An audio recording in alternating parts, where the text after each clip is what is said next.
Hello, hello, hello, hello, hello. Back to the crazy Ace Attorney. And I blue. I to the episode 3! Finally gonna see Von Zieks. Von Zieks. Von Zieks.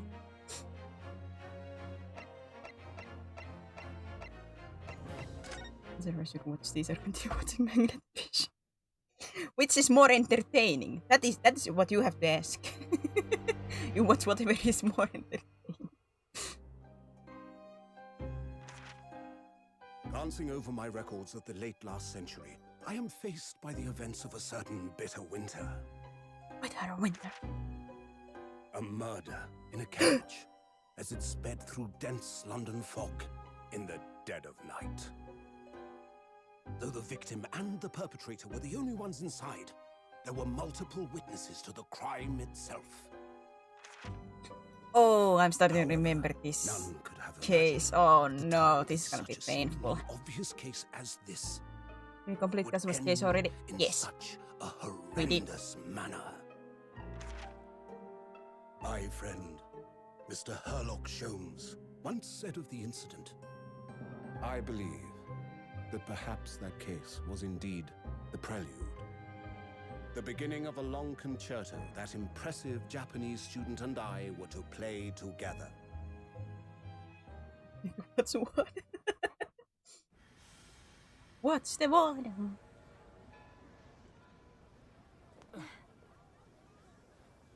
Amazing.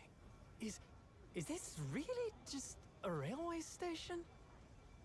That's for number Railway 7. Station or not, I've never seen such an enormous building before. And look at all the steam locomotives. This country is incredible.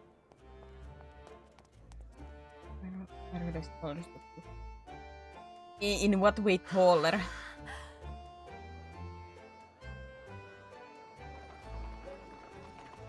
Guess Ryunosuke is what did we check? 168 centimeters. I'm dreaming. So this is the capital of Great Britain. So, where to? Oh, hello. Climb aboard. I'll take you wherever you want to go. In that case, the Supreme Court in Whitehall, if you wouldn't mind. Supreme My Court. pleasure. Yeah, this trial is gonna be painful if I remember suppose correctly. you're, visiting students from abroad, eh? Yes. Thought so. Well then, I hope you enjoy your stay. And welcome to the centre of the world, Great Britain's mighty capital, London. London. London Bridge is falling down, falling down, falling down. Perps! 18th February 9:21 AM. British Supreme Court, Lord Chief Justice Office. Court is inside Pygmy. No, this is Lord Chief Justice's office.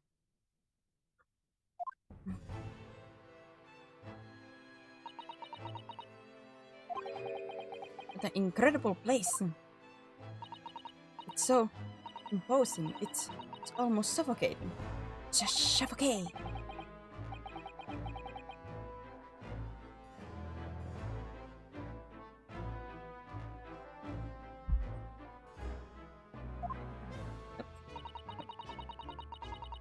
Yeah, excellent. Line. This place is breathtaking. It looks like a fortress. There are some stone buildings like this in Japan now, of course. But they've only been built in a few short decades since we opened our borders to the outside world. An authentic example like this has quite a different impact, wouldn't you agree? A far cry from the wood and paper most of our buildings are constructed. It's certainly unfamiliar. But I think there's more to the difference than just construction materials. There's some things going on. What is this place again? This is the Lord Chief Justice Office, Naruhodo-san. It's the Supreme Court of Great Britain. Lord Chief Justice. We had instruction to report here at this time. If circumstances were different, we were supposed to let the Lord Chief Justice know that we had arrived from Japan. But Kazuma can't. No. So instead, we are here in different capacity. As envoys, to report the news of Kazuma-sama's death. Yes. And having delivered his or her message, an envoy's duty is done. So we'd have to return to Japan. If we want to remain here in Great Britain, I have to take Kazuma's place as the law student selected for the study tour. Yes, which means you need the requisite qualifications as a lawyer. Which is what I've been studying for. Here in Great Britain, it is the Lord Chief Justice who appoints lawyers. So that's the second reason why we're here. To have you officially recognized as a lawyer. It's the only way that we'll be able to remain here in London. I hope I'm up to scratch. Good morning. Sorry for keeping you.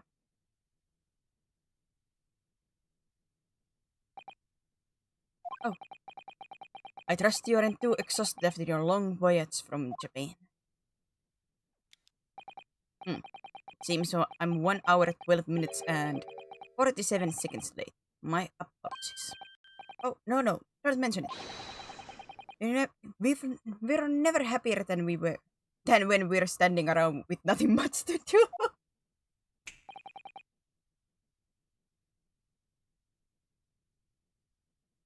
How fortunate. So, introductions. I am Miles Strongheart, Lord Chief Justice of the British Empire. And I feel like a little mouse under an elephant's foot. Come on, Mr. Naruhodo. Don't be a mouse. Oh, it's an honor to meet you, Lord Chief Justice Strongheart. I'm Rinasaka Naruhodo from Empire of Japan. Well, Mr. Naruhodo. Welcome to London, the capital of our glorious British Empire. Yes, thank you. What is Miles? It's his name. Don't question other people's name.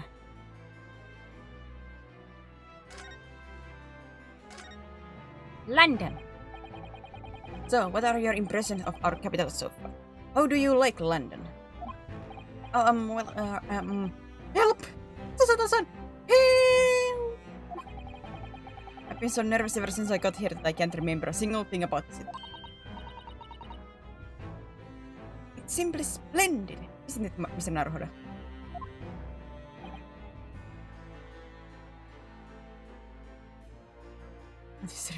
Do not ask questions that you might not be ready for answers, you know. God, I cannot speak correctly. Brain no word. Oh? We had a wonderful view of some of London street from the carriage on the way here from the station. Everything is so impressive and grand. I must say I'm almost lost for words. Susato-san, thank you for the save. I'm glad to hear you like it. The city boasts tramways, piped water and gas, even cables supplying electricity. We spearhead every revolutionary new technology in the world. Every visitor to London is astounded. Oh yes, astounded is the word. Thanks for saving me there, Susato-san. Thank you. And everyone seems so jolly and full of vigor. Yes. There's much excitement about the upcoming great exhibition we will be hosting here in London. Great exhibition? Cultural and technological achievements from around the globe are to be exhibited here in our great city. It will be the greatest spectacle of its kind in history, and will make Paris World Fair look like a toy show. Gosh, I can hardly imagine how magnificent it's going to be. Great Britain's capital city is nothing but magnificent.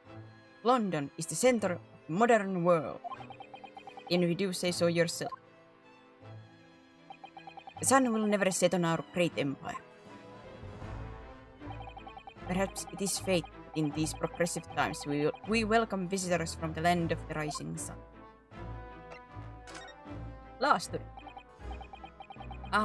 Lord Chief Justice, I think you were expecting a student of law for this study tour, weren't you? Absolutely. Mr. Kazuma Asoki, if my memory serves. That's right. The British government has already been telegraphed a full report on the situation. I understand the young man lost his life aboard the steamship bound for our shore. That's amazing. The news reached him before we even arrived. My country naturally extends its deepest condolences to yours. Oh, thank you. And you honored this appointment specifically to inform me of the news? Yes. We are here in the capacity of envoys from Japan to report sad news in person. They tell me you Japanese are people of protocol and courtesy. And I see that it's true. And it is with some regret that I must inform you that the death of the young lawyer means this study tour arrangement can no longer proceed. If you would just hear us out, Lord Strongheart. What do you have to say, madam? It's about the study tour. Mr. Naruhodo here would like to make a proposal. Would he know? Well, Mr. Naruhodo, this is it then. The moment of truth. Continuing the study tour. The thing is, Lord Justice, Lord Strongheart, I was wondering if perhaps you would consider allowing the study tour to go ahead. Don't misunderstand me. Britain would ideally like to see the tour go ahead, but without a lawyer from your country, there's nothing to be done. Well, in that case, what if there was someone else? Another lawyer from Japan, I mean. Is there something I don't know? Only a single lawyer was invited to Great Britain from Europe. And that was Mr. Asoki. At least, that is what I've been led to understand. Well, the thing is... This really isn't going well at all. Like, I just can't seem to find the right words to say to this man. Mr. Naruhodo. I could ruin things here if I'm not careful. What am I going to say? If there is someone else here from Japan who could be described as a lawyer, it's... It's me! It's me. I can do it. I can do it. You just gotta believe. Is that so? I mean, I don't actually have any qualification as such, but... No qualification, you say. And yet you still claim to be a lawyer? I have acted as a lawyer in court before. Only once, as it happens. And I had Kazuma to help me. And I was the accused. Glossing over the details. We ignore those. Push those to the corner. Ignore those details. Those details don't matter.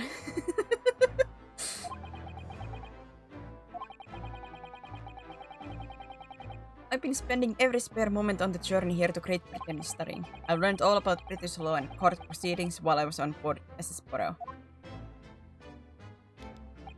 The voyage from Japan is some 50 days, I believe. Not what you might call a full education. To become a qualified lawyer here in Britain, not only do you need a university degree in law, you must also complete several years of training.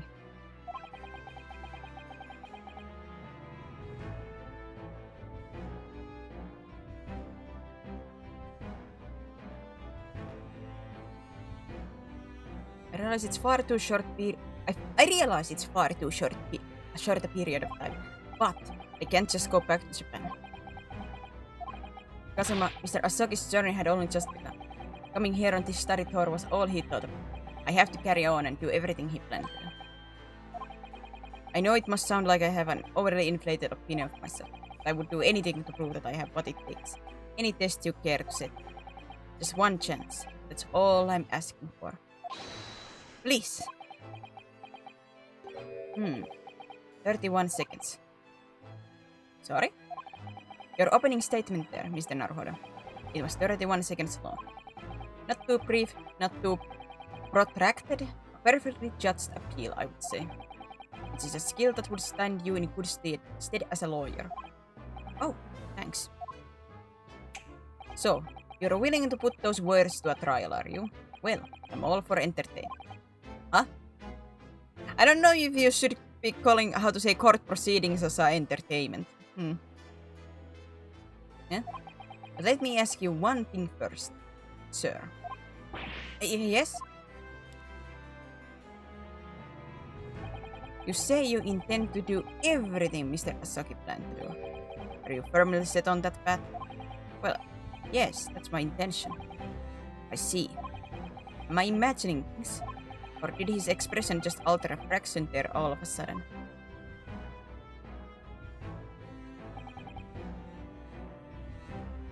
Very well. You have your wish. I'll give you a chance. A test to become a specially certified lawyer. Whether you pass or fail is entirely down to you. Really? The test? So, what form will the test take exactly? Tell me, Mr. Naruhodo, what do you consider the role of a lawyer to be? Well, defending people, of course. Well said. So, let's have you defend some. Huh? What a test! You know, you just came in. I'm gonna yeet you to a court. Your timing is perfect, in fact. There's an apt trial about to begin later today. No advocate has been appointed for the defense as yet. So this will be welcome news. Today? Straight away? If you manage to secure a verdict of not guilty, you'll have passed my test. What could be simpler? How do I get myself into this situation? Ah, man. Well, could I ask what sort of trial is it, Lord Strongheart? Yes, good question. I remember. It's a murder trial. Oh boy. Murder? An extremely simple case, I understand. You really can't lose. That's easy to say. But I should mention, just in case. If the defendant is found guilty, he will of course be sentenced to capital punishment. Capital punishment? He'll be put to death? Here in Great Britain, murderers are sent to the gallows without exception. Presumably, you read that much in your short C-based introduction to British law. We can't possibly agree to such things. We would be toying with a man's life. I am the Lord Chief Justice, and I've decided it's acceptable. But you can't do that, can you? Consider you're solving the mystery detective. I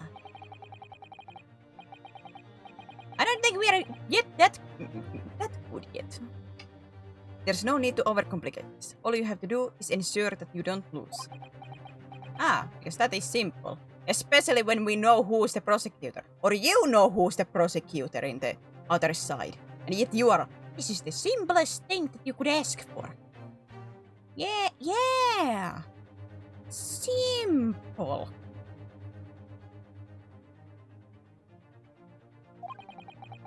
So the defendant may live or die depending on how well I perform in court. If I lose, he'll be hanged. Another simp incoming. Nah, unless you count me as a simp. Otherwise, no. Mr. Naruhodo, you come to me claiming to be a lawyer. You want me to take you seriously? You need to prove you're willing to do a lawyer's job. Hiya! And you say you intend to see through the will of your compatriot, Mr. Asaki. I would like to understand just how far you're willing to go in order to make that happen. He's testing my resolve. What's the matter? You've fallen silent. I'm sorry, but time is pressing. Trial begins shortly. I need an answer from you now. What's it to be? What do I say? Do I agree to this absurd test? I'll do it. I have to do it. Alright then, if I have to give you a decision now, I can do it. I can get the words out. 15 seconds. Your decision making needs work if you want to be a lawyer. That was too slow. So, it's as I suspected, is it? Sorry? You have noble intentions, but lack the resolve to see them through. The test is cancelled. Thank you for stopping by.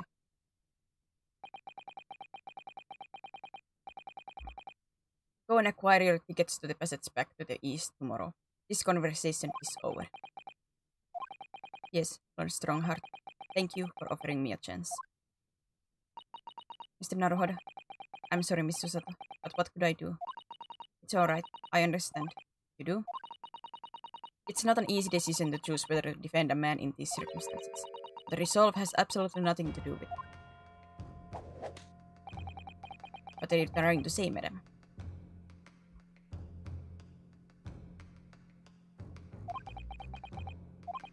I think what Miss Susato means is that no matter how badly I like to be recognized as a lawyer and stay here in Great Britain, to risk another man's life by treating his one and only chance at a trial so trivially would be utterly unforgivable.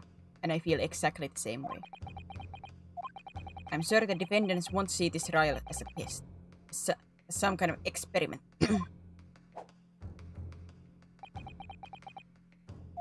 A lawyer may fight for his clients in court day after day. For each one of those clients, the particular day they stand in the dock may be the only chance they have to fight to prove their innocence. No, I was wrong. I'm not qualified to do that job yet. I'm sorry for wasting your precious time, Lord Chief Justice.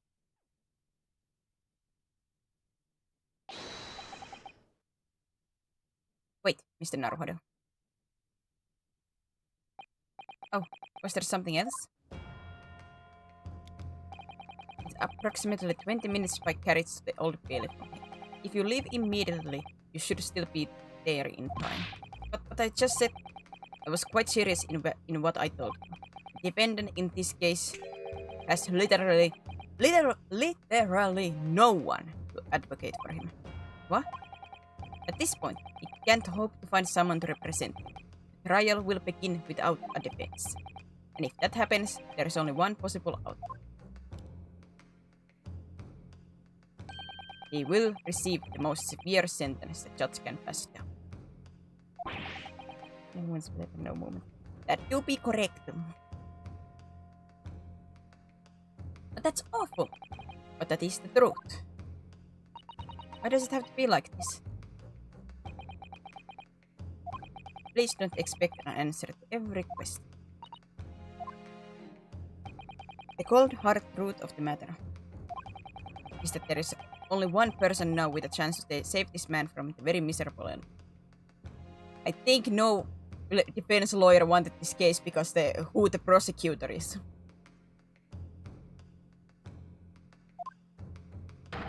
And that is you. I'm really his only hope. So, what do you say now, madam? Me? What do you mean, Lord Strongheart? You said it wasn't an easy decision to choose whether to defend a man in these circumstances, and I agree. But in my estimation, it is purely and simply a matter of resolve. Oh. Our time is up here. I have a meeting to attend. I must leave in 2 minutes and 16 seconds. So, venture into our great city and enjoy yourselves.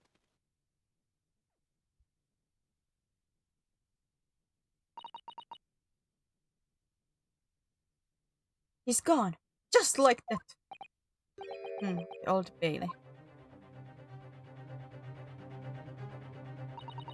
If we are going to do this, Mr. Naruhodo, we must leave at once. What to do? Mrs. Susato, can I just ask you something? Do not eat me, woman. Do not eat me. Careful. From this position, I can perform a Susato takedown in an instant. Please don't. I know. Mr. Naruhodo, you heard along Strongheart. The trial starts imminently. If I need to throw you, I will. You know, you could just say, I think we should hurry to the court. If you need to ask me anything, it had better wait until we're at Old Bailey. Okay, woman. Okay. Time to yeet ourselves to the Old Bailey. Not literally yet. Susato, please, do not do the takedown. I walk, I promise. It interpreted Old Bailey defendant's antechamber.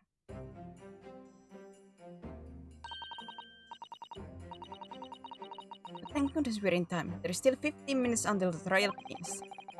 I never knew a horse-drawn carriage could go so fast. I thought my teeth were going to rattle loose. Did you hear what I said to the driver when we climbed aboard?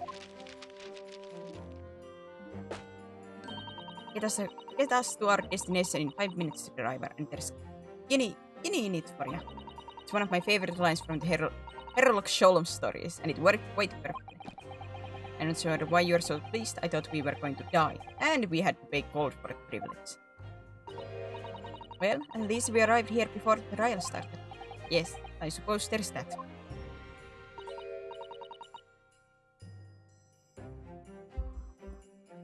Anyway, I don't understand it. The court clerk said the defendant should be here, but there's no sign of him at all.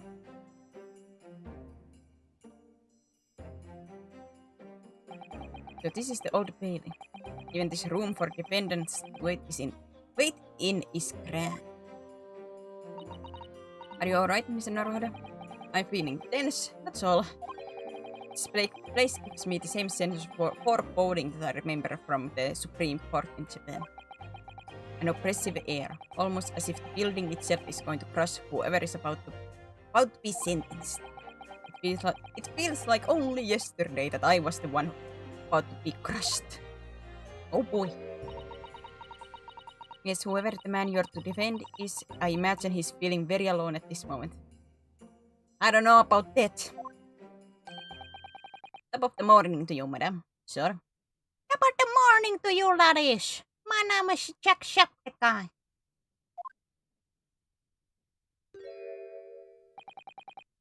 What are ye doing following me here?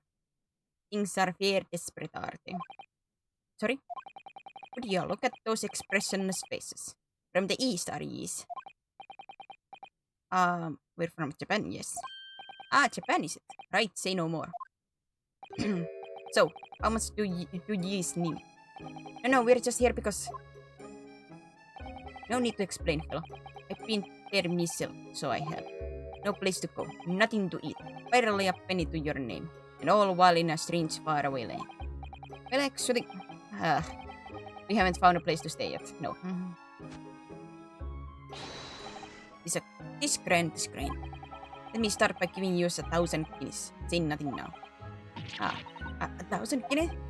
Please, Miss Susato, you don't have to shout. 1,000 guineas is enough to build an entire mansion in the most prestigious area of Tokyo. What? It's nothing to me at all. I like to ensure I have sufficient funds to weather a rainy day, you see. I've enough wealth to buy the city of London 2 or 3 times over. That I a little bit doubt. Could that much rain even fall in one day? Well, even so, we couldn't possibly accept such a large sum of money. Ah! That hit me in the eye! Ah! A lawyer explains that this guy's guilty, not sure about what, but he's guilty of some. Don't get me wrong, fella. I'm not giving it to you, no strings attached. I'll be wanting you to do something for me. Oh? To be honest, it's a little embarrassing. The trial that's about to begin, you see, is for me good self here. I'll be in the dock. So now, what I want you to do is come along with me and stand there beside me. Especially you'd be my lawyer, but that's just a little detail now. Oh well, the thing is, don't worry about that thing. All you have to do is stand up there next to me. Nothing more. Otherwise, you see, the trial is going to start without me having any kind of representation at all. So it was true. The Lord Chief Justice wasn't just making it all up. I'm terribly sorry to have to ask, but Does that mean you're the defendant in this trial? Blustering places. Do you not know who I am? Me? One of London's biggest names? No, sorry. We've only just arrived in the city, you see. I see. I suppose it isn't altogether impossible. Well, just next to Hyde Park there is a center of London. London is another beautiful park. Sorry? A park? What? It's called McGilded Park, full of blossoming flowers in the spring and singing birds and what. I donated to the city, so I did. An entire park? In central London? A city of smiles, that's my vision for London. There's nothing Magnus McGilded wouldn't do for the city, and it's queer old people. That's amazing. I mean, really extraordinary. But now they've called to say I'm good for nothing criminal. Me, Magnus McGilded. What is the matter with the London police, I ask you? Alright, don't pass out. Mr. Naruhodo. Perhaps now would be a good time to introduce ourselves while the gentleman catches his breath. Good idea.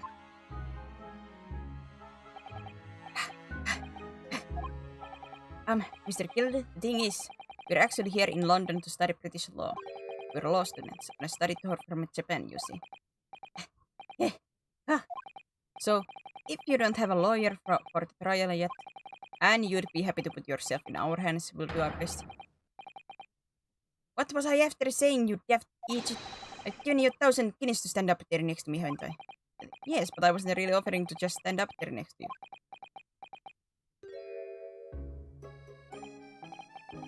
Oh, I think I see what's going on.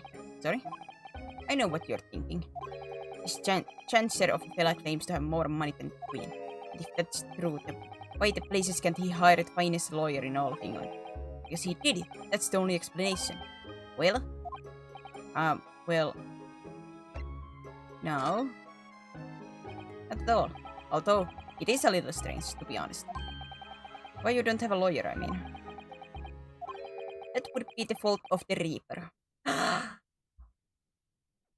The Reaper! Mr. Reaper! Sorry? Did he just say Reaper? Aye, the Grim Reaper of the Bailey. Lord Van Zieks. He's the prosecutor.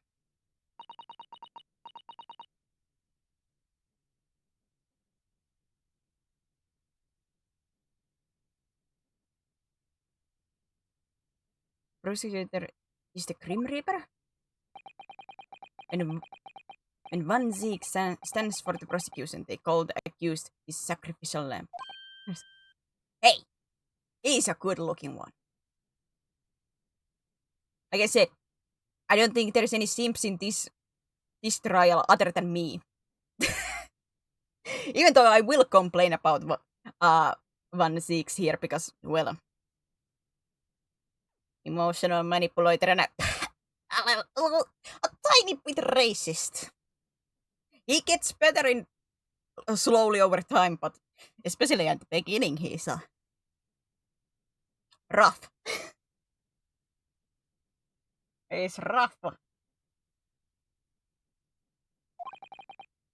And to this day, every single trial in which he's been the prosecutor, the accused has been bleeped. What? So it's reached the desperate situation where there's no one willing to stand in defense against the villain at all.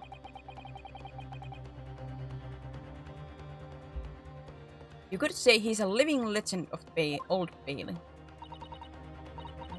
Goodness, Lord Van Zieks. He must be an exceptionally talented prosecutor then. Talented isn't the word you're looking for, madam. It's cursed. Cursed? What on earth? Defendant is summoned and his counsel. Please make your way into the court. Trial is about his counsel. That will be me. Oh, it's time. Well then, fellow. Don't let me down. But I don't know anything about the case. You haven't told me what happened. Until you showed your face here, I'd made up made up me mind, so I heard. Sorry? I decided I'd have to defend myself in there. How would that have worked? But then you made an appearance, a student of law, Pulinciano. It's no accident, I can assure you of that. It's fate. So don't get cold feet now, please. I wanted information. I wasn't saying I'm gonna have cold feet. I wanted information. I literally know nothing about the case or about this man who stands accused. In fact, the only thing I do know is that I can't just turn my back on him.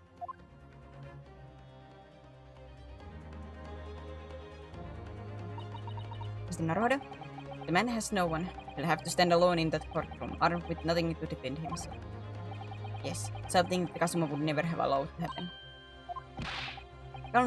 Counsel for defense, what are you doing? If you're late for the start of the trial, you will lose your right to stand.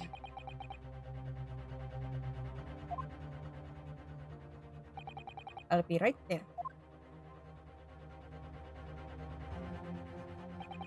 It's happening then. My first trial in British court. I hope you're watching over me, Kazuma. Because I have no idea how I'm going to manage this. I have no idea what I'm doing.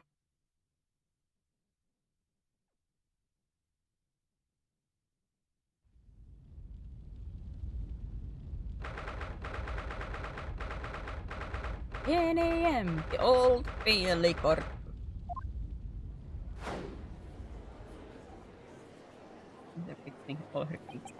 Who knows? So this is the highest court in Great Britain. The Old Bailey. The centuries of history in this place is palpable, isn't it? So different from the Supreme Court in Japan. It feels both imposing and serene at the same time. The atmosphere is almost makes words redundant. Whatever the country, determining a person's guilt or innocence is always a solemn affair. May I say something, Mr. Naruhodo? Oh, yes, but... is she gonna comment about Ryunosuke's wide-eyed look once again? Yep. There's the darting eyes. Your eyes look ready to pop out of your head again. I know, but I just can't help it. And there he was! There he was! For a moment.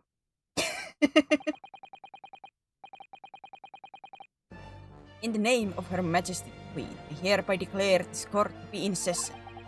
We are here today to determine the guilt or innocence of Mr. Magnus McGill. I now call upon the counsel for the prosecution defense to declare their willingness to proceed. Prosecution is fully prepared. That must be the Reaper of Bailey. He really does look fully prepared to dispatch his next poor victim to the underworld. Counsel for the defense, you appear to be Eastern. Do you speak English? Oh, yes, of course. Sorry.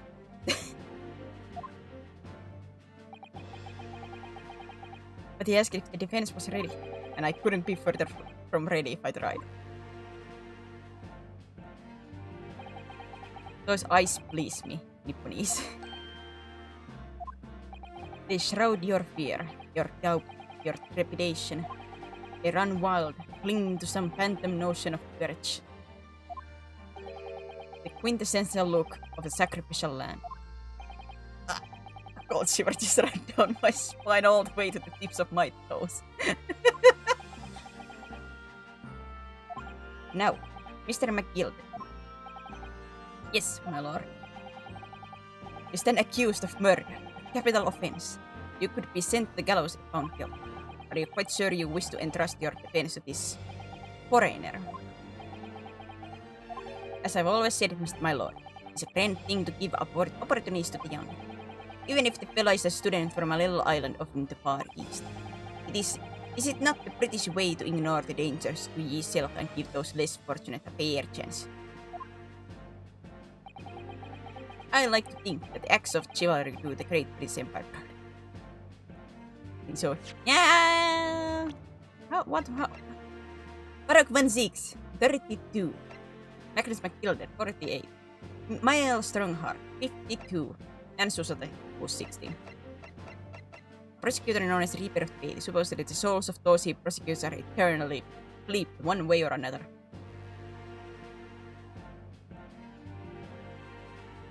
Man, he's good looking.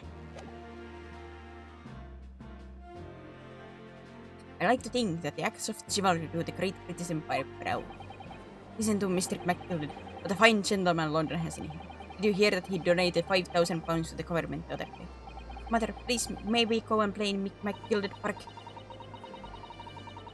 It seems as though everyone in the public gallery is firmly behind Mr. MacGilded. That's definitely welcome news, and he certainly has a way with words. I'm surprised he couldn't convince anyone to defend him.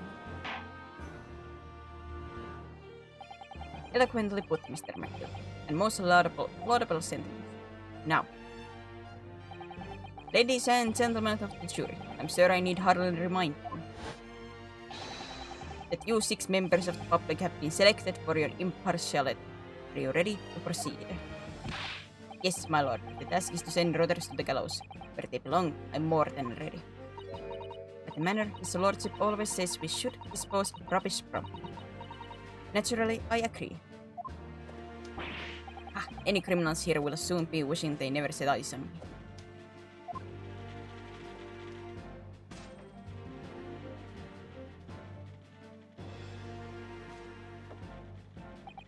I feel a chill.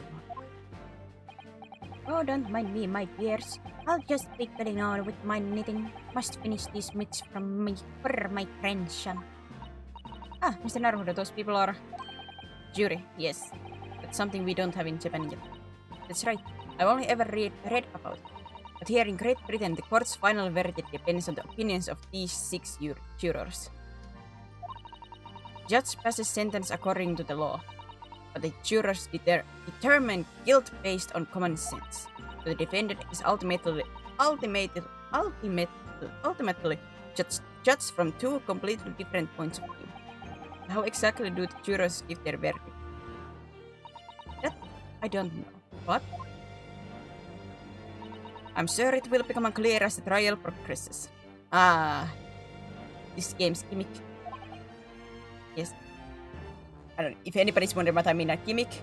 Usually it's Ace Attorney, like the basic trials are usually the same, show evidence and stuff like that. But every game has like its own gimmick. Like in the in this like courtroom. Like with Apollo, he had like this like really good eyes, so he could see supposedly like small details about people. Dual Destinies, the girl could hear emotions, so she would hear if somebody was like feeling happy about what they were talking about or such things. Spirit of Justice, they could see dead people's final moments or final memories. In this game, it's these jury people here that I have to appeal to, and that I can, if there are multiple witnesses, I can like note the other witnesses' reactions.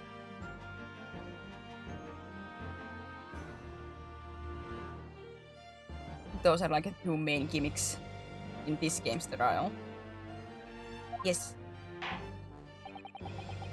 Prosecutor Van Zieks. My lord, it's been a number of years since we've seen you here in the courtroom.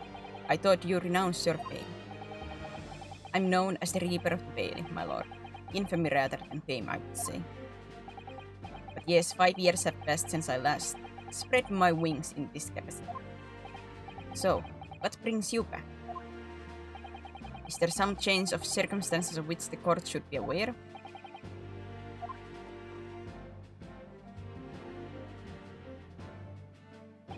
I leave that to your imagination, my lord. The Reaper has been out of action for 5 years.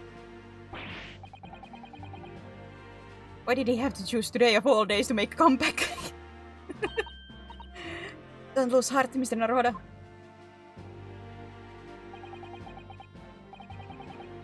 Like good thing. No! As you wish, sir. The court nevertheless welcomes your return. Now then, opening statements, I think. A summary of the case, if you please.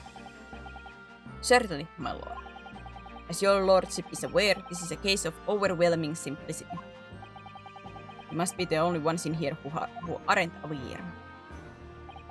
The incident took place in the late evening, 3 days past. Hour was some minutes after 10. The victim was a maker of building bricks known in the community as rice-fired mason. Sorry? Rice? He was a very accomplished craftsman. The bricks he fired were said to be almost indestructible.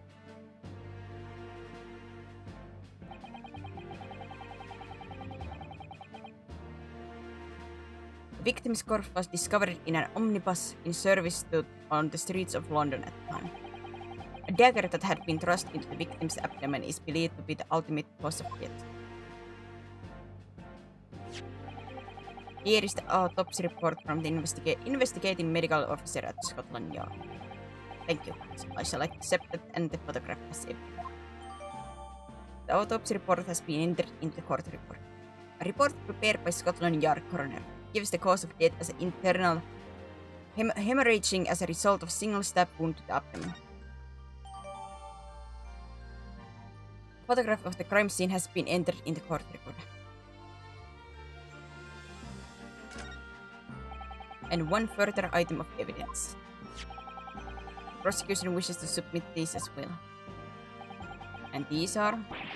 Good lord! Is that blood, counsel? Yes, my lord. Seized by policemen who arrived at scene. These gore-soaked gloves were taken from the hands of the accused when he was arrested. What? Mr. McGilda's gloves had blood on them?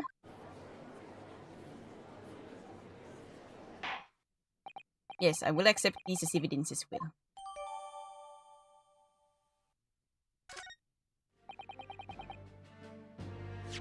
Could I check this?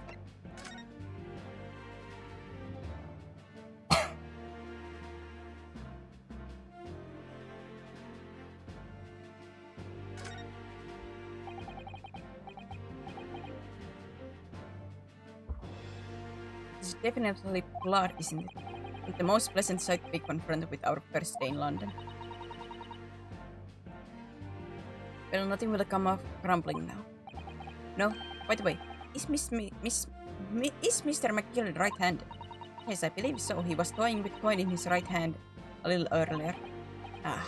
If only he'd been left-handed. I think blood on either glove would be fairly incriminating, really. True that,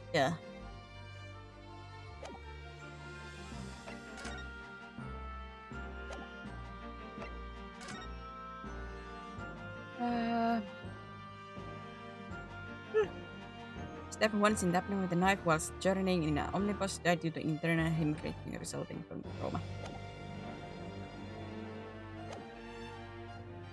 How did I get into this? I'm packed into a corner before I have even started. Continuing. According to the driver of the omnibus, there were only 2 passengers traveling inside his vehicle at this time. Only 2? Obviously, one of those passengers was the deceased brickmaker, Mr. Mason. The other was the accused, Magnus McGilded. Well, but things ain't looking good for us yet. Well, rather bleak circumstances to say the least. Defendant, what say you? Well, of course, I have no recollection of such thing. Mr. McGilded. Please, sir, I rode the omnibus that evening. But whenever I'm in a carriage, I'm taken with a fierce tiredness, and I always succumb to it. Are you claiming to have been asleep? It's the motion of the carriage, my lord. Littleton saw it. Littleton so it is, and when I opened my eyes again, it was a desperate sight before me. Body of a man I'd never laid eyes on before in my life. Now I ask these, what good-hearted soul wouldn't rush to help a fella bleeding from his stomach? I wasn't about to start worrying about my gloves now, was I? I reached out to give the man a hand. the blood got onto the clothes then, after the man had been killed? Unfortunately, that statement of the drivers is only the beginning. What? That's not all of it? Slam! There were multiple witnesses. The precise moment at which the brickmaker was fatally stabbed.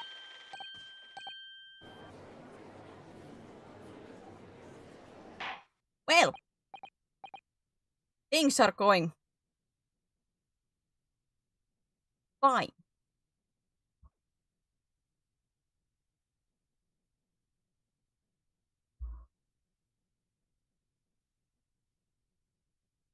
Order, order, order!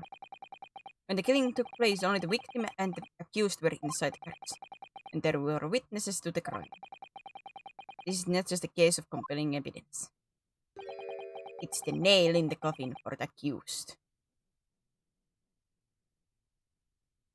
Hey, Cryptic!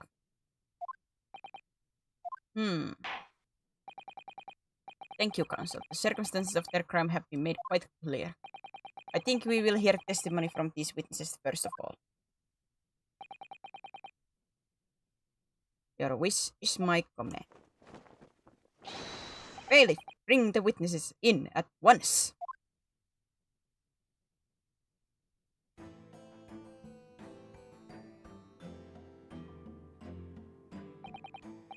Witnesses, your names and occupations. Man, he's so cool.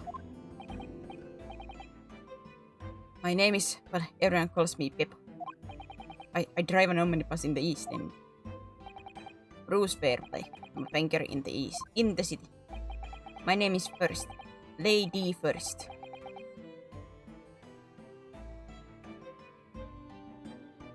Is it that supposed to ladies first or? I am make hats for gents. Let's begin by confirming these facts. 3 days ago, at a short time after 10 o'clock in the evening. All of you present in the stand were in an omnibus and witness to the aforementioned incident. Is that correct? Yes, sir. Quite right. Yes, sir. That's right, sir. Very well. Let's proceed to your formal testimonies, please. Each of you will tell the court precisely what you saw.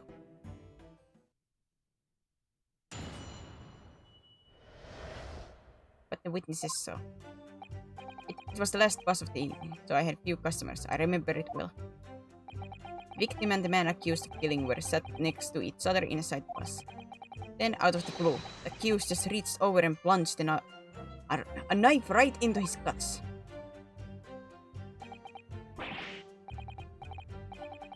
That's right, he stabbed him. I screamed, I did. Couldn't help it. As soon as I heard the scream, I stabbed my bus, and then I saw it.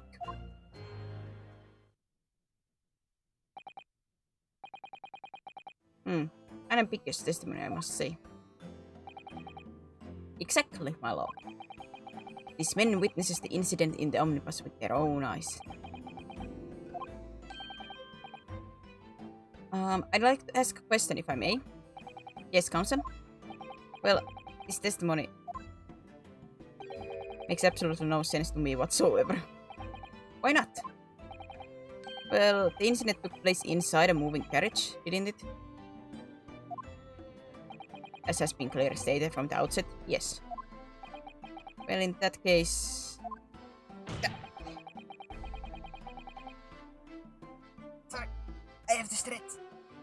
Ah! How could those two witnesses possibly have seen what happened? There's no way they could have seen the inside of the moving carriage.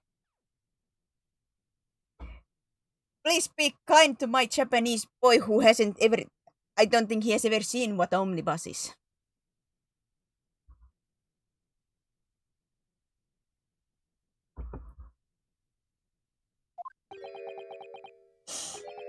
Oh no. Oh no, I feel so bad for my boy.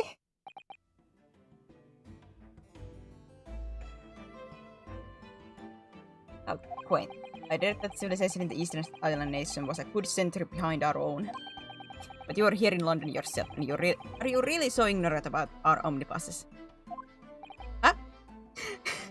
My boy, I don't think has even seen one! Tell me, my Nipponese friend, have you even traveled in an omnibus? No. Well, no. We only arrived in London this morning. No matter. Ignore them. How can we literally arrived this morning, Van Zieks? Come on! I've arranged for us all to see for ourselves the actual scene of the crime that is. What? Do you mean? The actual scene? How? A carriage is designed to be moved after all. Presumably you understand that much. Yes. The omnibus in which this bloody crime took place is here today, in this very building. Here. What? The entire carriage? Bailiff! Bring forth the stricken omnibus.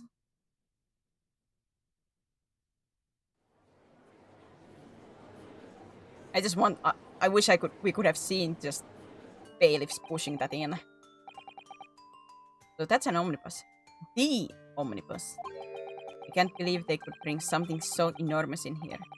Great Britain's courtrooms are amazing. As you can see, the omnibus is pulled by 2 horses and can carry up to 8 passengers. 4 passengers seated inside the enclosed cabin and another 4 on the rooftop deck above. Deck above. Every Londoner knows that the best view on the city architecture and sights are to be had from the top of the omnibus. And I should point out to our foreign guests that there is a skylight in the roof, allowing a view of the interior from the seats above. Ah, a skylight. Oh! The penny drops at last, I see. These 2 gentlemen were occupying the rooftop seats of this omnibus when the murder took place. That is how they came to witness the crime incident. Through the skylight. That makes perfect sense. Well, counsel, this is a first. In all my years behind the bench, I have never experienced a crime scene itself being brought into the courtroom. There are a number of important clues remaining inside the carriage, my lord. I would like to submit the omnibus itself as evidence. That is the prosecution's wish. The woman sits up there. I don't think you would see much up there, you know, with the skirts that these ladies have, and they would be sitting down and everything. But well, I see no reason why not. This omnibus is hereby formally accepted as evidence. Now, how do I check that? Let me yoink that from my pocket to really search around.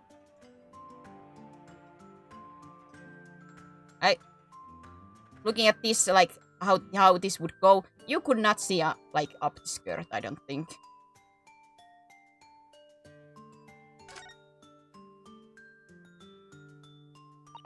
Well, let's open the door and go inside, shall we? Ah, the scene of murder. It's horrible. It's horrible!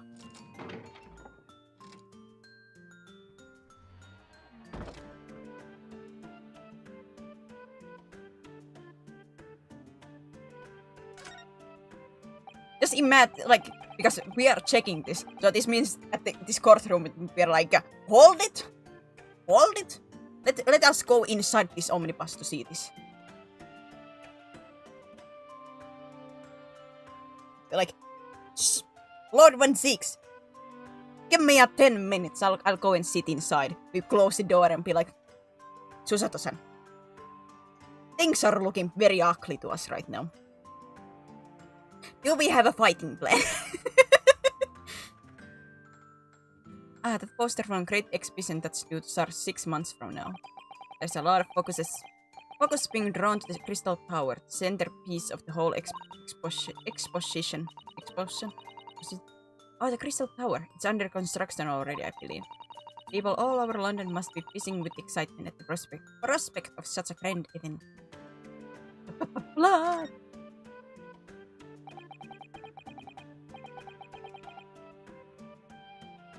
It's blood soaked into the seat, the victims obviously. Yes, and that seat would be clearly visible from the roof deck.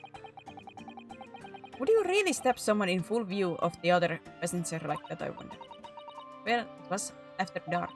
And there was a lamp on in here, so perhaps the culprit couldn't see anything outside through the sky high. Whichever way you look at it, it doesn't seem like it was planned attack. It's quite a large skylight, isn't it? Yes, quite large enough to afford a good view in the cabin from the roof. And there doesn't appear to be a handle or catch of any description. So I suppose it can be opened from the inside the cabin at least.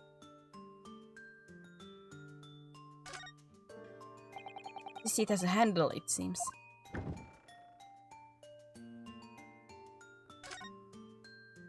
This looks like all sorts of equipment that might be needed to keep the omnibus running. Feeding tubs, tools to repair wheels, blankets, horseshoeing tools. So the storage compartment for the coachman to keep his things, it seems. There doesn't seem to be any space for passengers to stow their luggage, that's for sure. Well, I don't imagine it would be very convenient for that purpose anyway.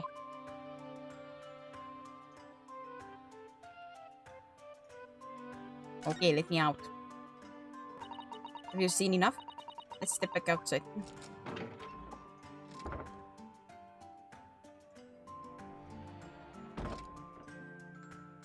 Job Masters, London head office. You can certainly see inside the carriage through this opening, that's for sure. Yes, and there's a lamp in the enclosed cabin, so I'm sure the witnesses would have been able to see quite clearly. That's not good for us, though. Ah, nuts!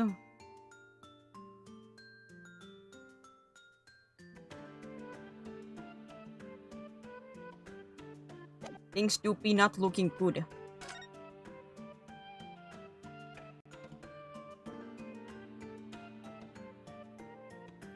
Actually, I would assume that not that many ladies would climb up here either way, because if you have to go through something like this, how to say, I cannot imagine myself seeing at least that many, like, olden English ladies climbing with their dresses, something like this, and then climbing over these flipping chairs to get to seating.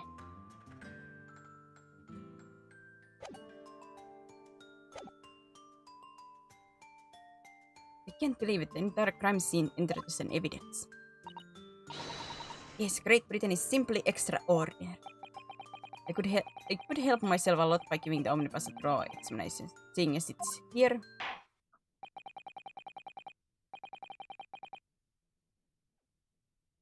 They might have better ramps in the station. But I think they are not in the station that much, because they're buses, so they just go around, I think. So people just go and jump. So I don't think many ladies would be willing to climb that. Let's continue with proceeding then. Your cross-examination, counsel. Lift him. I don't think so. It's a little bit higher than just one dude can lift, you know. Especially once again with these puffy dresses and everything. But I don't expect this Nipponese stray to understand the intricacies of British court cross-examination rights. Ah! Ow!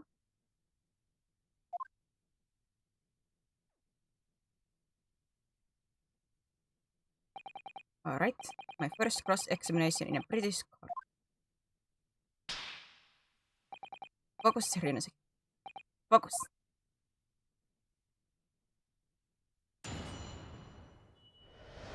Lift everyone with his height. He can lift me anytime he wants, you know. Is that Kazuma's sword? Yes, it is Kazuma's sword. It is Kurama. Kurama? Wasn't it Kurama? Ah, horrible name memory. It was the last boss of the dinner, so I had a few customers. I remember it well. Brace? I always praise everything. Yes, I think it was sometime after 10, wasn't it? Oh, yes, sir. That's right, sir. Yes, ever so cold it was, sir. Freezing, in fact. And you had 4 passengers on board at the time. Is that correct? Yes. Yes, that's right, sir. Not all traveling in the same part of the bus, of course, though. No. And there were no other passengers when the incident took place. No one alighted, for example. You're quite right with that, sir. No other passengers like that, no. None. So nobody fled the scene of the crime then. I have to say, the boss insists on it running, he does. Every evening. That last bus of the day. But I do wonder sometimes if it's altogether worth it. Yes, sorry to say. What do you mean by that? Well, what with it being so cold and everything, and only making 20 pence on the run, you see. Yes, I spent that much at Papa on the way home, just trying to warm up again. Victim and the man accused of killing him were sat next to each other inside. And you saw them through the skylight in the roof of the carriage? That's right. When you sit up on the top deck, the window's right there at your feet. There was a lamp on inside, so I had a pretty good view. Two of them were wearing hats and I couldn't exactly make out their faces.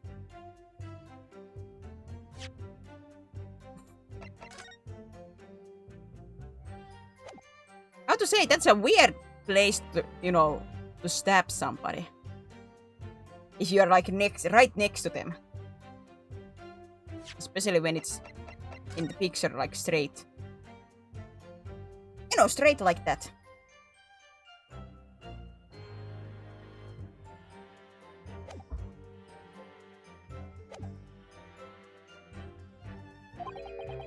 But there's not a shred of doubt in my mind that it was Mr. McGill. How can you be so sure?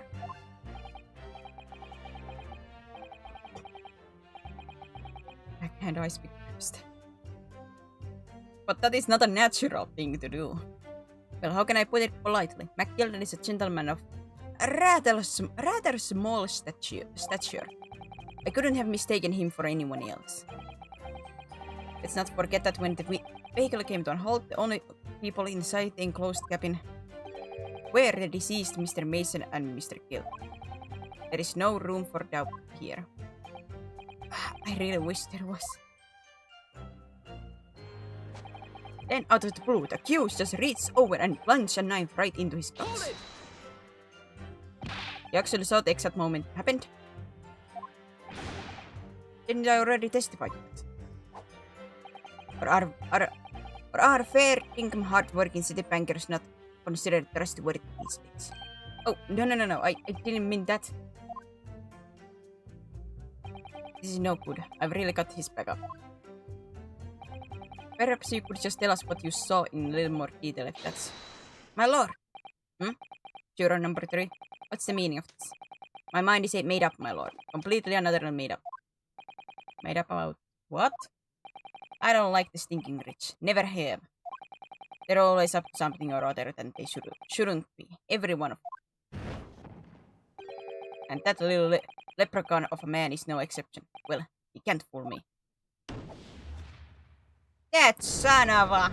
In middle of our cross-examination. There's no point wasting time listening to any more of this. That's my opinion on the matter anyway. That's precisely what I was about to say. Ah, son of a...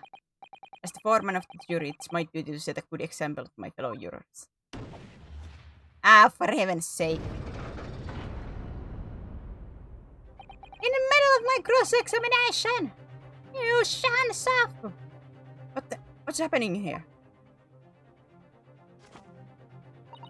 Let me see. Ah, yes, it seems that's how the members of the jury give their verdicts. With fire? Apparently, yes. White for innocent and black for guilty. As the 6 members of the jury make up their minds about the case, one by one they each cast a ball of fire into the great scales of justice, as we saw a moment ago. So, if those enormous scales fall completely to the black side, does that mean... Let's do our very best to make sure that doesn't happen. Ah, not. Now I'm even more worried than I was before. Very well, the court acknowledges a change in jury stance. Counsel for defense, please continue with your cross-examination. Ah, this is a night.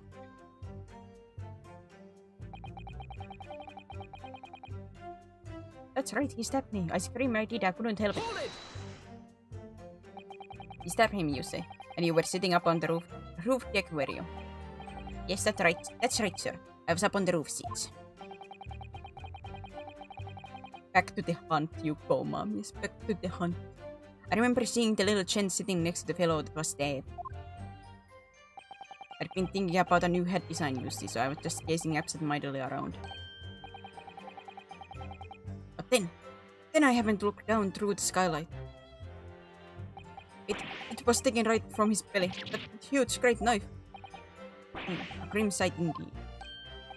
That didn't help me at all.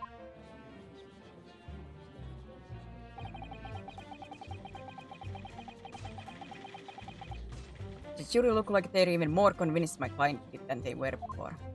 That appears to have made everyone even more dubious that Mr. McGilda is telling the truth. If only we had some evidence to counter their suspicions.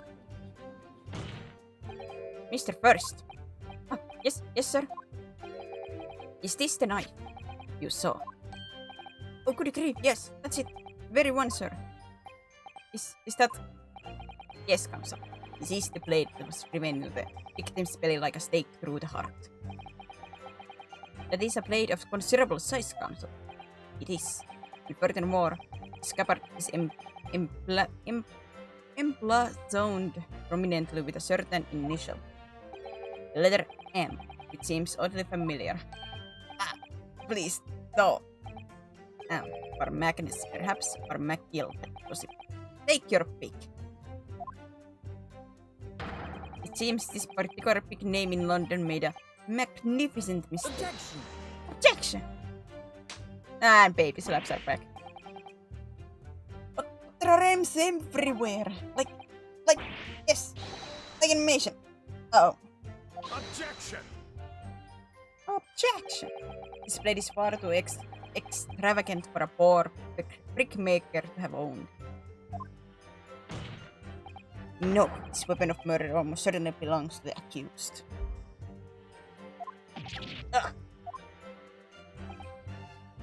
Not conclusive, but certainly compelling. The murder weapon has been entered into the court record. Ah, son of a...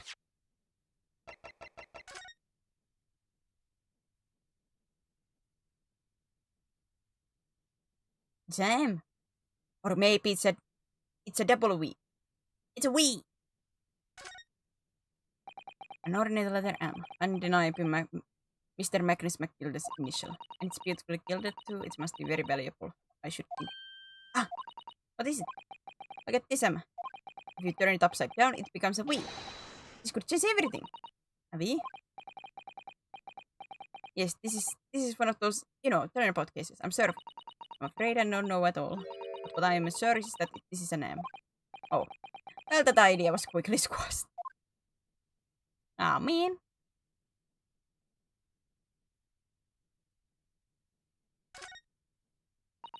The part is the sheet, isn't it? Are you alright, Mr. Naruhodo? Oh, sorry, yes. I just don't really like blades. Oh. Those don't seem like the words of a man with a large katana slung from his waist. That's not a blade. That's Kazuma's soul.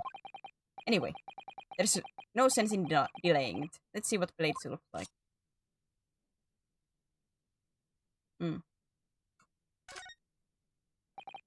Ugh, that looks like a lot. Look, that looks a lot like blood. It surely is blood. Victims. An Englishman's blood looks a lot like Japanese man's blood. Do you think it wouldn't? Sorry, it's just we only just arrived here in Great Britain. I'm finding it a little hard to adjust. Yes, I do understand.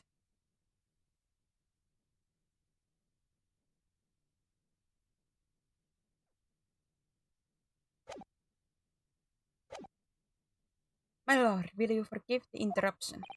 Ah, juror number 2. Go on. Mr. McGilda is a pillar of society and gentleman, and gentlemen's word should be sacrament. However, those of us in service know we must accept hard truths. Wait, what are you about to do? Dispose of the rubbish.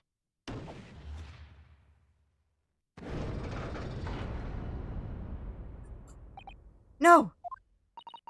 I don't wish to cause offense, but I do like to eradicate all traces of filth and crime.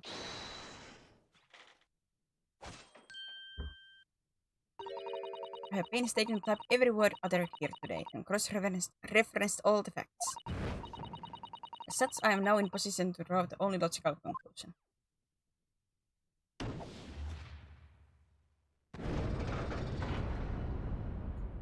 Things ain't looking good for me. Not again. It's 4 out of 6 jury members who proposed guilty verdict. There are only 2 left. We've had it. Every time I press those witnesses for more information, I just make the situation worse. Nevertheless, what we need more than anything at the moment is more information. We're still very much in the dark. I suppose I'll just have to keep pressing the witnesses, knowing that more sparks may well fly. Mustn't give up hope that we'll uncover something that will give us a way to fight back. But alright, I'll keep trying. I can't give up.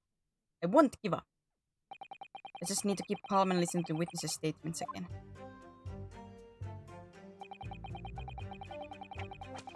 So, as soon as I heard the screams, I stopped my bus, and then I saw it too. Hold it! What exactly did you see?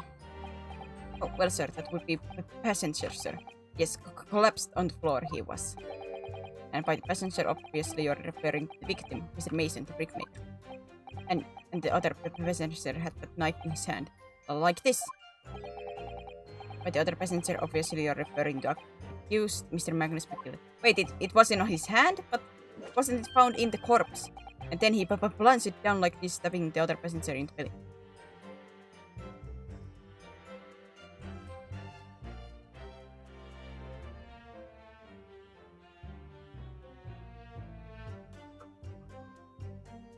Wait, isn't there a... Wait. Wait a minute, the timeline doesn't make sense.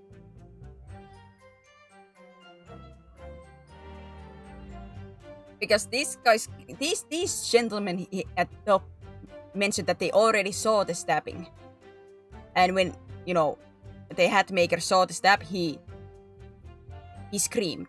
Which is when people here heard the scream, he stopped the van and then went and checked.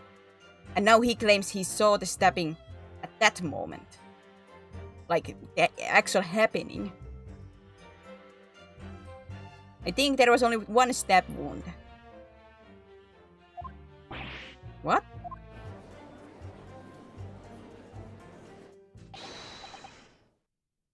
My lord, I wish to speak. Ah, no.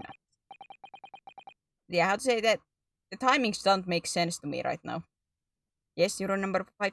Do I take it that you too, as the master of the London Guild of Coachmen, the idea of a murder being committed in one of the city's carriages is utterly abhorrent to me. It wouldn't be right to make a decision before hearing all the facts, though, I said to myself. But I've heard enough now. The horse has bolted, as they say. No, please. Just keep an open mind a little longer. Gee up now, Silver Blaze. The finish is inside. Kim will be our savior. I don't think so. He was a long-standing member of Guild, and I trust what the man says. Oh, thank you, sir. You're too kind, sir. This is too unkind, sir. It now means that 5 jurors agree to condemn this man. Run, Mama!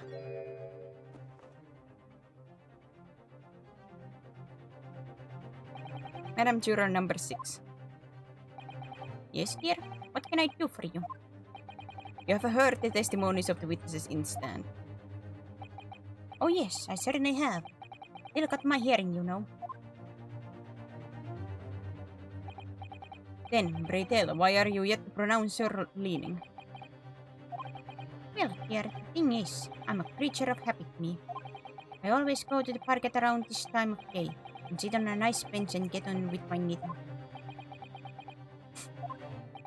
There's a lovely little park just near where I live. A McGilded Park, it's called. The gentleman donated to the city, you know. With a smile on London's face, he said. I can't imagine such a fine young gentleman would have it in him to take another man's life. He's always doing wonderful things for the city. That's right. A man like that wouldn't stab someone, surely. Mother, maybe go to McGill Public Library later and borrow some more books. How many Londoners live with their heads in the clouds? Do you people not know what kind of man Magnus McGilded really is? What kind of man is he?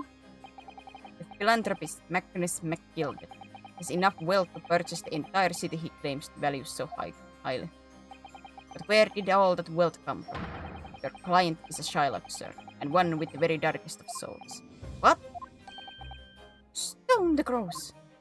McGill lends money at extortionate rates of interest, so victims have no hope of repaying. When they default, he takes possession of everything they own. He's a vulture that preys on the weak. I've never heard any mention of that before. Your faculties haven't deserted you, I'm sure, madam. So has this thought not crossed your mind? Would a man wealthy enough to buy London its entirety not have a carriage of his own? What possible reason would this man have had to make use of public omnibus service? You're not saying that victim, a poor brickmaker, had next to nothing to his name, save considerable financial liability. It will come as no surprise that his creditor was the accused, Magnus McGilded. But let it also be known that the very day Mr. Mason was killed was the final repayment date for his debts. Good gracious! The brickmaker was destitute. He had lost his house. He had not a shilling with which to repay his debts. And in the end, his pitiful soul had the very last thing he owned taken from him, his life. By the merciless philanthropist pretender, Magnus McGill. I don't believe it. I might add something briefly. Isosato? You claim that the victim had been lent money by Mr. Gilder. Where is the evidence to support your claim? Oh, the bottle has been summoned. Please, Baruch, please don't eat the bottle. What has the bottle done? Don't do it. Oh, the chalice has been summoned.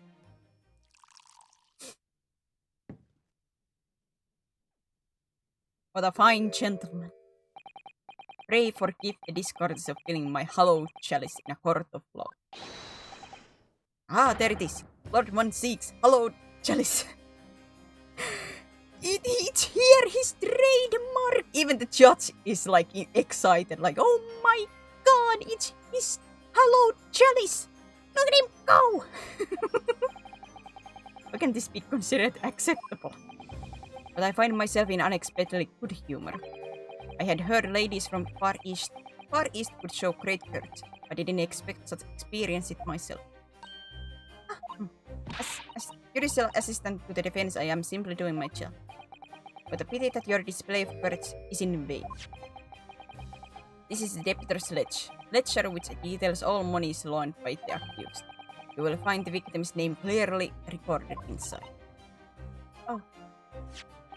Allow me to present this ledger as evidence.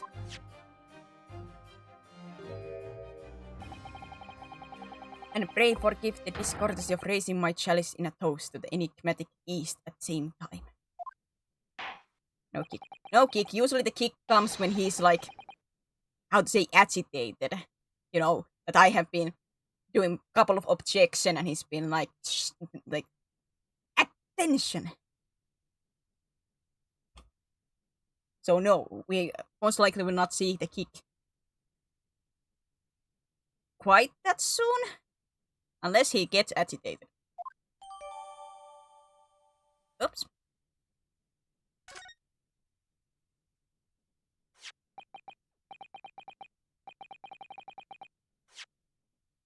A marvelous toast, counsel. I will gladly accept the new Is there new evidence? Yes, 20 guineas. The victim owed a considerable sum.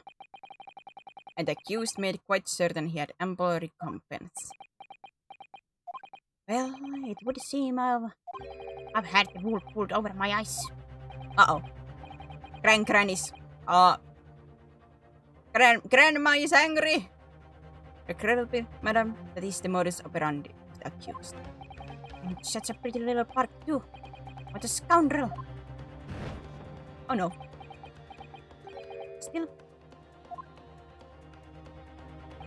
Maybe it's all for the best. Ah! Wait a minute! Grandma, no! I don't stand for nonsense. Well, time to go back to Japan. We lost. Ah, Shano. That was it. The last juror's decision. And yet, our big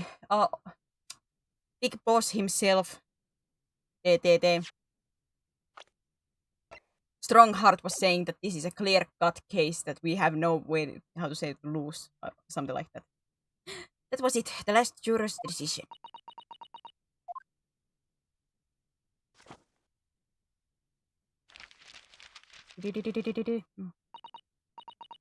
According to this encyclopedia of British law, when all members of the jury have concluded that the defendant is guilty, court proceedings are suspended, and the presiding judge will deliver the final verdict and sentence. That's what it says here. Final verdict. It's over then. Oh! There's a footnote though. A footnote? However, the defense. All 6 members of the jury are now in agreement in this case.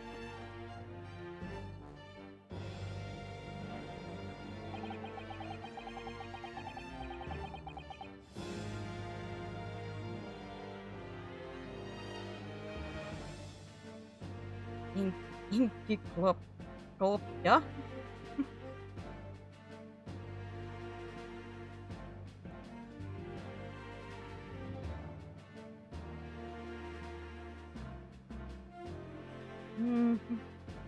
Allow me to convey my respect for your swift and righteous decision.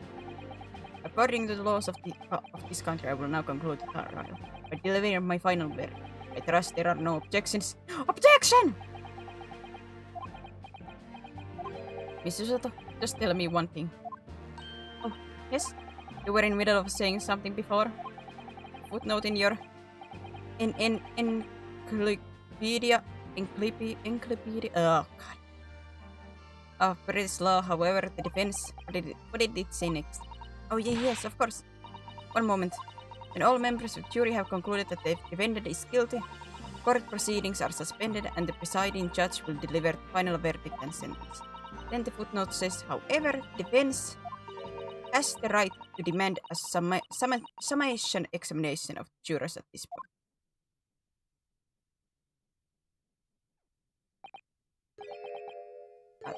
Summation examination. Objection! Summation examination. From which century has that tome you have there been resurrected? Judging from the binding, I would say the book is at least 50 years old. Any modern text on British law wouldn't even give such an antiquated procedure a mention. It's a relic, long forgotten and certainly no longer practiced. You're out of luck. Aha, but Van Zieks, it's still in the law.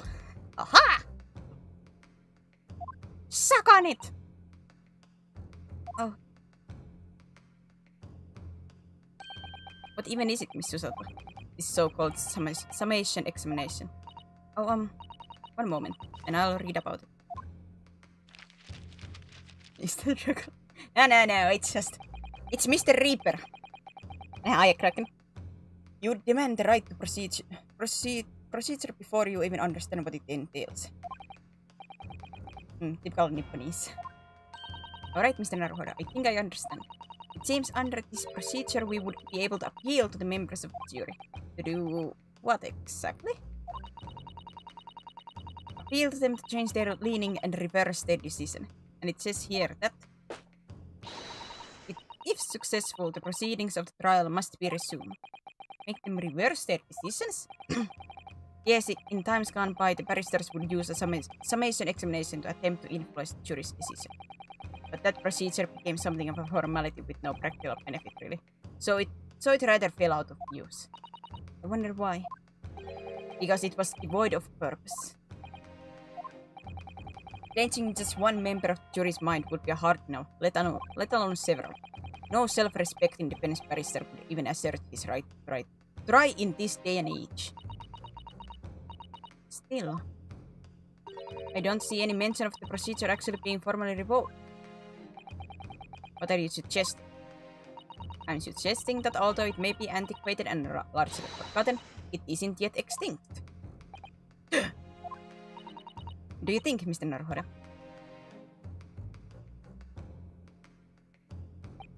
Summation examination. Our last possible option. Do we assert our right to carry it out or admit defeat? I have my rights!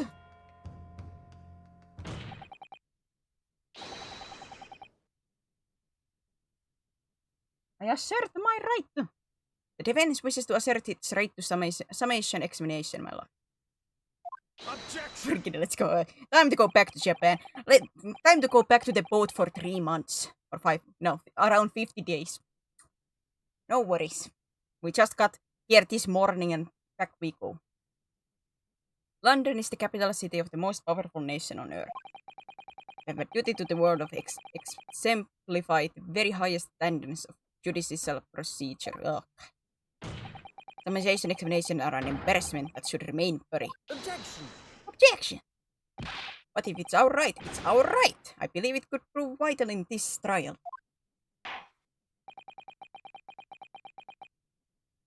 Defense petition is perfectly valid. The court will proceed with the summation examination. This is Max. Foreman, are you and the remainder of the jury ready? Eh? Well, I'm not, there was no mention of this in the letter I received, you see, so. All members of the jury will be asked to explain on what grounds they have reached their decision. On what grounds? You must all justify your decision and explain why you believe the defendant to be guilty. Well, my lord, you're rather putting us on the spot. This is most irregular. No mention was made of this before. I don't really hold it with all this justifying lark. That seems to have thrown jurors off. It seems none of them have experienced this before. Well, if Baruch did say it was, how to say, antiqued, so nobody has used that in a many years. Sure, of course nobody would expect. Nobody expects the Spanish Inquisition. Nobody expects the summation examination. A defense procedure no practicing lawyer has attempted for years, is it? Well, just maybe. It might be the opportunity we've been looking for. To turn this trial around. So be it then, ladies and gentlemen of the jury.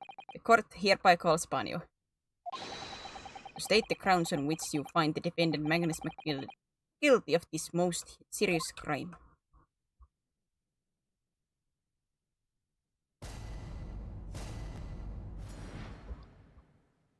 Jurors' contentions. There was no one else inside the carriage at the time, so it has to have been him. I trust the driver. He has excellent memory, it seems. 4 passengers with fares totaling 20 pence. He stopped the chap next to him just like this. Brazen, I must say. Absolutely brazen. Yeah, that is my point about the stabbing right, like if he was sitting next to the victim, because they would have been stabbed that way, like this guy is showing. So it would not have ended like this.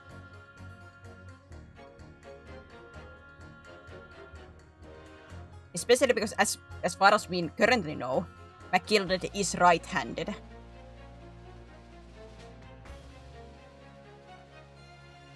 So yeah, if you stabbed somebody while you're sitting next to them, you would stab their side, not like that.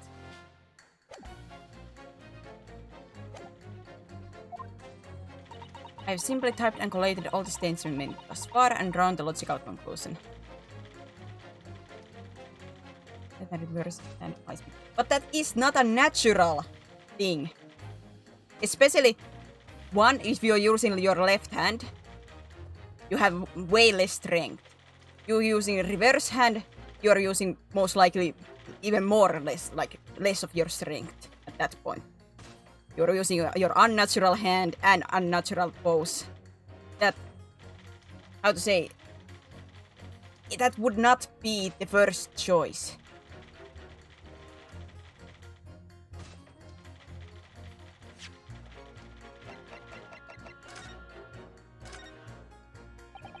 This portfolio must contain all sorts of secrets, London Sentry. Oh dear, do you really think we ought to look inside? Well, it's not as though we know any of London Sentry personally, apart from our great detective friend, perhaps. Actually, I wonder. As I assure you, we will not find Mr. Shalm's name inside. Well, let's see what we find.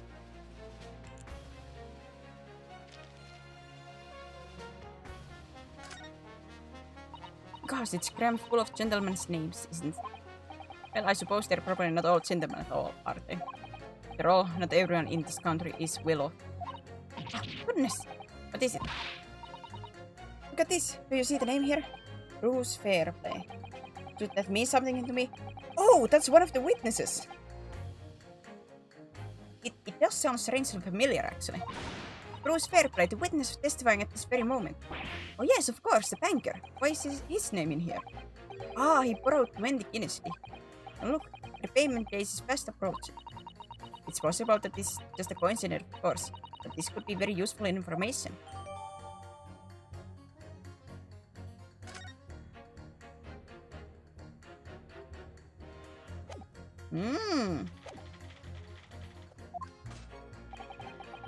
You can trust the guild. Fair fares is our motto. We haven't raised prices above 4 pence for years. Oh. What did the maid say? Ow! Hi!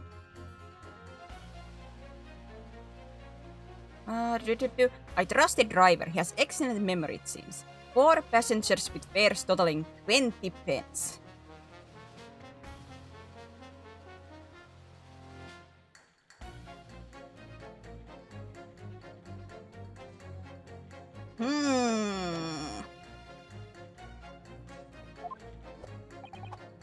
Scoundrel stabbing that poor man on the floor. It beggars belief.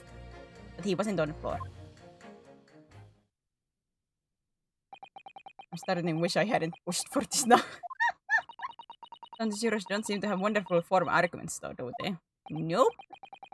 Let's see what we can do. We need to get these 6 people to change their minds. I'll throw everything I can at them and use some very persuasive language. Just a moment, Mr. Naruhodo. According to my book, that's not quite how it works. Oh?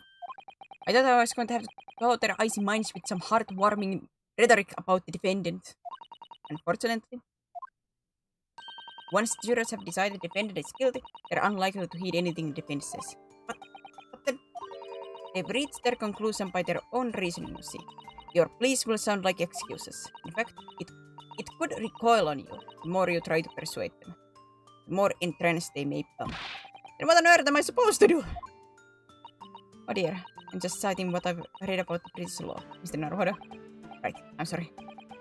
Do you have any idea how to make this work then? Well, from what I can understand, the key to this procedure is using the juror's own words to make your arguments. What do you mean? Well, the 6 members of the jury are randomly selected members of the public. They may appear to be present a united front, but the truth is, they are complete strangers who just happen to find themselves here in the courtroom together. And yet, almost always they have some kind of common thing, either with me or with some situation going on. Randomly picked, I go pull on that. At least always one of them is either like somebody that we know from a previous case, or we met them while investigating and be like, surprise, surprise, you're here. Like, meh. It's a small world after all. Randomly picked I call pull on it. And that's the way to break them down, you mean? Yes, exactly. We must listen very carefully to what each member of the jury says. And see if we can identify any contradictory statements. If we can contrast the statements and pit corresponding jurors against each other. See, so it's contradiction in what 2 or more jurors say that we're looking for.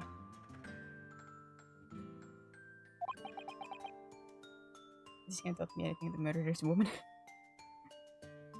Well, there hasn't yet been at least any women accused in here. Yet. Who knows? Watching you play Ace Attorney makes me want to play Guilty as Sucks. What, so you can smack the table like, objection! When I was playing that with the guys, I do admit it, I tried to bring up the Ace Attorney energy in there. Objection! Judge! This does not make sense.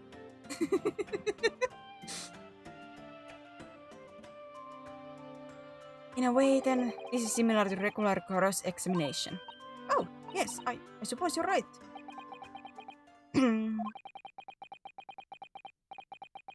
Find contradiction in their statement and pit jurors against one another to break them down. I think Cryptic would be smacked before any objection. Cryptic wants to be the table in these cases. Cryptic doesn't want to be the one yelling objection or anything. He wants to be the table. One contradiction in their statement and pit the jurors against one another to break them down.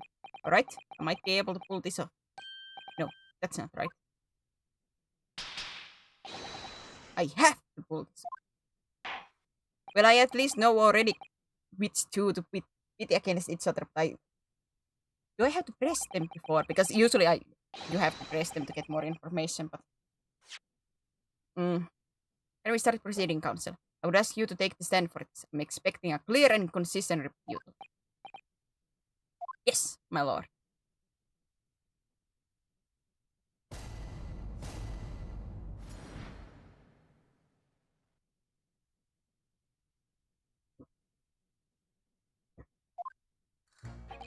There's no one else inside the carriage. It has to be him. I trust the driver has an excellent... Hold it! But does his ability to recall his takings that night really tell us how trustworthy the man is? I manage all his lordship's cash affairs, so I'm very particular when it comes to accounts. I see. A single penny can mean the difference between life and death, can it? Can't it? That's what you say in your country. My point is, a man who minds his figures is a man you can trust. Those of us in service would swear to that, sir. Does that bench really need any more polishing? So if the good driver says that he saw Mr. Gilded in the act, I don't doubt him. The only task left to do is disposing of the rubbish. Ah, now wait a minute. One of the other jurors mentioned something about money item.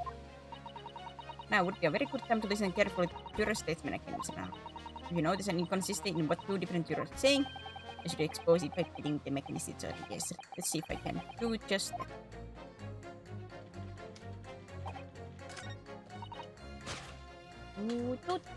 Objection! Objection! Oh, I got it as a court table. In Ace Attorney universe, we have to be specific about that, Cryptic. In Ace Attorney universe.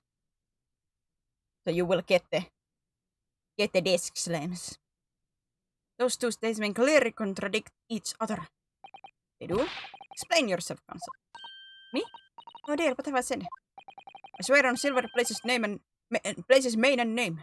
I haven't the first idea what you're talking about. According to the group testimony we've heard so far, there were 4 passengers on the omnibus on the night in question. And according to coachman Mr. Pebble, he took 20 pence in fares. Quite right, I have those precise details typed neatly here in front of me. And juror number 5 also told us the following. The fare for the omnibus is always 4 pence. That it is a fair and convenient single product, just the way London's carriage should be operated. But that doesn't add up at all. In fact, it leaves a glaring discrepancy in facts. Why, man? Why?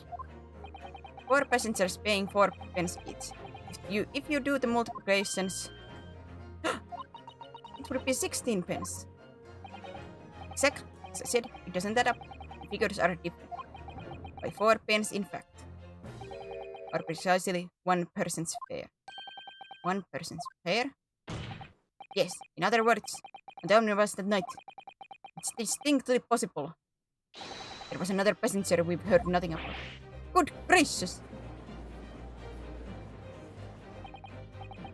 Oh yeah, if you guys are wondering why Lord Van Zieks is not yelling objection anywhere in this moment, he cannot say anything while this is going on. He has to be quiet. He has to keep his mouth shut until this is over.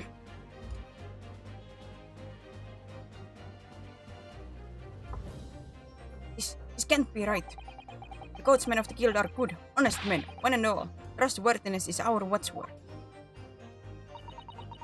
Because your coachman claims most certainly do not add up. Your watchword, good sir, is fallacy. I beg your pardon.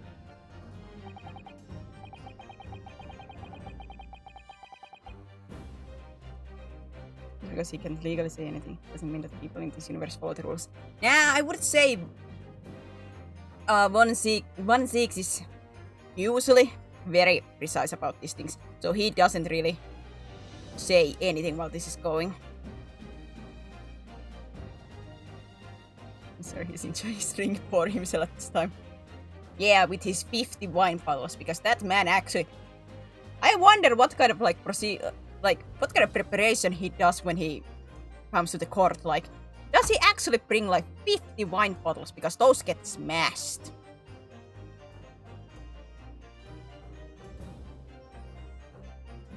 Mr. Guildmaster, I think you ought to consider that if this trial were to end now, news will certainly spread all over London.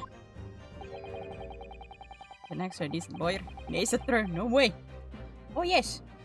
He's an emotional manipulator at some points especially with the jury. My god, does he...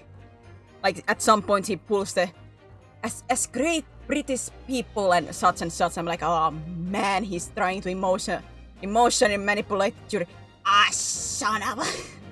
Will you trust this foreigner or your own countrymen? Like, son of...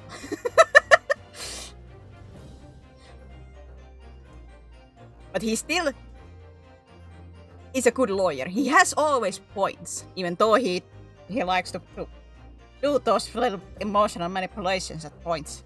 Ugh. Can I go to his wine cellar for research? If I remember correctly, at some point in... I don't remember if it was in this or the second one, we will get to his office. Where we will see like this huge wine rack with wine bottles. And I think it was said that those are expensive wine bottles that he destroys. If I remember correctly, after 4 years. News that one of your coachmen tried to hide the fact that he lets nefarious characters ride his omnibus. Alright then, how do I make it so this miserable trial doesn't end, huh?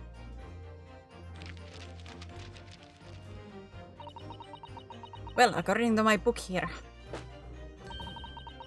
you simply launch a ball of fire onto the innocent side of the set of scales. Now hold to your horses there, coachman. We were all in agreement. Why do you have to go and... Wait till I get my hands on you. Beppo!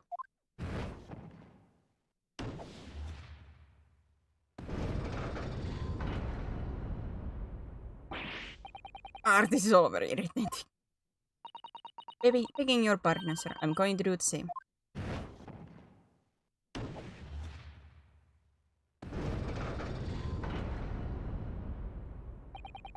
For investment. Sometimes I am with when Baroque is throwing that wine bottle. I'm like, please just throw it in here. We are poor students. We don't have money, you know. We are actually like Rinus and Susato are quite. They don't get that much money. So please throw the wine bottle here if you don't mind it getting destroyed or anything. So you don't mind if we take it. Come on! We can sell it! For the love of Mike, not you as well. Penny can be the difference between a smile and a tear, after all.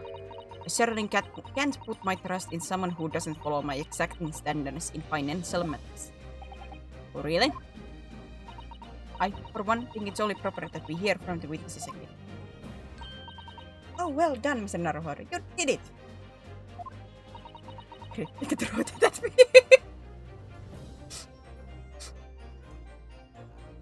If we can manage to change 2 more jurors' mind, we can force the trial to continue.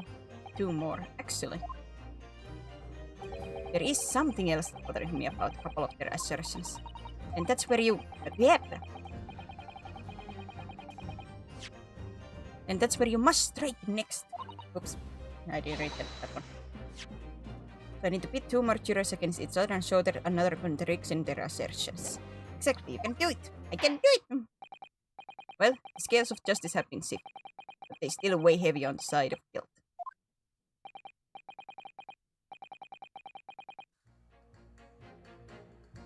Counselor, you have the floor again. Continue with your summation examination.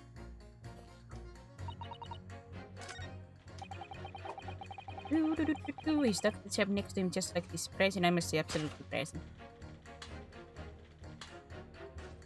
Shouldn't just 1 more be enough? Shouldn't half of them be enough? No, it has to be maturity. So it cannot be 50-50, it has to be maturity that says not guilty, so that it would continue. Because then it would be like that the jurors are not in agreement anymore. For certain. Scoundrel stabbing that poor man on the floor. It beggars belief. Objection! Objection! Those 2 statements are completely contradictory. Ow, I bit my tongue.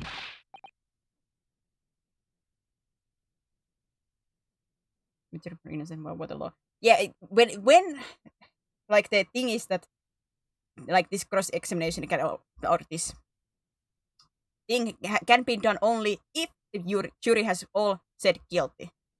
And only way to continue is to get the guilty options to change to majority of not guilty. Because they have changed their opinion at that point.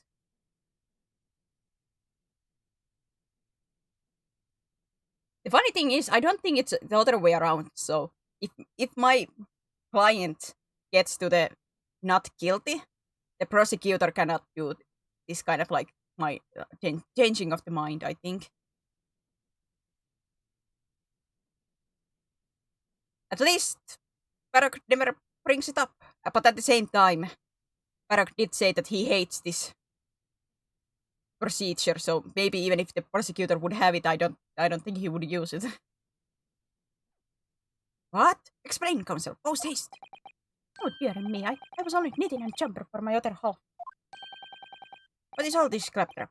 What does contradictory even mean, I ask? We've heard from more than one witness that they allegedly saw the actual moment when the defendant stepped the victim. Now, out of curiosity, juror number 3. What? Did you see a pussy here? How would you say the defendant stepped the victim? What sort of motion was it? I was... I did see your punk before, but... did I say hello to you at that moment? How do you say the defendant stepped the victim? What sort of motion was it? Want to test me, do you? It was like this, stuck the fellow next to him without even getting up. Just like the prim banker said. Yes, that's what Mr. Fairplay testimony. Quite true. Now then, juror number 6. Oh, is that me, is it? What can I do for you, young man? How would you say the defendant stabbed the victim, madam? Oh, well, dear, as far as I understand it, it was like this. He stabbed the poor man after he'd collapsed on the floor. The coachman said so. Now don't move.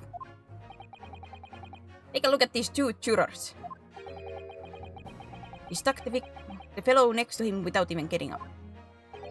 And he stabbed the poor man after he'd collapsed on the floor. Yeah, that was when I was talking with the witness.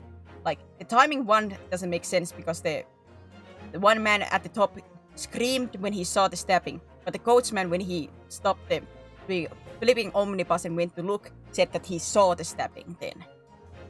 The timeline doesn't make sense, and yeah, like the different positions and everything. But I never. They're stabbing in totally different directions. What? Bless my stitches. What a muddle. What this tells us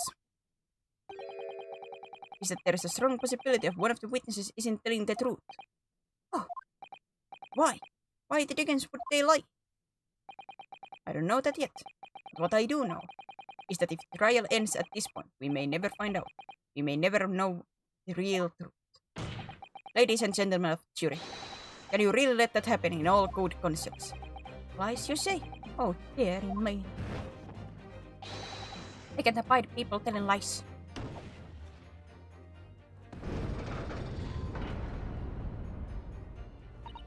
The scales. I don't believe it.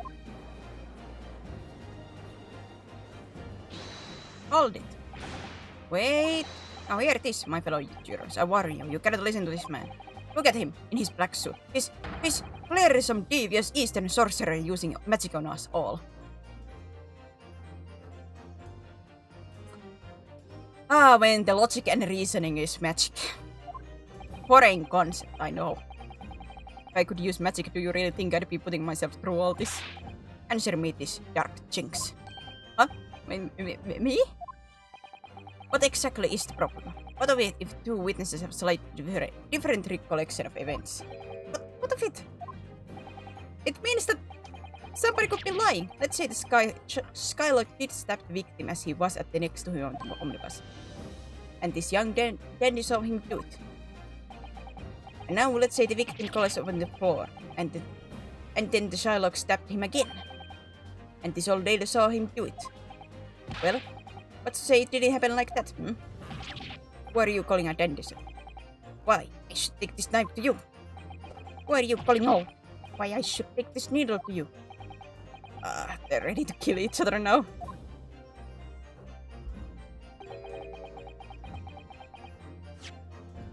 I was about to say, wasn't it?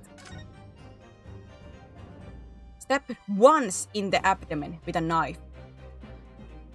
Once! Could the foreman of the jury be right? Did two witnesses see two different moments of the same crime? It's out of the question. Unfortunately, Mr. Foreman. What is it, you dark jinx? Come on, out with it. What you're suggesting is impossible. It's out of the question. What are you talking about, man? How can you possibly say it? You do realize that I'm only doing my job. As foreman of the jury, I have a responsibility to steer everyone in the right direction. So, where's your evidence, man?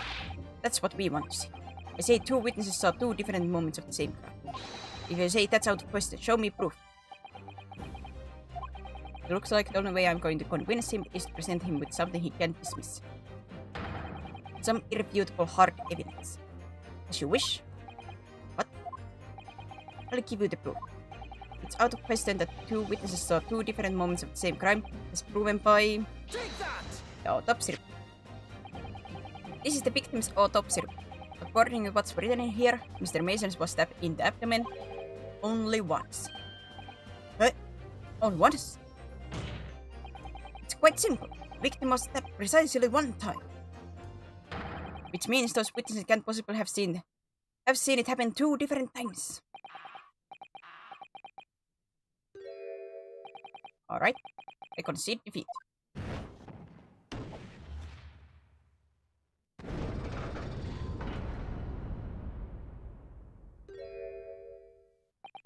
Wait, that means 4 jurors are now leaning to not guilty. You've done it, Mr. Naruhodo. We've won! And Barog is just standing there. What are you playing at, you dandy fool? Shut your trap, sir.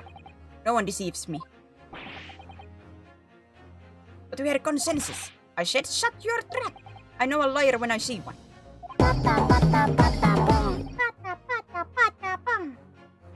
And if a chap ever dares to cross the threshold of my shop, I'll take this razor-sharp blade and shave every last hair of his head.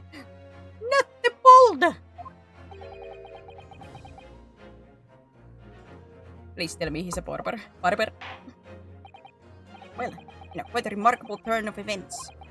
Events summation examinations flip the balance of the scales of justice. Oh my goodness. Sorry, I'm checking some things real quick.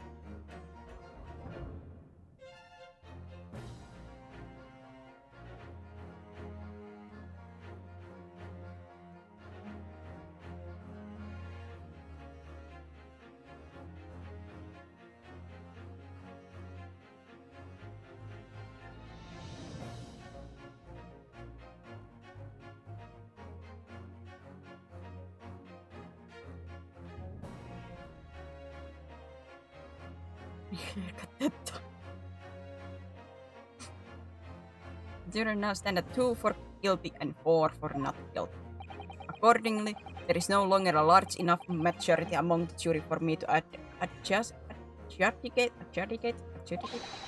at the end, and the trial must continue. Ha! I hereby ask defense, prosecution, and witnesses to return to their places. I may call upon all of you to continue to pursue the truth. I have a feeling Baroque ain't gonna be happy with us. So, Lord Van Zieks, continue to substantiate the case for the prosecution, if you please. I have a feeling he ain't happy.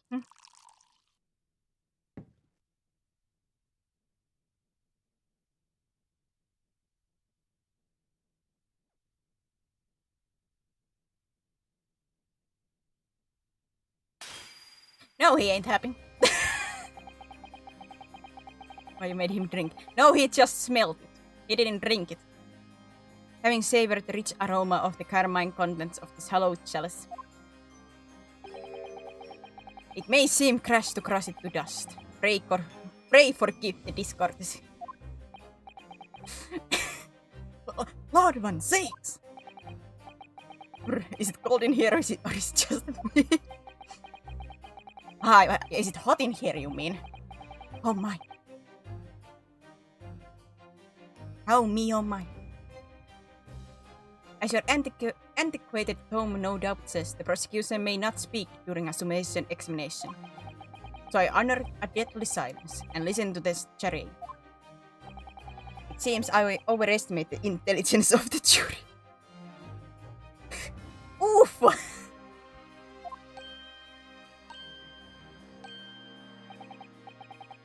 Well, no matter. But the stabbing thing is actually like a quite major oversight here right now. What do you mean? There is nothing so hard to prove as a self-evident truth, it would seem. No, and why else would we grace the courtroom with our presence after all? So, let us proceed to the next round of battle.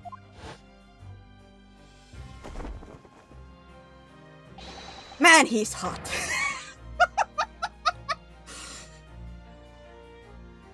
Oh God, he is hot.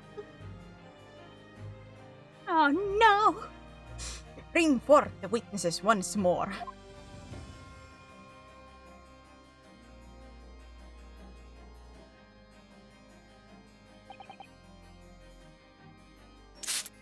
No, I feel no shame. I feel no shame. I feel no shame. If you can rule over the anime booba.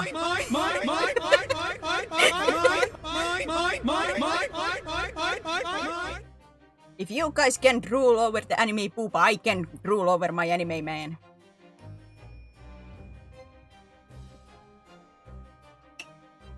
Nice. Witnesses. I trust you heard the summation examination we have just had to endure. Yes, sir. I did, sir. Of course I heard. Okay, I rule over anime feet. Well, you do watch the booba too. You cannot deny that. Oh yes, sir, I heard it. You, sir, on the end, the coachman. I believe it's Beppo. But I prefer a girl. Well, yes, you prefer a girl because you're attracted to girls. I'm attracted to guys, so of course I'd rule after the guy. You know? You give me a tall... well, I would... Yeah, a gentleman, yes. Tall, strong, gentleman character. Like I offer myself to be slammed to the table, sir. You don't have to slam your feet to the table. You can slam me to the table. Yes, sir, my lord, sir. If it transpires that in your previous testimony, you were attempting to veil the presence of a fifth passenger in your omnibus, you'll be found guilty of perjury. You're advised to bear that in mind, sir. Oh, mio Dio.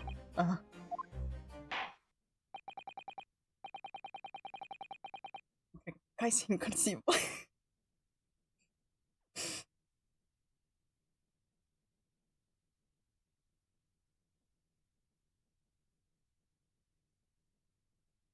Now then, witnesses, I hereby call on you to testify before the court again. You will explain the various misgivings brought to our attention by the defense's summation examination.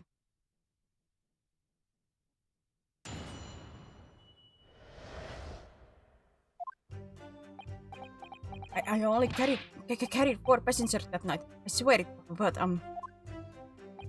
well, I for one was told I had to pay 5 pence of port bus. I fiddled lost on the fare ride he did, and then I saw that blood-curdling sight as well. It's all too much. I tell you, I saw McGilden stabbing that man. Everything I said before stands. Oh yes, he stabbed him. Yes, he did. I think so, yes. You think?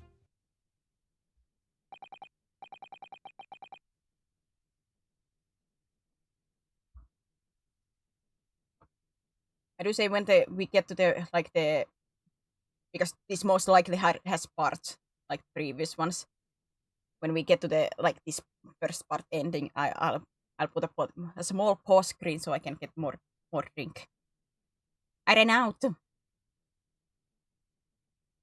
Counsel, make sense of this for me, please. The phantom fifth passenger conjured into existence by my learned Eastern friend never exists. The confusion has arisen from Coachman's sly little cozinage. Get drink now. No. When we get to the part one of this ending. People, explain yourself. I'm terribly sorry, Guildmaster.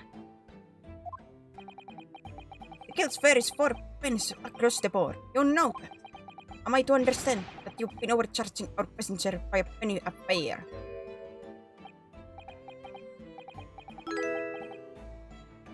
Oh, is that Saint John? Thank you for the follow. Thank you. It's so cold, and the last run of the day is always half empty. You have been dishonest. I'm sorry. You're a disgrace, Peppo. A disgrace. Disgrace, I tell ya! We'll make the devil out of that saint! No, that sounds like a threat if I have ever heard one. And your selfish actions have brought dishonor on the entire guild. If I may, sir, I had to pay 10 pence on the bus just last week. What? 4 passengers at 5 pence each is, yes, 20 pence. I done the arithmetic 10 times already, but I just can't make a result come out differently. Know that? Figures. Well, it would appear that one of the aforementioned misgivings had already been explained. So, counsel for the defense, your cross-examination, if you please. We've already had the pleasure of a protracted summation examination today. I see you I see you intend to continue the parlor case. Absolutely.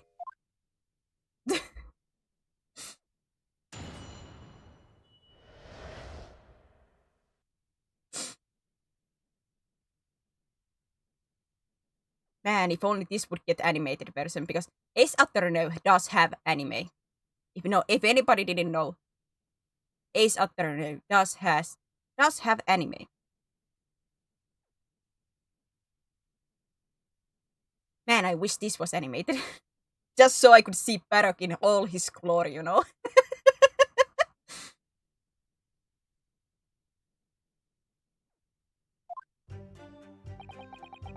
I only carried 4 passengers that night. I swear it. But there is an anime? Yes. There is an anime. It's funny because when they hear yell the objection and such, I think there comes like a force wind that knocks people around and everything. Objection! Yes, that exists.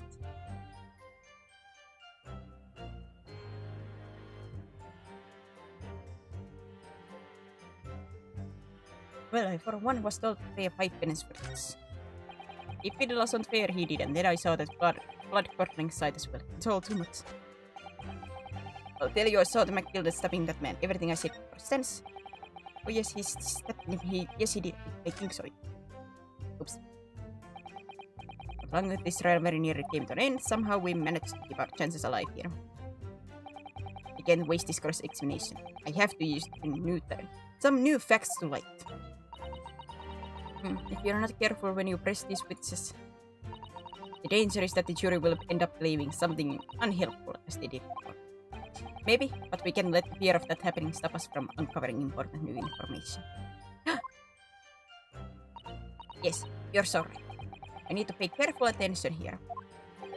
I don't want to miss even a flicker of reaction among these witnesses. Remember, if you happen to spot one of the witnesses reacting in a strange way, don't hesitate to pursue them as for the reason.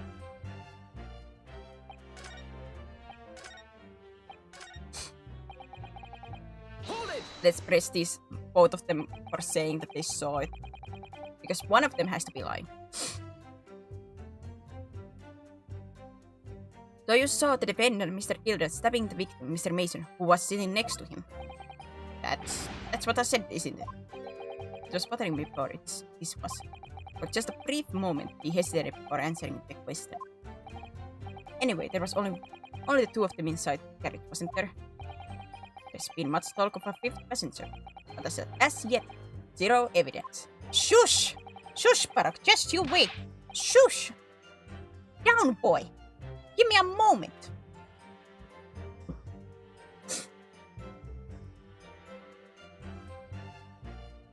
Down and be quiet and you will get read, okay? Then what are we wasting all this time for, eh? It's a black and white. The man is guilty. Something about Mr. Fairplay's testimony just jars with me. I wish I could work out what it was.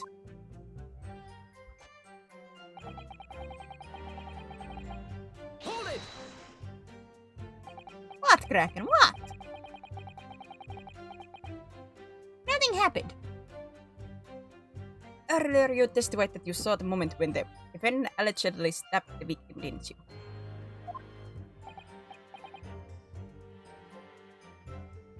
Objection sounds like every girl else going to high school. Next thing I know, it's starting. Objection! Rejection! And with the rejection yell, you get the force wind too, and you will get knocked around. You get the breakdown reaction too that these people get. Yes, that's right. There's a moment. Hey! I have said I'm not a say-so. At least fully.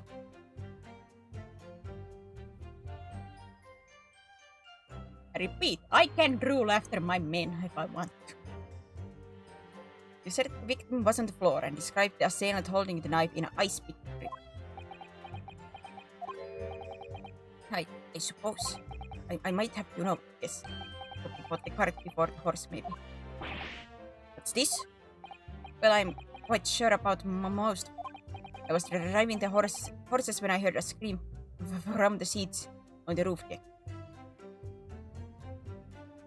That's is all white-haired anime men. Alright, I do admit it, I have a weak spot for silver and blue. Silver hair and silver/white hair and blue eyes. I have a weakness for that. Even though my number one husband has neither of those. But my preference to be silver/white hair. We aren't complaining, but we aren't letting go unpleased either. Throw the worst you can, I feel no shame.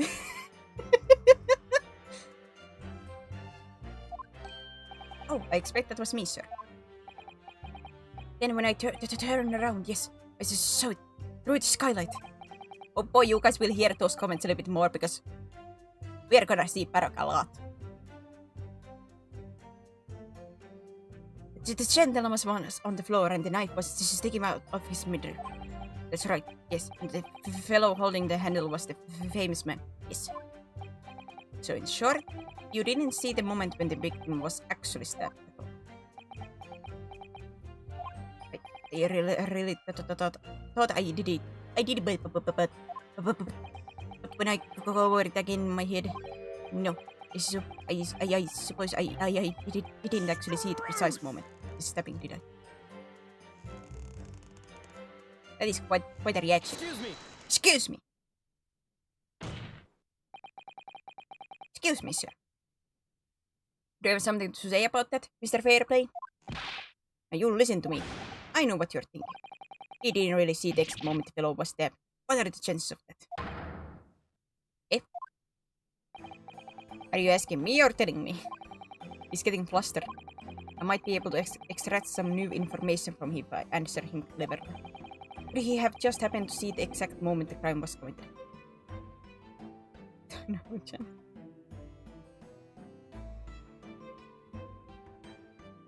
Wait, that Mr. Fairplay? I know what you're thinking. He didn't really see the exact moment the fellow was stabbed. What are the chances of it?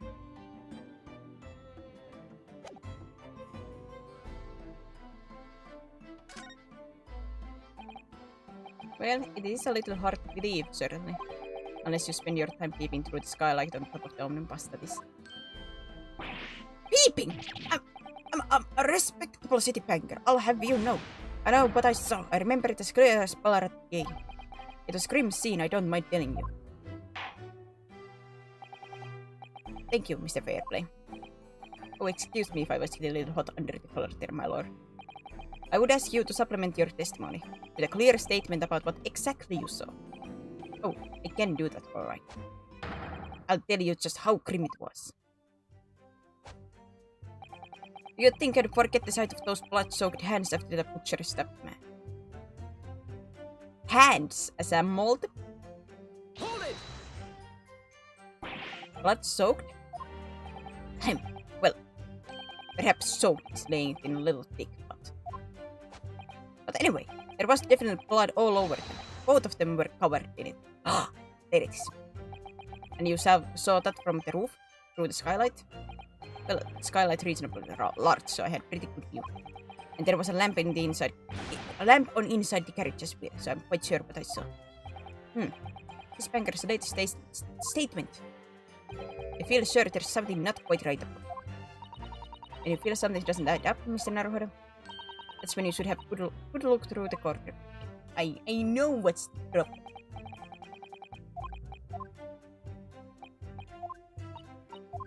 Huh? I'm gonna sneeze. I don't wanna sneeze. I don't wanna sneeze.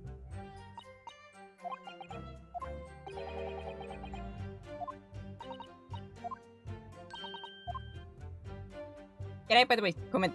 I was continuing the rigging today. I'm doing like the mouth rigging and I'm looking at that, I'm like, oh god, this is gonna look horrible because it's not. I'm like, oh, it's. Ooh, I don't. How to say? I have a feeling like the cuts were not done correctly with the mouth parts. Hey. Not pretty.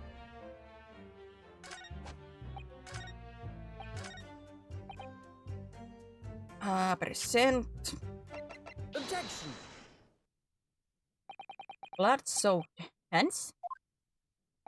Well, I admit that soaked might be laid on a little thick, but anyway, there was definitely blood all over. Both of them were covered in it. Well, I'm very sorry to disagree, Mr. Fairplay, but that's more than a little peculiar. What? Here are the gloves worn by defendant McGilded on the night in question. Oh, yes, right? And there certainly does appear to be sizable dark-colored stain there. But, as I'm sure you can clearly see, it's only on the right-hand glove.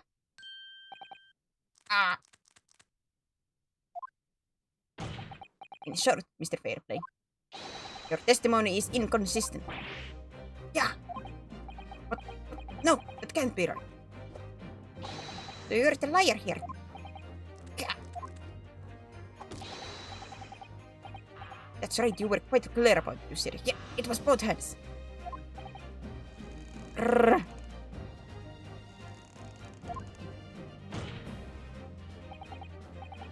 Mr. Fairplay, if your last statement was a lie, it calls your entire testimony into question.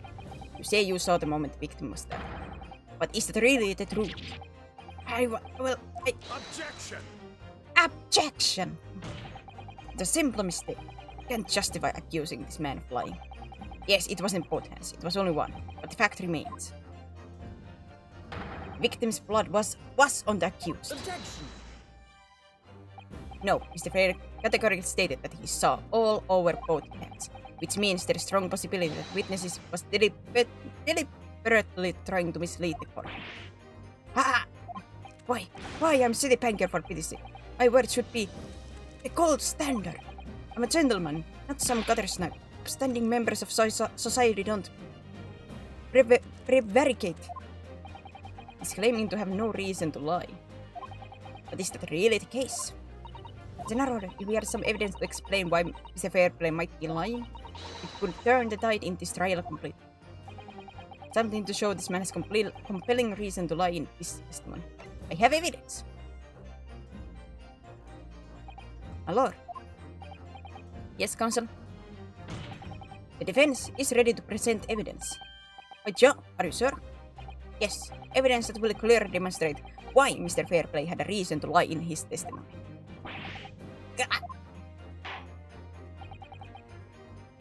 Very well. I hereby call on the defense to present this evidence. Evidence that demonstrates a motive for the witness's alleged deception of the court. Take that! Take that! This is a list of the debtors who owe money to Mr. McGill. Yes, a list of innocent victims, revealed by the accused extortion. The point is, among the name of this debtor is your name, Mr. Bruce Fairplay. What? Mr. Fairplay, are you currently indebted financially to the accused?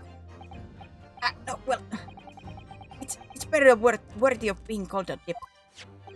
According to this ledger, you owe 20 guineas, not an inconsiderable sum of money, wouldn't you say? Well, what of it? Let's suppose Mr. McGill were to be found guilty of murder. What would become of your debt in that case? These documents state that the loan agreement is forged between two individual parties.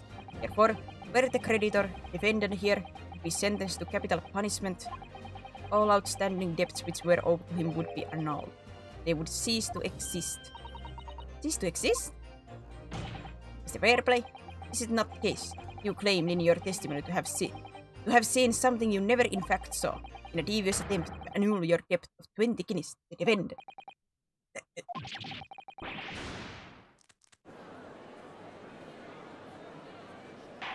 I was about to say, Barak, are you gonna yell objection? Once again. Order!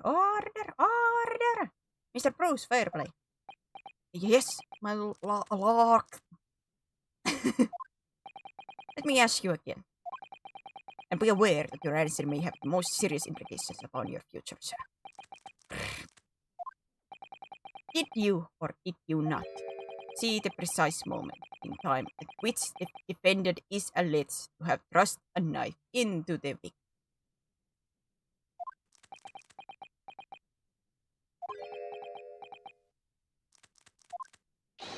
Your silence speaks volumes.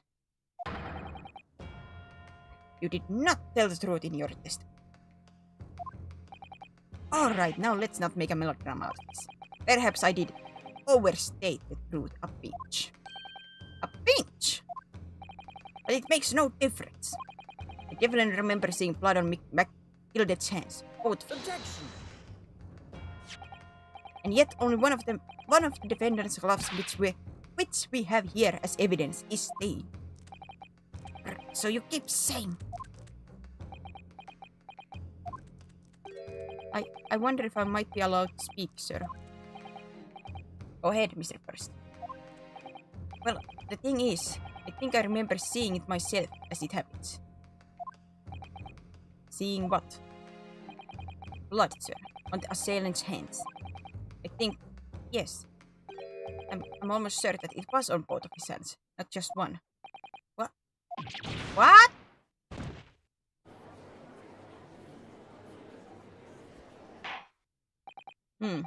It would appear that we're going to need further testimony from all your witnesses. This time, I would like to know precisely what you did and what you did not see. Do I make myself perfectly clear? Yarks! Mr. Naruhodo, this is good news. The course of the trial seems to have shifted slightly at last. It is perjury as long as you don't change your stance on it before the trial is over. Since he changed his testimony, now he won't be pursued for perjury.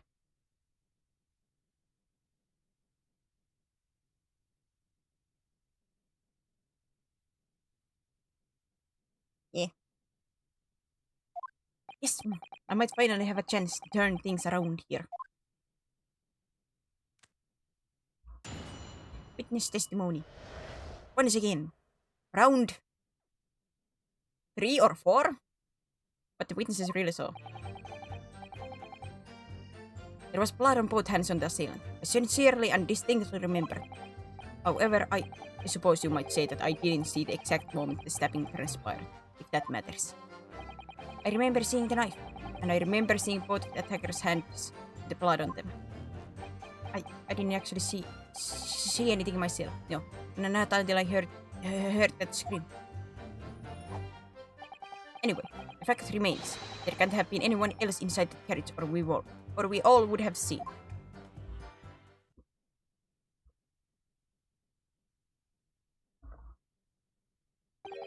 Well, lo and behold, in truth of fact, not one of you was witness to the crucial moment of the crime was perpetrated. I apologize, my lord, but honestly, there was no one else inside that carriage, and the man's hands were covered in blood.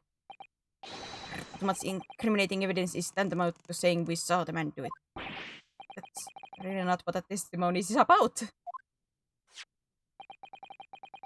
Let's examine the interior of the omnibus once more. The victim's fresh blood is clearly visible on the seat, corroborating the witnesses' accounts. In other words, there is no substantial nor significant change in the fact of the case. Very well. Your cross-examination, please, counsel. Yes, my lord. Yes, my lord. What the witnesses really saw. Hold it! No, evidence tells us otherwise. We have the gloves the defendant was wearing on the night requested in the court. I'm well aware of that, sir, but nevertheless, I know what I saw, and I stand by. The man had blood on both his hands. Weird how we haven't heard from the defendant since the trial started. Actually, that is quite normal. Usually, in a Saturn, the defendant doesn't really talk that much. If at all. In the trial.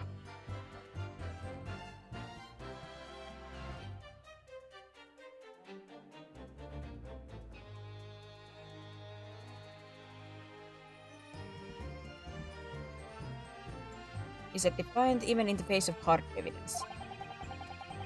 Like how to say, McGilded here is a little bit like exception. Usually you don't see the defendant that much in these cases.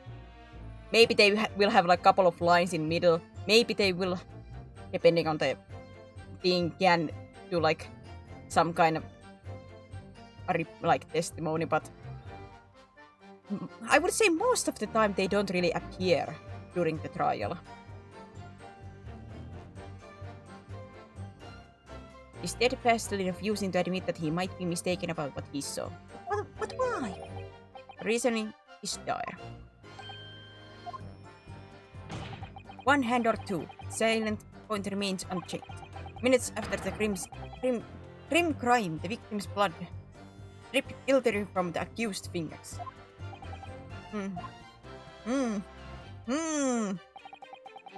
However, I suppose you might say I didn't see the exact moment. If that matters. I remember seeing the knife, and I remember seeing both of the attackers hanging with blood. Definitely saw that too. Blood on both hands. Yes, sir. I mean, I know what you're trying to say. Only one of Mr. Gilden's gloves has any sign of blood on it. That's right. The thing is, as far as I remember, sir, when I looked down and saw Mr. Gilden sitting beside the other fellow, I don't believe he was wearing any gloves, sir. He wasn't wearing his gloves? That's correct, sir. And I saw the blood on both his bare hands quite clearly. It's true that the dark color stain on the dark leather gloves wouldn't have been easy to see. I should point out that the police officer who apprehended accused of the night in question reported that there was no trace of blood on McGilden's gloved hands. There wasn't blood on his hands? This is puzzling indeed. This must be significant somehow, I'm sure of it.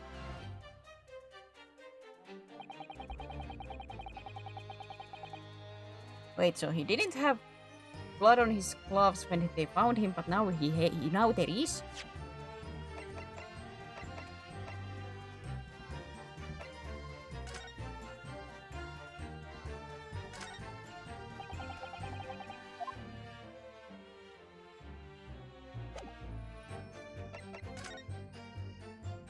Wait, if he was stabbing with this hand, you know, with his right hand, wouldn't this have blood stain on it then?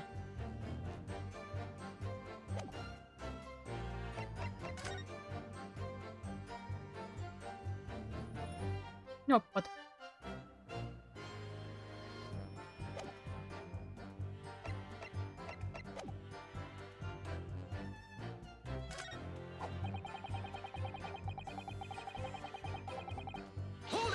Hold it! And everything you saw of the incident was through the skylight of the room of the omnibus? That's right. It was fiercely cold that night, but the glass wasn't frosted over. Oh yes, I remember I was shivering. It was so bitter. Which rather begs the question of why the pair of you were sitting on the roof deck in the first place. Well, I don't know about this young fellow, but I couldn't enter the cabin. Oh? Why not?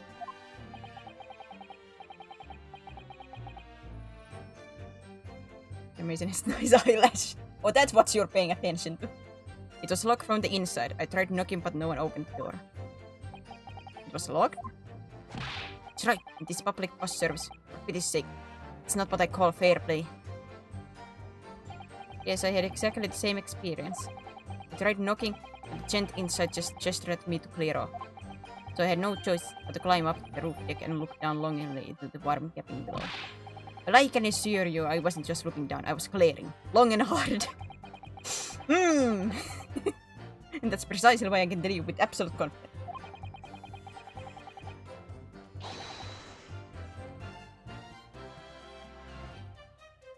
But if there was anyone else at all in that cabin, I would have noticed. An unequivocal vocal? What is with this game and fancy words?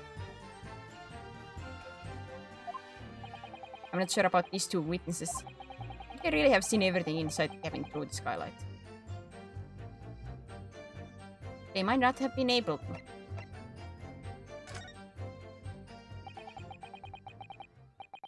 Fancy words. Too many fancy words. Please use the common English. Allow me to confirm one thing, Mr. Replay. You were riding this omnibus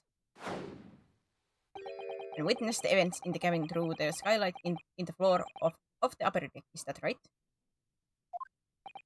That's right, yes. In that case, there is a portion of the cabin interior that would have been out of sight from you. What? Wait, golly, really? Obviously, at this stage we can't say for sure, but the possibility cannot be denied. At the time of the incident, there could have been another passenger in the enclosed cabin of the omnibus. Objection! Objection! Enough hypothetical meandering, my Nipponese friend. Fun fact, English has a word dedicated to the action of throwing someone out of window. Because that's such a common occurrence. The prosecution demands that you substantiate your claims. After all, the scene of the crime is here, in the flesh. Very well, I will uphold the prosecution demand. You will identify the area on which the cross-section plan of the omnibus. Where exactly in the omnibus are you suggesting that this potential extra passenger could have been situated? Take that! Take that! Both rows of the seats of the roof faced in the direction of the travel, whereas the seat in the enclosed cabin face each other, which means the visible part of the cabin, which passengers on the roof deck can see through the skylight, is as I've drawn here. That's right, Malva. As you can see, the seat opposite the one which the victim and his attackers were sitting is obscured from view. In other words, if someone had been sitting on that seat, it's quite possible that the witnesses would have completely unaware of it. Objection! There's the objection. It's quite possible some phantom was sitting there. You Nipponese have a forbidding habit of obscuring truth with ambiguity. I concur with the prosecution rejoinder. In a British court of law, evidence is paramount. I cannot entertain this conjecture, counsel. That is, unless you're able to put a name to this mysterious passenger to whom you allude. Can you, Mr. Naruhodo? I honestly don't know. Who could it have been? Who could have been in the other seats, which was out of sight from the witnesses on the roof deck?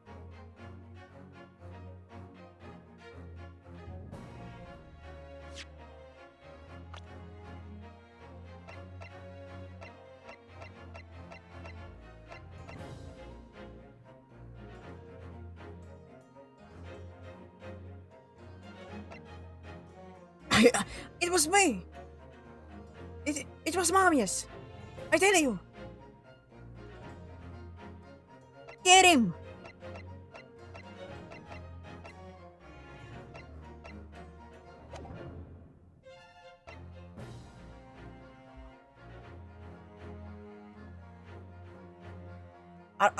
Wait, is my thought process trying to be that I would say it's McGilded actually in their other side?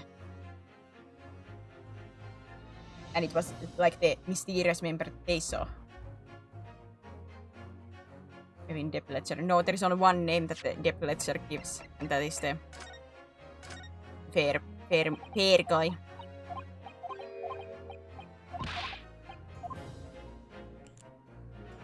Because there is nobody else that anybody knows.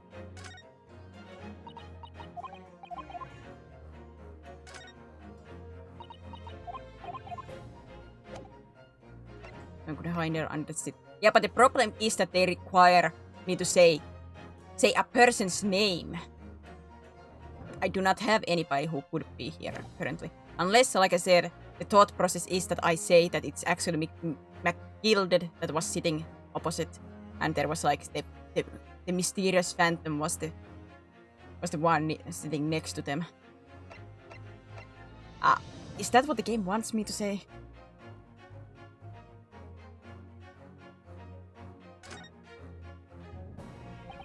Understand, my lord. Defense would like to put forward a name. You're a fool. That response was a desperate attempt by a man who has no notion of his own limitations. A toast to hard lessons not yet learned. Let us not delay, counsel. Defense is still to name the passenger in the other seat. This could be the chance I've been waiting for to turn the trial in my favor. On that night of the murder, the person occupying the seat in the omnibus cabin that was obscured from view was... It was you, Lord Van Zieks! It was you! Accuse! Take that!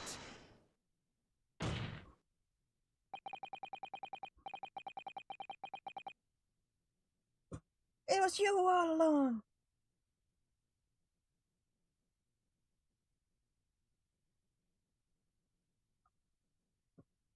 The passenger in the enclosed cabin with the witness on the roof failed to see. You wouldn't ride the bus with those peasants. Has to have been Mr. Magnus McGilded.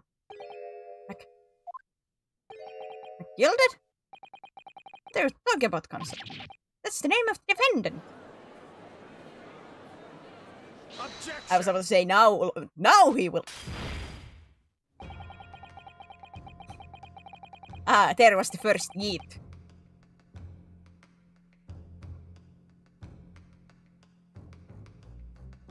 I have a feeling those chalices are not, cheap either. If I desecrate this chamber by smashing my hollowed chalice, do forgive the discourtesy. I have been censored. Lord Van Zieks, Irex. People talk of those tiny island nations in the Far East as having a learning and culture of their own.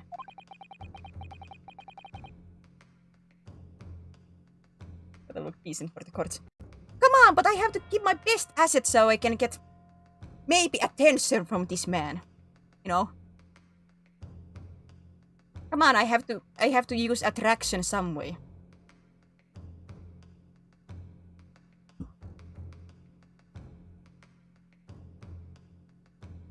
But I see they use the terms ill-advisedly.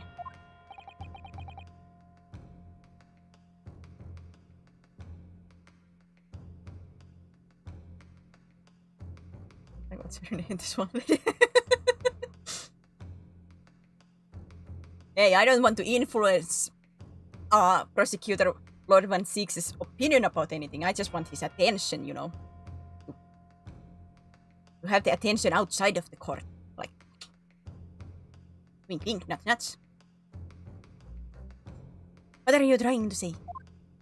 You got to kill the verdict because of your lack of move. Are you saying I don't have talent otherwise to, you know, like I'll beat him in fair and square in the court. But outside of the court, you know, I wouldn't mind attention.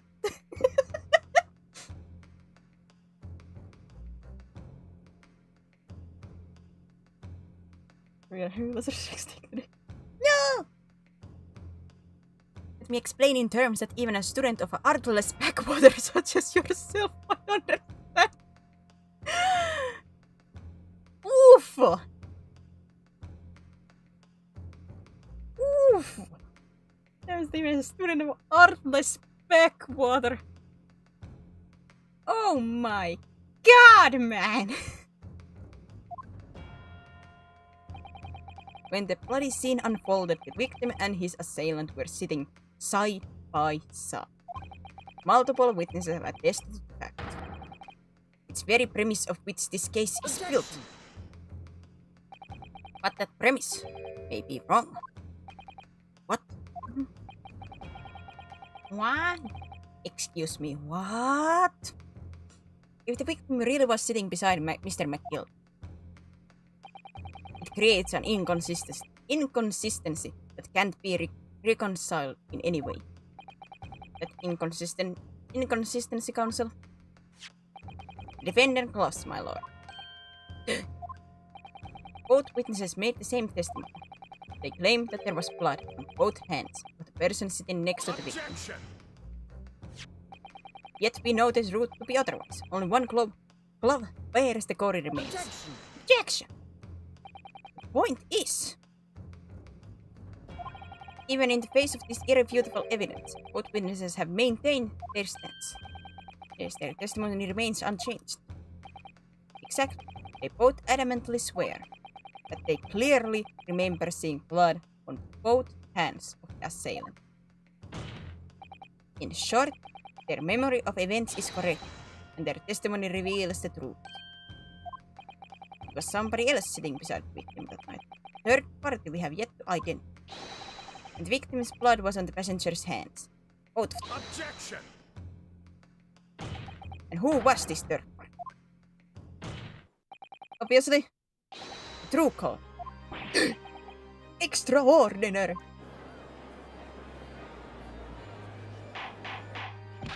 Order! Order! Order! What exactly are you postulating? Objection! The defense postulation is just nothing more than conjecture. The witnesses have clearly stated that they saw the accused. Objection! But when elaborating on this testimony, Mr. Fairplay said two of them were wearing hats and I couldn't exactly make out their faces. Yes. The tops of their heads were obscured by the roof. I could see the rest of them though. Yes, that's right. Both gents were most certainly hatters do tend to notice such things, sir. And what particular style of hat did the two gentlemen sport, Mr. First? I'm afraid I don't remember. And you call yourself a hatter? The style of hat makes no difference. There was no third passenger in that cabin. How can you be so sure? Because if there had been, the accused Mr. McGilded would undoubtedly have offered to depose the fact. Unless that is, you're proposing an even more preposterous explanation. That the accused failed even to notice the presence of the true culprit in the very cabin in which he traveled. Well, Mr. McGilded did, say that he was, according to his own words, asleep. That's right. If there was another person traveling in the enclosed cabin of London's, it's inconceivable that Mr. McGill would have been unaware of it. Order! There is clearly a simple solution to this problem. Bring the accused, Mr. McGill, to the stand. Well, what say you, counsel? The prosecution objects, my lord. On what grounds? As a suspect, you will have already made a full statement to the police. Everybody will make sure this take is so much value in this historics. Oh god. I suspect he will have made his yep. But what if there's some reason why he's unable to speak freely? Magnus McGilded is no uneducated rough. If it indeed turns out the man has been withholding information, you can be sure it will have been the most deliberate act. Counsel for the defense, what is your opinion? My lord, should we ask McGilded to testify or not? Demand his testimony. Yes, we need to hear what he has to say in order to find out what the truth. Defense would like to call Mr. McGilded to the stand. In that case, I would like to hear the opinion of the jury. Yes, I need a little time to consider this. If you ask me, I think we should hear what McGilded has to say. Get the man out here, I say. It would be utterly illogical not to hear his testimony.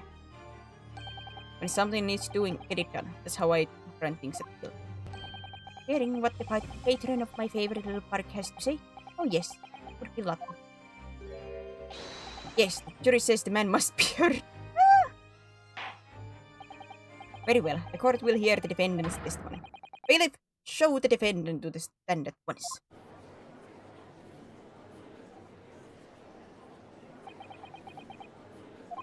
Now, maybe what actually happened that night will finally become clear.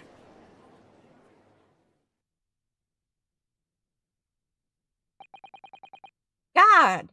Still, we haven't gotten to the part 1 done.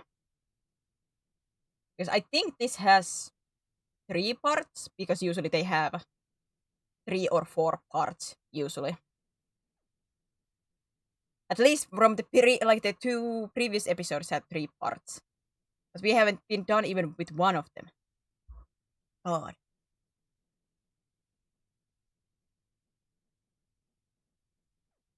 Let's proceedings be resumed. Mr. McGill, have you been listening to the discourse of the day? Be sure I have, my lord. There are now 2 matters of which the court desires to hear from you.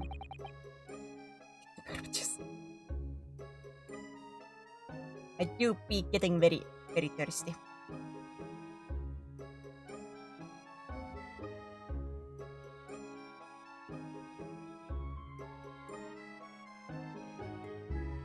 Should I take a small break so I can get some drinks for myself?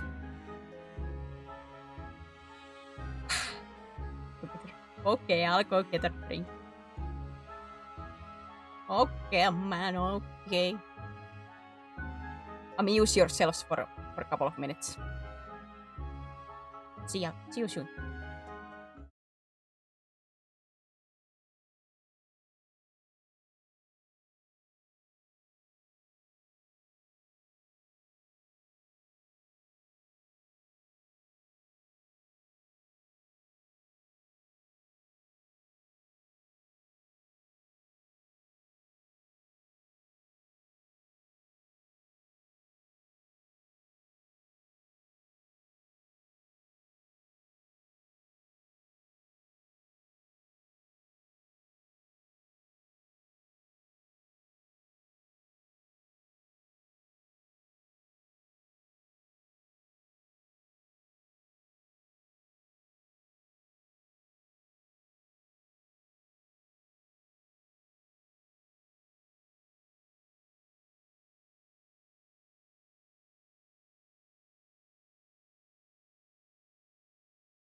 The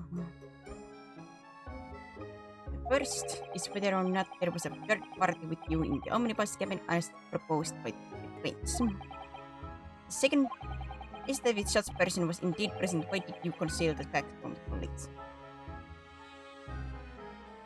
This is about to talk about the horse game.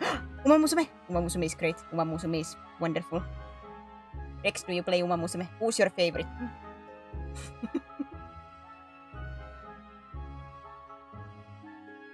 Is that if such a person was indeed present, why did you conceal the... Yep. I can't know. It's not in my nature to hide anything at all. Just answer the question, please.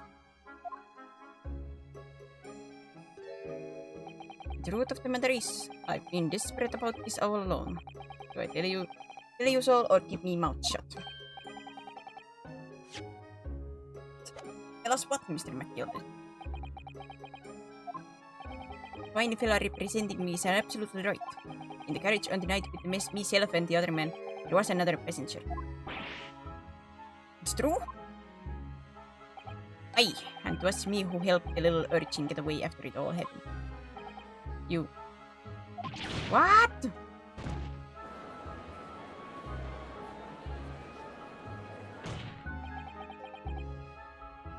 No, Magnus McGilden. That convenient excuse can't save you now. I'm truly sorry, so I am, Lord Van Zieks.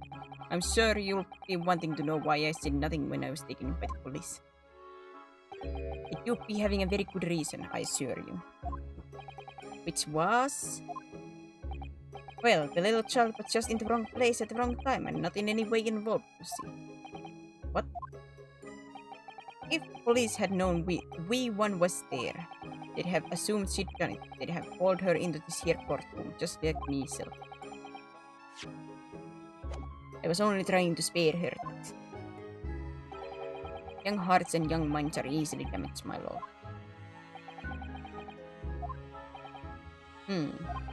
And who was this young child of whom you speak?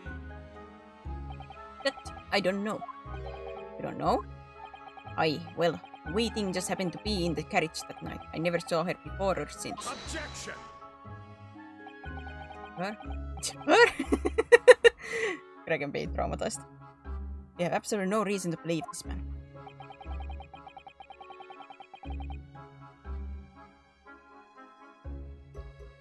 The prosecution calls for the witness's statement to be disregarded by the court. You know, I wouldn't be surprised if the urchin isn't here in this courtroom as we speak, listening to the proceedings. What? Bang! Ah, smoke! Ah, fire! There's fire! There's... I can't see anything through all this smoke. No, the network from one. Murderous pistol. Hey! Remember who you're talking to. What is going on? Be careful, Mr. Naruhodo. Cover your face.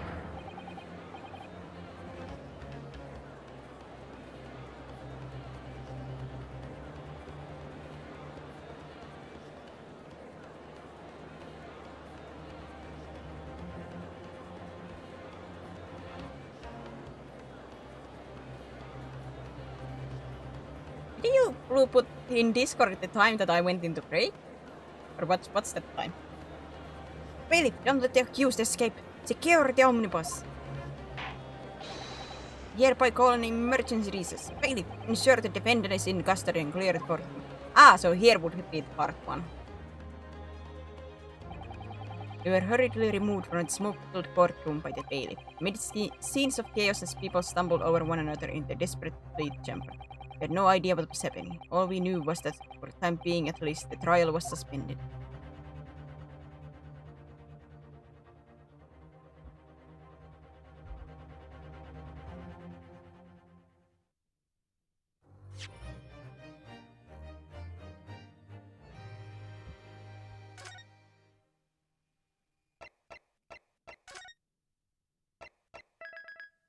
There's a very meme face here. I wanna get screens. Mr. Penguin escaped. Nah, he's still there. Come on, we are not even halfway done with this.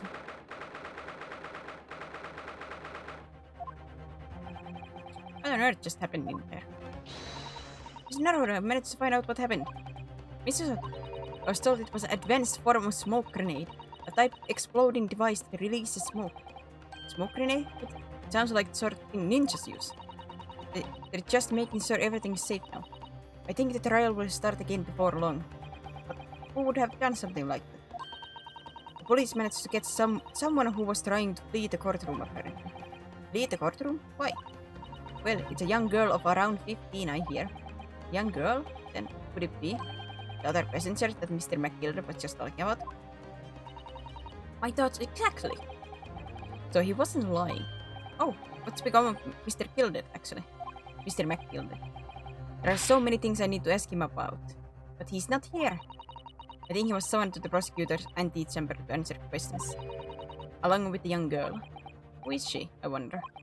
And what was she even doing here at the trial? She was taking a huge risk and for what possible benefit to herself. There's another matter that's troubling me. What's that? The 20 pence. Oh, According to the coachman, Mr. Peppo, he took 4 passengers that night and fare of 5 pence each. That comes to a total of 20 pence exactly. But now it seems there were in fact 5 passengers, which means the figures don't seem to add up again. Right, that is strange. Counsel for the defense, kindly proceed into the courtroom.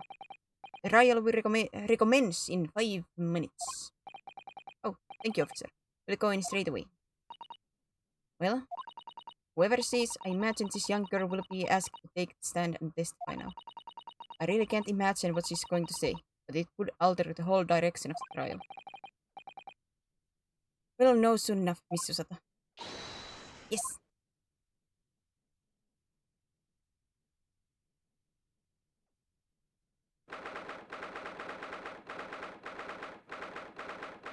Old Bailey Court.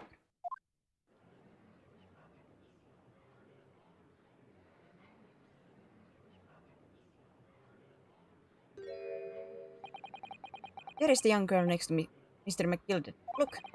She must have been the one who caused the disturbance before. Well, after that rather eventful recess, the court will now resume the trial of Mr. Magnus McGilder. Now then, Lord Van Zieks. My lord? I believe you have established the cause of the smoke which failed the proceedings earlier. It seems to have been a advanced form of smoke grenade, sort typically employed by the army.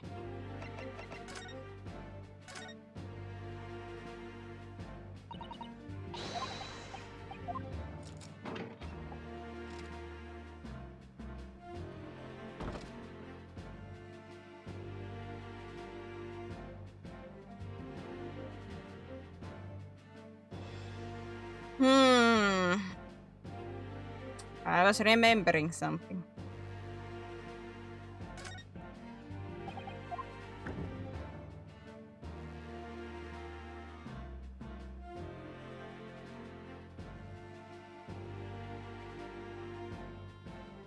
Some shenanigans. This storage compartment, but there's nothing in here. It's totally empty. Something doesn't seem right here, but I can't put my finger on what it is. Maybe it was that there was stuff before here.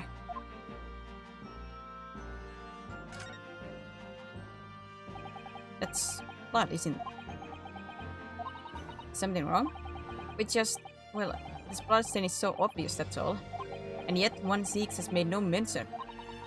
I suppose that does seem a little strange.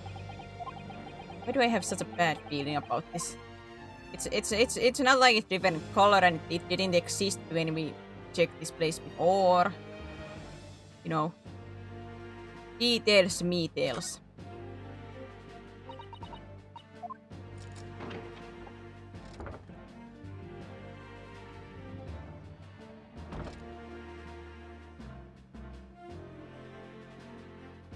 Details, me-tails.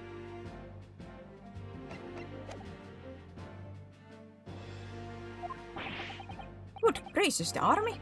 What in the devil's name? It was an elaborate attempt by a young girl to cloak her escape from the public gallery. She was caught.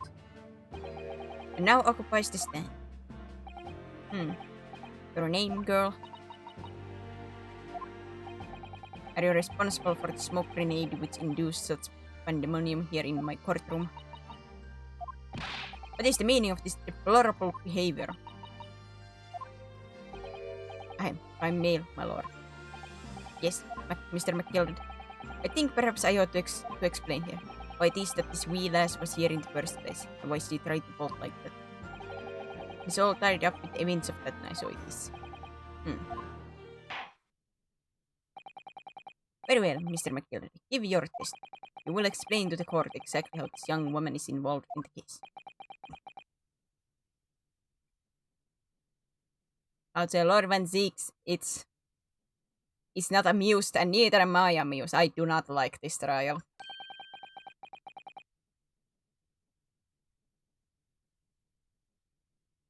Just what did I have? What did happen that night? Not like a defense lawyer needs that information or anything.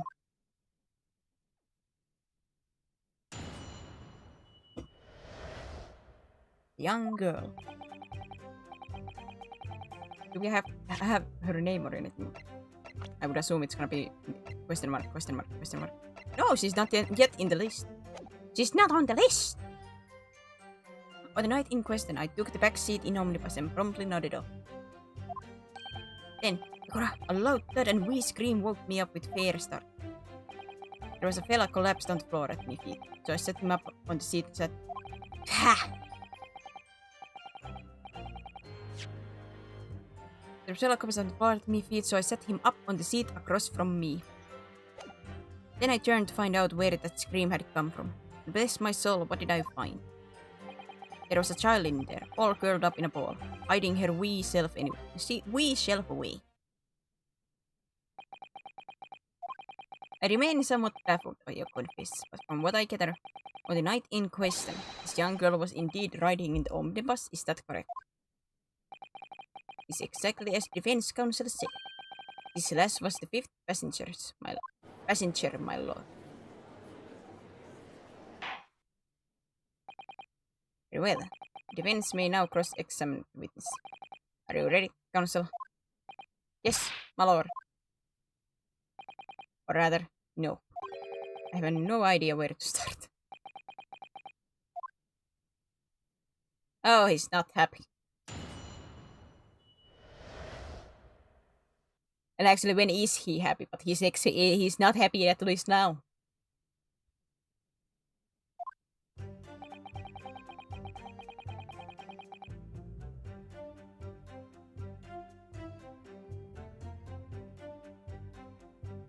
On the night in question, I took the back seat in omnibus and promptly nodded off. Hold it! And when you first got into the omnibus, were there any other passengers already on board? There were not. The cabin was empty and there was no one on the roof deck either. You were the first passenger, as it were, I see. Aye, and that's why I took the back side as I did. It's the most comfortable, so it is. Could you explain exactly what you mean by back seat? By all means, this is how you already described it earlier. I'm talking about the seat opposite the one which the poor gentleman who was sitting. Like I said, it's the most comfortable and where I feel most at ease. And of course, I enjoy gazing through the skylight from time to time as well. He is not happy. The pure silent treatment, like oh my goodness. A loud thud and wee scream woke me up with a fair start. A loud thud, you say? And a scream? Aye, that's right. How can I explain it? It's like sound of someone falling to the ground. That sort of noise. So you think it was the sound of Mr. Mason falling falling to the floor having been stabbed him? Well now, you'll remember that I was asleep at the time, so I wouldn't like to see. And when the sound woke me and I opened my eyes, there wasn't a soul to be seen in the carriage but the fella on the floor. You didn't see anyone. But at the moment, you did hear a scream. Ah, from the seats above on the roof deck, I presume. Not above me, no, my lord. It was from inside the cabin. But I wasn't altogether thinking about the scream. No.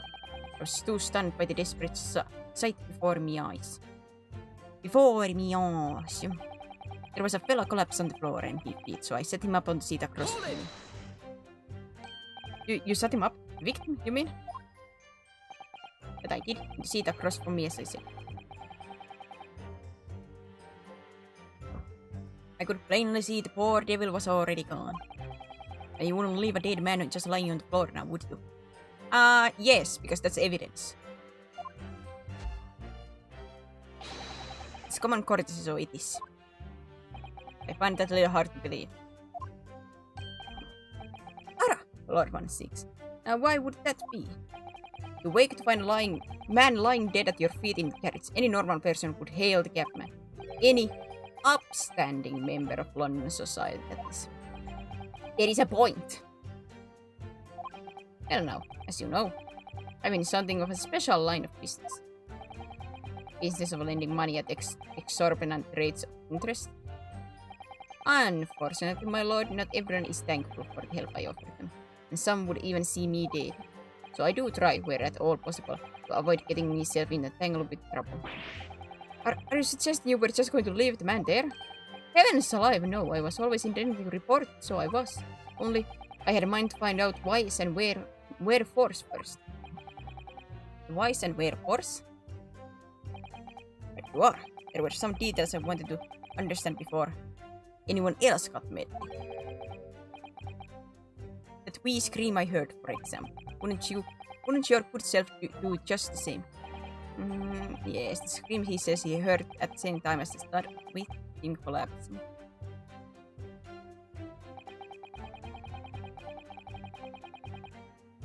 Then I turned to find out where was the scream had come from, and bless my soul, what did I find? What did you find? Hold it!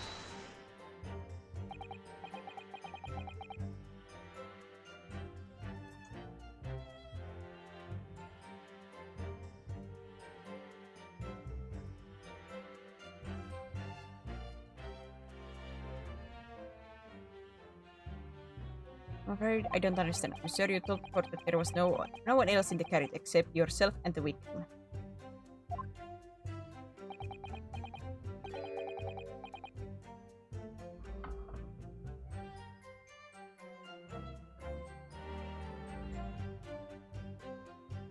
Sorry.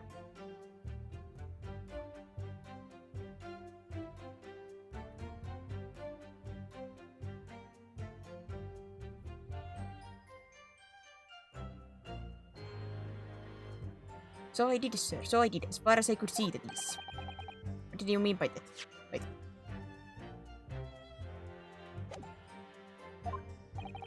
Well, now, it's a queer thing. The wee scream I heard as I woke up, it came from, if you'll excuse the vulgar expression, under me backside. Good gracious. Under your backside? And when I lifted the seat of which I'd been sitting, I found there was a wee cubby hole there for storage.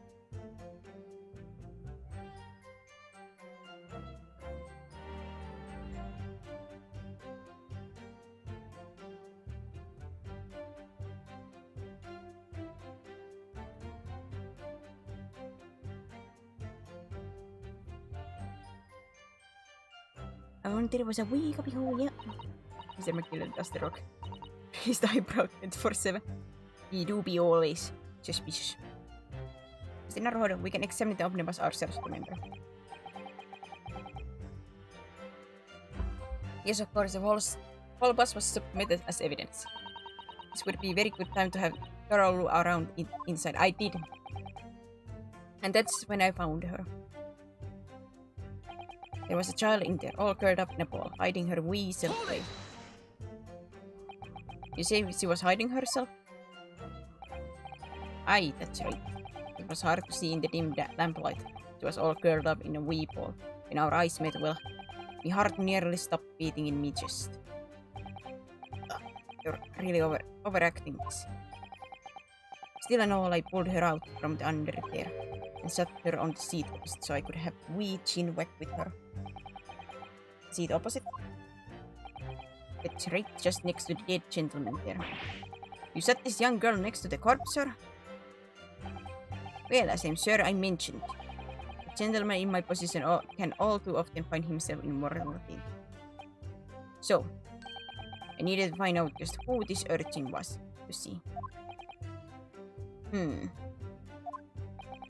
while I was in the middle of talking with her, I heard another scream. A fellow's voice this time. Presumably that scream was Mr. First, who was sitting on the roof deck seats. So they didn't hear her scream? If what you're saying is correct, you're claiming that they didn't hear her scream, but they... Right you are again, I would say, sir. Looking down through the skylights, he must have seen this young girl and gentleman with a knife in his belly. In other words, the previous witness did not in fact see you at all, Mr. McDowell. But they believe to be yourself and the victim was in fact this girl and the late Mr. Mason. Aye, my lord. Aye. It was as I think everyone understands now, so that the back of the carriage out of sight.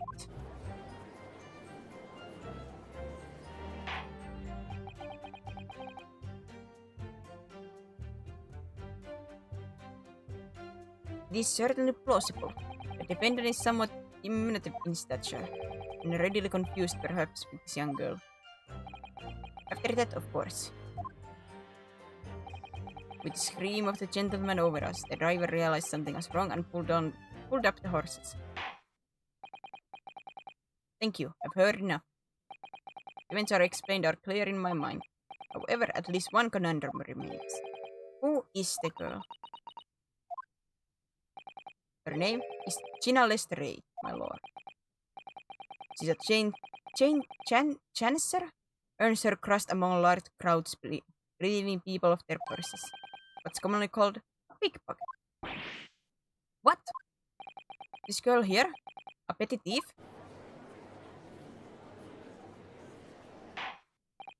Order! Order!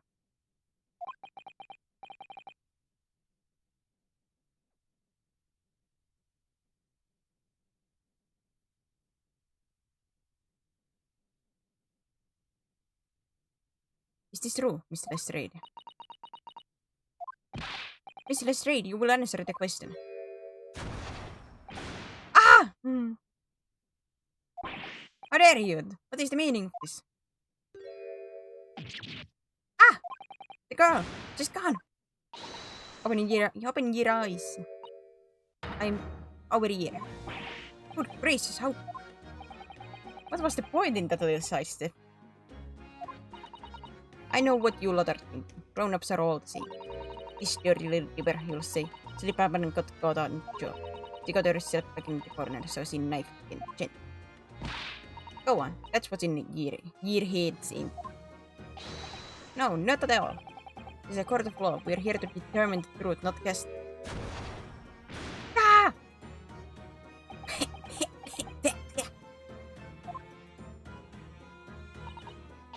Look, knives are for cowards. Only thugs use weapons like that. All I need for what I do is these fingers.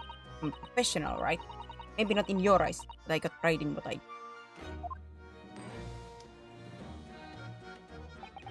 Let me guess, you don't count smoke guns among weapons for attacks. This? Yeah, this was in a bag I lifted the other day. Down where they keep the four-wheel tracks. It's nice in it. I like the pink vest. Ah, do not wave that thing in my direction again. So, you admit that you were riding the omnibus on the night in question.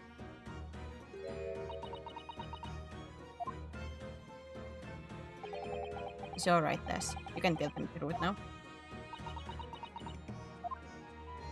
Alright, yeah. Just like the Irishman said. The court accepts this girl, Miss Gina Lestrade, as a valid and significant witness in this case. Accordingly, young lady, we will now hear your testimony, if you please.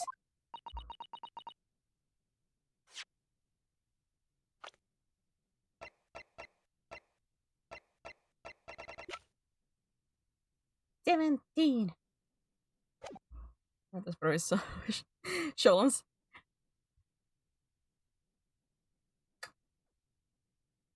Technically, yes.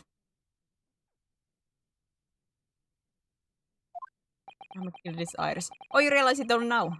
Yes. You will tell the court exactly what happened in the omnibus on the night in question. Alright. If I have.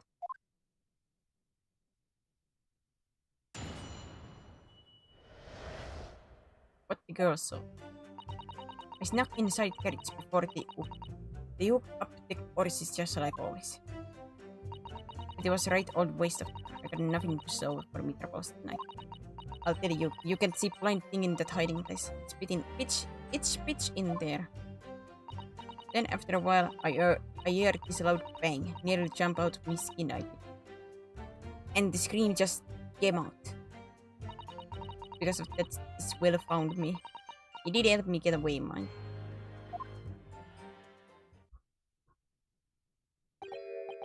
Yes, he let you go. I fail to understand why you would let the street urchin go, Mr. Gilder. Oh, it's simplicity itself, my lord. You see, she couldn't possibly have killed the other passenger. I knew that for a fact. How? As I'm sure I said before, sir.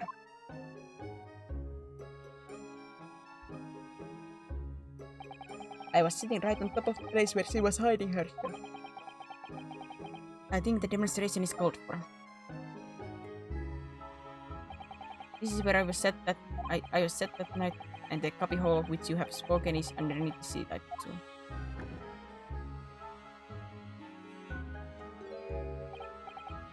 Yes. It does appear just large enough to accommodate someone of your stature. Aye, but of course Wheelass was stuck in there, because I'd parked myself on the seat for the duration. So you see, that's why I left last bolt. I knew that if the police found her there, they'd automatically assume she'd done it. But I will with myself if young life was ruined when all the time I knew she was innocent. Sure. Our man is such a good-hearted person.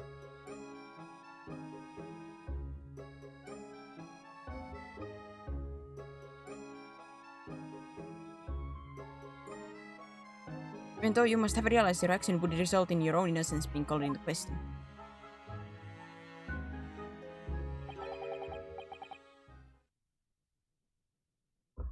Not at all, my lord. Not at all.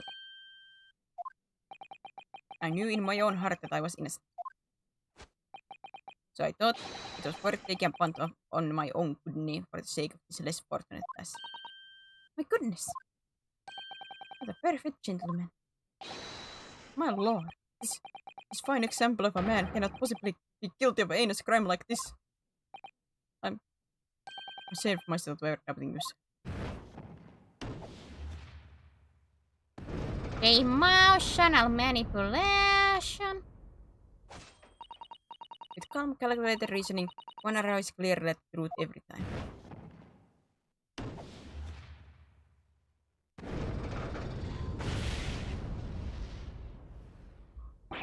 Saints alive! All 6 members of the jury consensually in their leaning to the verdict of not guilty. This must mean what? We're victorious. We won? Are you sure? Objection! There it is!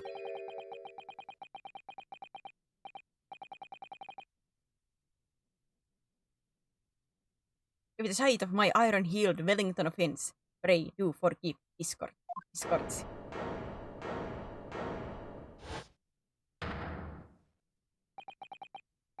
My man, Bianchi. This really is a consummate example of the one monumental flaw in British judicial practices,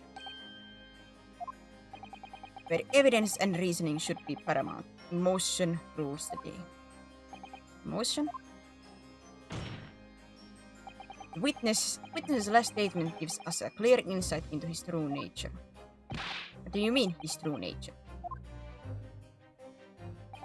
Do you really think Scotland Yard would have made such a glaring omission? After the incident, the omnibus was comprehensively searched by officers of police. Obviously, the interior of this cubbyhole, as the witness put it, was included in their investigation. The compartment under the posterior seat was full of coachman's belongings. It's noted in black and white here in police report. Good lord! The evidence has been tampered. In order to corroborate Mr. McGilder's story, someone has unlawfully removed everything from under the seat. What?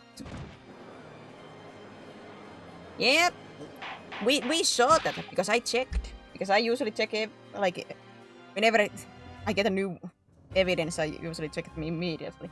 So, we saw that there was 1, no blood on the floor. 2, there were stuff in the cabin. Order! How could such a devious contrivance possibly have been effected, Council? Naturally, we must acknowledge the defiances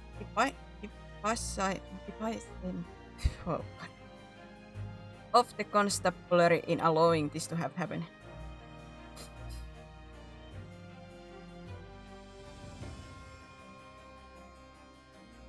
God, I love you, but I hate you at the same time. Why do you people have to use this kind of language?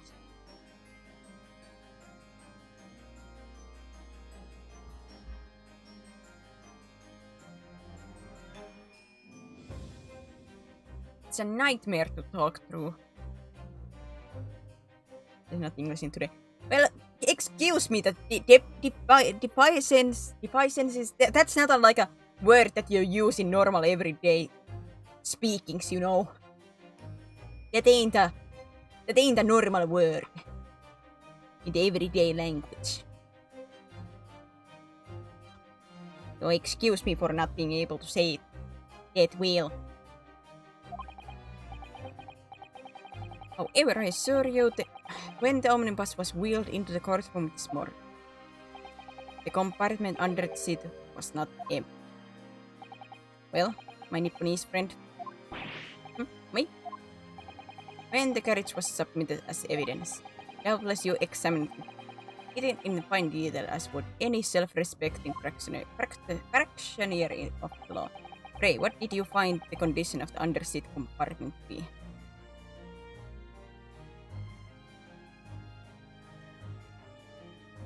You're not saying constabulary and every day. What kind of well, excuse me for being normal.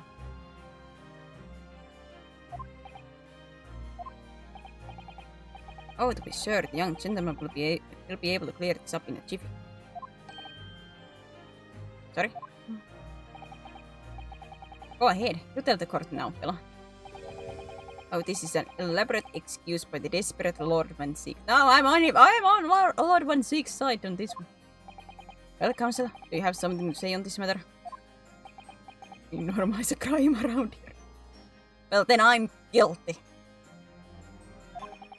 How am I supposed to answer? What can I say about the state of the compartment under the seat? I didn't look. It was empty. It wasn't empty. I don't want to lie. But McGilder is going to be angry with me. McGilder is going to be angry with me.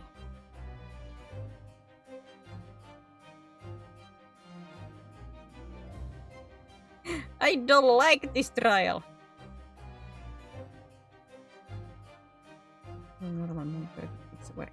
Dragon. So you're saying how to say it's a bad thing that I don't like eating unhealthy food?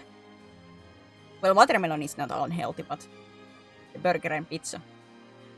So I'm a bad person because of that? You like watermelon? No, I do not like watermelon.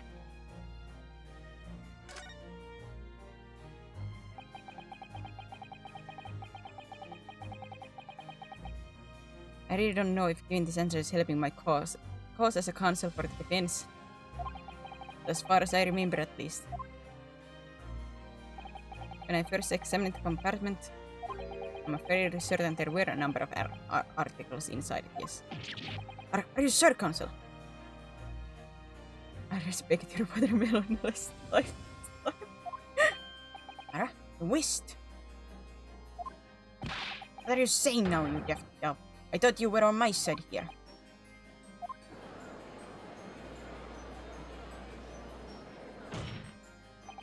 What game are you playing?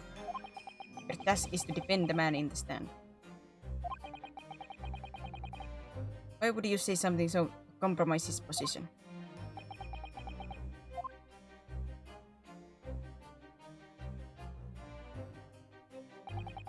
As the advocate for defense in this trial, I confess I'm still not entirely sure where I stand. But it seems to me that I should state what facts I do know as clearly and honestly as possible.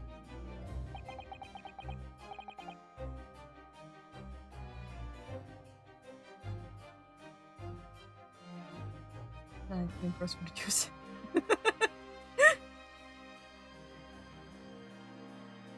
Interesting.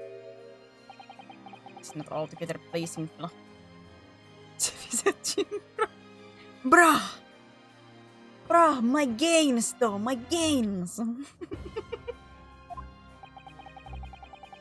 I'm simply telling the truth, McGild. Mr. McGild. Bruh! Oh, don't forget that you're supposed to be representing my best interest here, lad. Now then.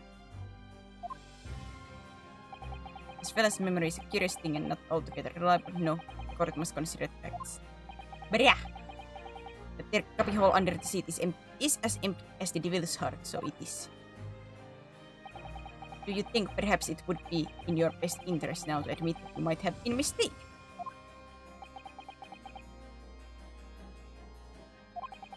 Why? Why do I feel like something's not right here? I should like the jury to wait on this matter. The compartment is designed to house equipment used to maintain the smooth running of the carriage. The guild rules state that the omnibuses should be properly and fully equipped at all. The children wouldn't have been empty on the night in the question. Therefore, isn't that irresponsible?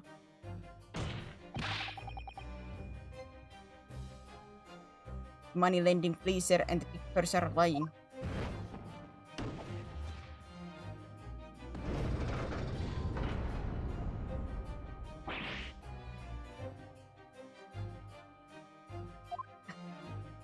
Removed when the smoke bomb was carried out. Oh yeah, the stuff was taken away when the smoke bomb was used and the fake blood was put to the floor when the chaos happened. I can't believe I was nearly taken in. The stinking rich are always thieves. Nothing but cowards, a lot. But, oh no. It's a trick. Of course it's a...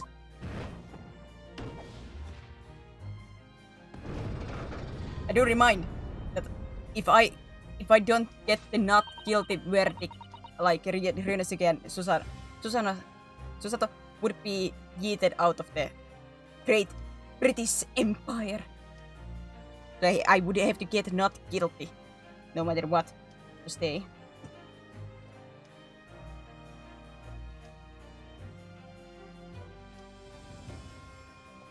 Wait, so I must concur here.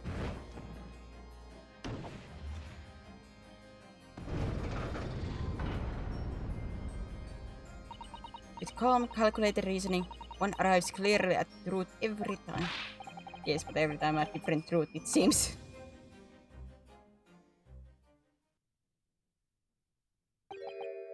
My lord, I humbly exhibit the scales of justice. Clearly, a verdict of not guilty at this time would be wholly and inappropriate. Thank you, guys. There might be safer since I departed back home.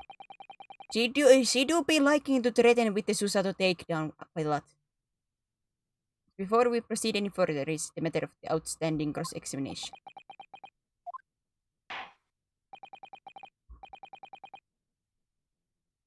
The counsel for the defense begin your questioning of the witness, please.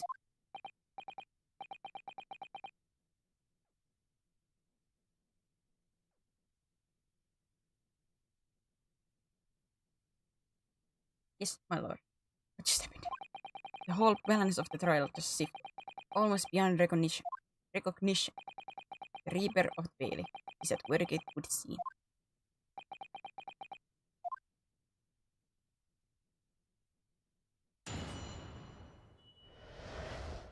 the girl saw. So I snuck inside the carriage before they hooked up the horses just like always. But it was a right old waste of time. I've never been so for trouble that night. I tell ya, you can't see a blind thing in that hiding place. The pitch in there. Then after a while I heard this loud bang. Nearly jumped out of my skin I did, and the scream just killed me. Because this well found me. He did help me get away from it. Hold it! So, you were already in the omnibus before it even set off on its run? Yeah, I mean, what's the point of spending a joy to make a few copy, eh? There's a rum idea in it. I suppose it means there's no point spending money to make money. It actually makes sense. Counselor, may I remind you that this girl is a petty thief. Kindly refrain from entertaining her tenants. Well, that does clear up a little mystery of the fares and all. 4 paying passengers at 5 pence, and fees making 20 to which the government testified. And once a little escape grace riding for free. The red conch of the driver always goes for some crop before his last run, I think.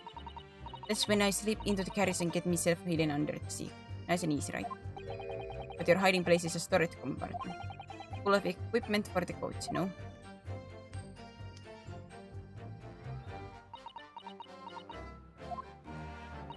Yeah, there's brushes and buckets and whatnot in there, sir.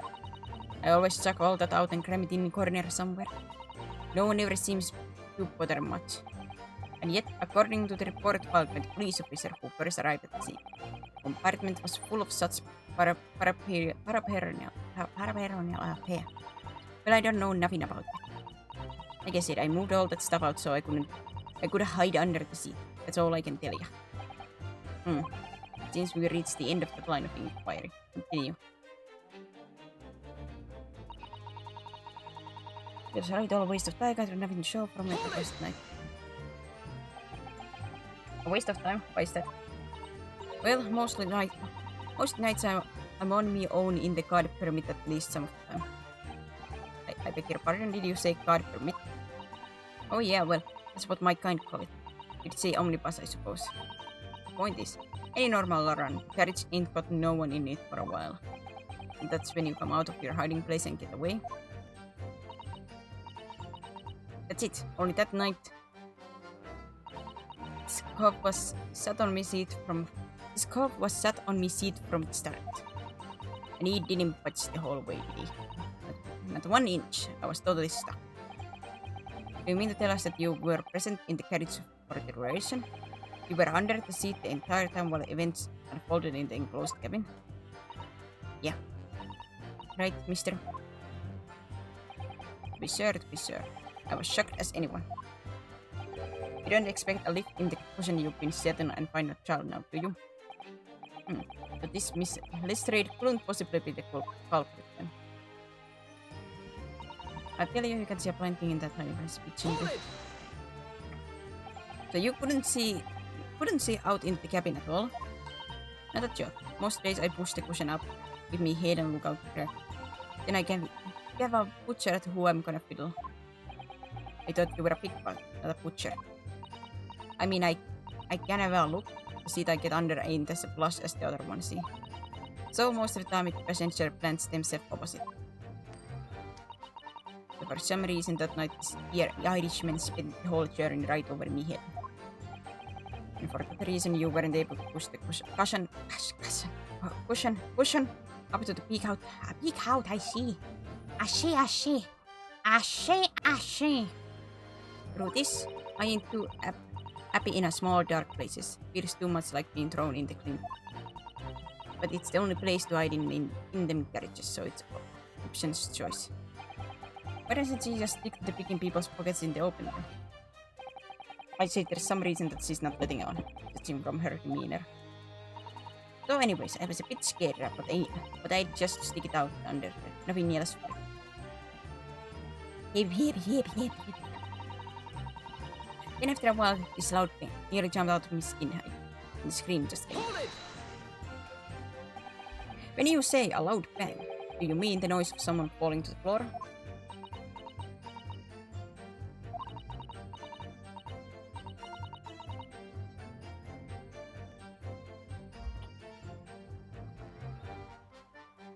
I suppose. I don't remember so well. Point is, it made me jump. And you let us scream involuntarily.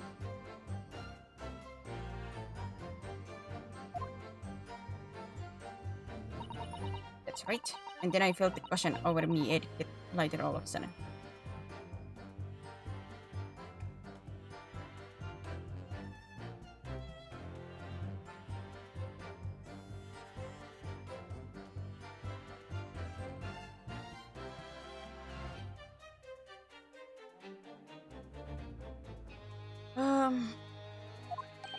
Presumably when the defender got up in order to help the victim, yes? Or not. It could equally have been the moment the accused stood in order to stab his victim, could it not? Well, girl, did you see what happened at the crucial moment? Yeah, I saw it. I pushed up the cushion and had a quick butcher while I did the chance, didn't I? Irishman was sitting up the block who what had fallen on the floor on the seat opposite.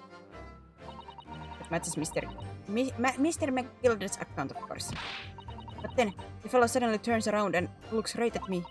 I sunk back down again, but it was too late by then. I should never have risked a look.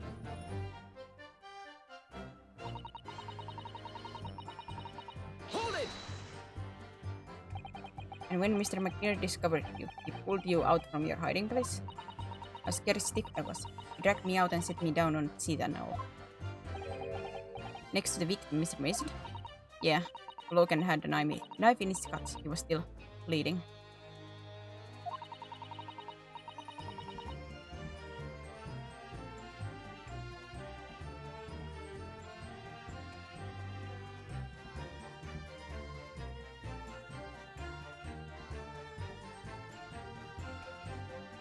Sure. Then the carriage lurched a bit and ended up falling onto me. Ugh, how awful. Both me and Scott covered in blood. It made hands. Both me and Scott covered in blood. It made me feel sick as a dog. Both her hands covered in blood. That must be what the rooftop passenger saw. After that, I believe you talked with Mr. McGilder for a while. Is that correct? He asked me some stuff. Wanted to know my name and what I was up to and that. Then I heard something from above. Someone screamed. Yes, Mr. First on the roof, one would presume. Well, I didn't want no one seeing me, so I didn't look. Then the horses were drawn up to Smarties, and this here the Irishman says to me, "Get back under the seat. I'll see that you can get away later."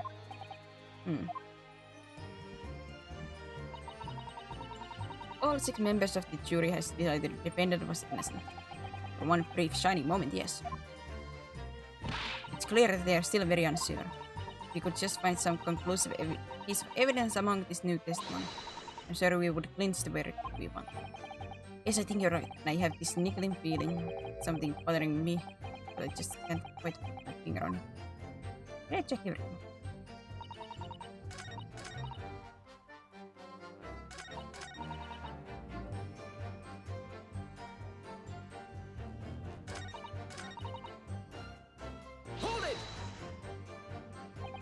You couldn't see out in the cabin at all. I've shot most days I pushed the cushion up. Yeah, this I did see.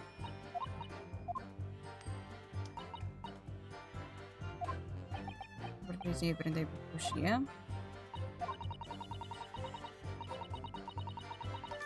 Well, no. Why did you react now?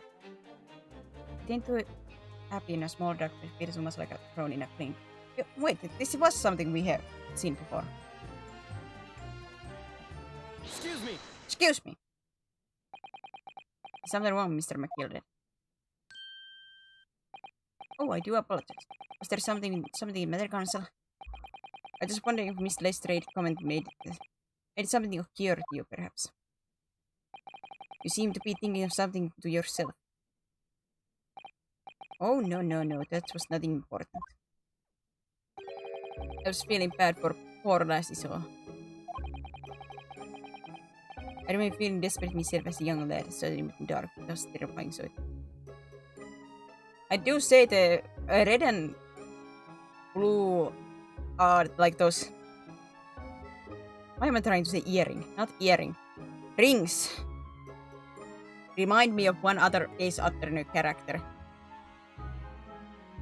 Of course, he was like American coded, but... Just got to remind of that. For some reason. But I think his name was something like... like... Some, like... I think there was blue in there. Either way. I remember the feeling desperate myself as a young lad. Shut up in the dark. It was terrifying, so it was. You see, yes, I'm sure we can all sympathize. I'm still scared of the dark now.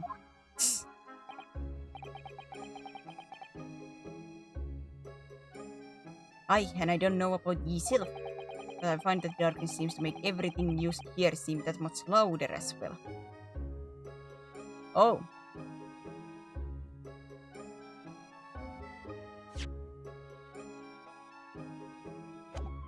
Hint, hint, nudge, nudge. From the face, you know.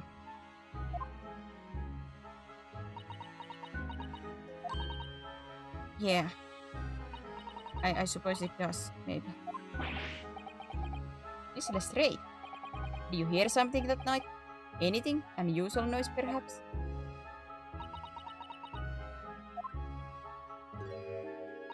Nah, not really. All I could hear was the Irishman snoring. Japers! There's no need to tell the whole world of me foibles, ye little scamp. What a pity. If only Miss Lestrade had heard something, it might have been given us a vital new clue. Yeah. Should we make up the last statement of hers? Well, I pressed everything else and I haven't gotten anything, so... It's profoundly important.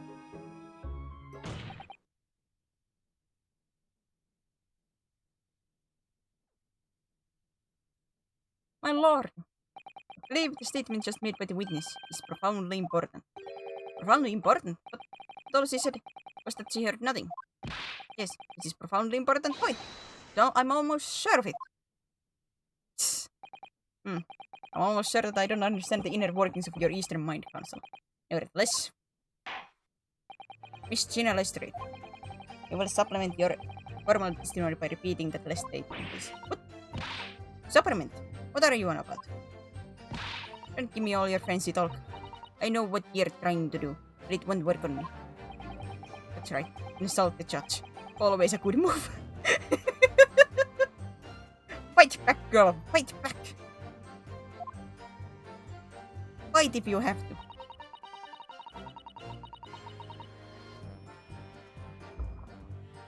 Hold it! So you were straining to hear what was happening the entire time, since the moment you hid yourself? Not exactly, no. Sorry? Well, there was no one in the cabin to start with. I could just push the cushion up and have a butcher's to see what was what. But then, when I saw this swell getting on, I got me head down so he didn't notice me. And Mr. McGilda sat on the seat under which you were hiding, correct? Yeah, would you Adam and Eve it, eh?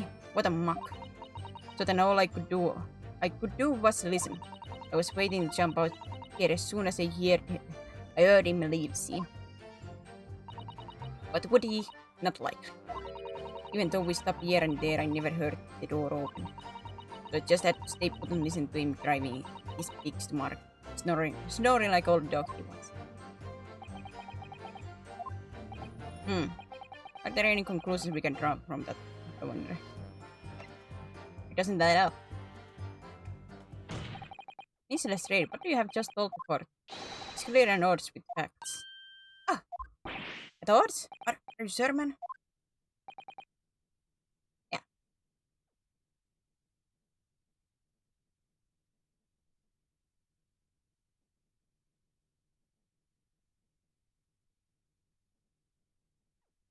Absolutely. Yeah. It seems my learned Nipponese friend is not as dull-witted as I fear. The Van Zieks realized it too.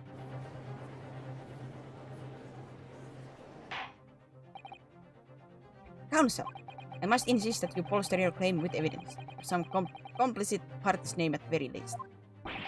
Yes, my lord. Expect you to demonstrate this alleged contradiction to the court. According to Miss Lestrade, whilst she was hiding in the omnibus that night, she heard nothing but the sounds of Mr. McGilda's snoring. But think, Runes, think. There's something else she would have heard. Show a person. Very well, my lord. Allow me to elaborate. On a particular sound Miss Lestrade could not have failed to hear on the night of inquisition. Take that! Rice-fired mason? Yes, my lord. The sound that Miss Lestrade cannot have failed to hear is that of the victim, Mr. Mason, boarding the omnibus. Order, explain your reasoning concept. Once again, technically I'm going against my own client here. Mr. Lestrade, allow me to confirm something. You claim earlier you were the first person on board the omnibus, is that correct? Yeah, of course I was. I got in while the driver was in the pub, didn't I? And the next person on board the omnibus was Mr. McGilda. As it was, not a soul was in the cabin when I climbed aboard. At least, not in plain sight. So you were, to all intents and purposes, alone in the enclosed cabin of the omnibus at the time. Didn't just say as much. I was traveling with anyone else, if that's what you mean. Yeah, I saw him get on, remember? Through the crack under the seat cushion. He was on his own, for sure. And from what we've heard, the carriage made a number of stops after that on its onward journey. During which time did you not hear the door opening or closing at all? No, I never heard it. That's exactly what I was listening for, weren't I? Waiting for this well to live. In which case, when and how did the victim end up in the carriage? Ah. We know that the victim collapsed inside the enclosed cabin of the omnibus. Therefore, Miss Lestrade's statement about what she did or did not hear is at odds with facts. Yes, this repetitive statement was clearly flawed. Lord Van Zieks! Yes, he knew. He knew all too well that there was an inconsistency in Miss Lestrade's statement. Your receiving words of thanks are in order from my learned friend. Ah, my yearning for the truth has gotten in the way of my client.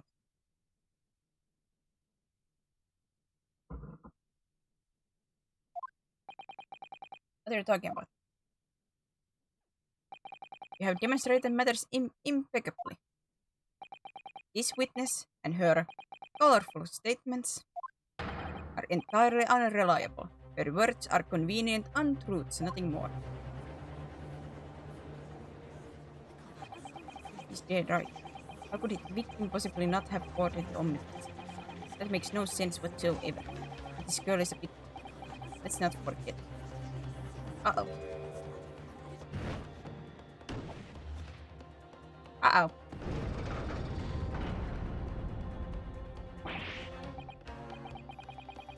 She didn't even say anything.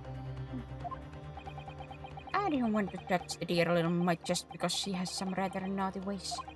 But I must say, I can't abide liars. Neither can I. Mr. Foreman! I didn't want to judge the girl just because she has some less than salubrious ways. But I must say, I cannot abide liars.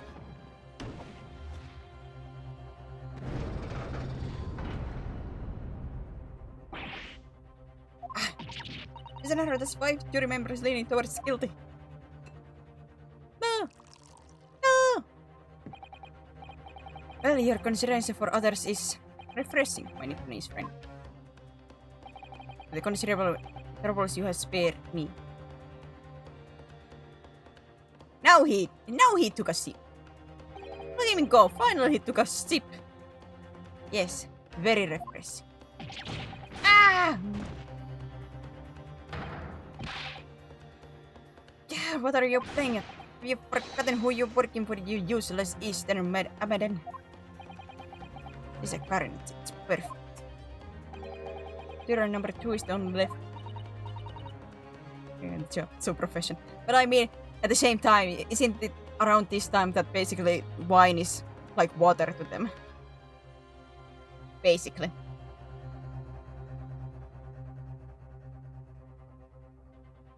Or was that earlier in the time? Like technically in time.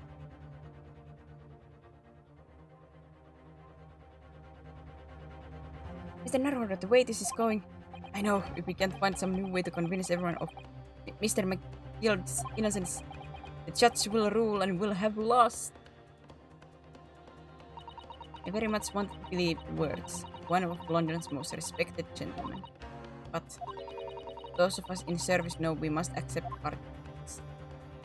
Hold it! Hold it! Hold it! Panic!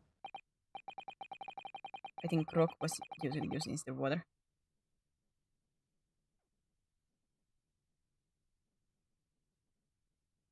In Britain?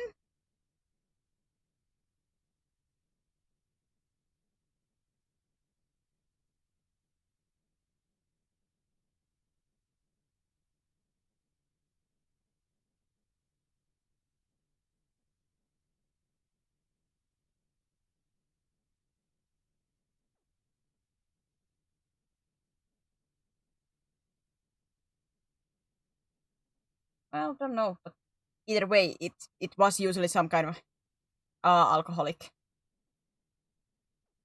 That's how dirty London was drinking beverage was less likely to get you sick than vitamins and bacteria to process. Usually, it was in the culture too, especially like, well, like I said, especially with nobles and everything, like drinking wine and such. It was like very common. I'll hit 100k channel points. Congratulations, Cryptic, you have a whore! Yes, the witness last night seems to have really critical inconsistencies in her story. However, Panic, if we consider the possibility that her statement is in fact true, it may shed an entirely new light on this whole case. What are you saying? Counsel! I'm sorry, sir? Whatever do you mean? I'm talking about it. Counsel, I will not tolerate your attempting to prorogue my adjudication. I don't think you're that broke, Blue, unless you have... At what point would you have used that many points that you would be quote-unquote broke? Counsel, I will not tolerate... Explain yourself at once. When the accused boarded the omnibus on the night in question, the victim was nowhere to be seen. Subsequently, the carriage door was not heard opening a single time, as testified by the witness in the stand. Yet the victim's body was found inside the carriage. If these words are to be believed, how do you explain the victim's miraculous appearance inside the cabin of the omnibus?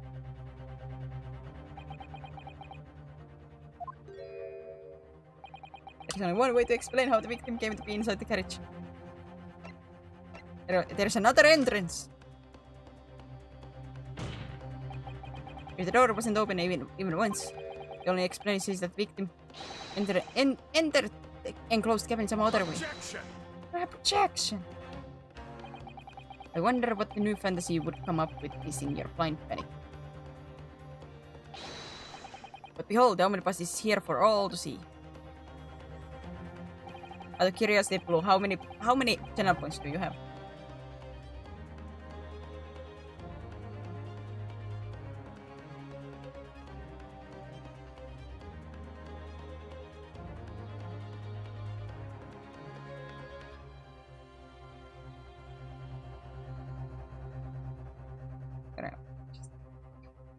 I'm getting distracted with some thought. Checking something. Only one side of the enclosed cabin is furnished with a door, the other has only windows. Fixed windows which cannot be possibly opened. In short, there is no entrance to the cabin. Objection! Objection! But there could be. There's one possibility you haven't considered. Oh, really? Yes, one other way inside that isn't the door. Another opening. Use which allowed the victim to appear inside the enclosed cabin.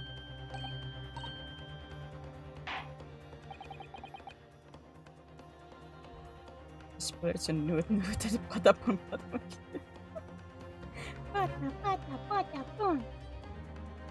Alright, cancel.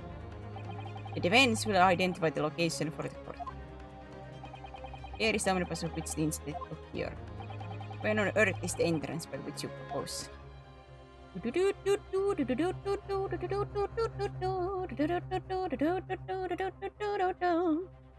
that!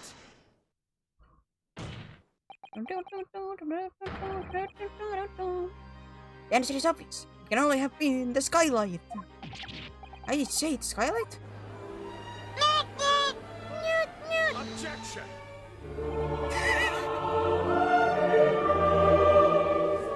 Why was that almost like a perfect timing?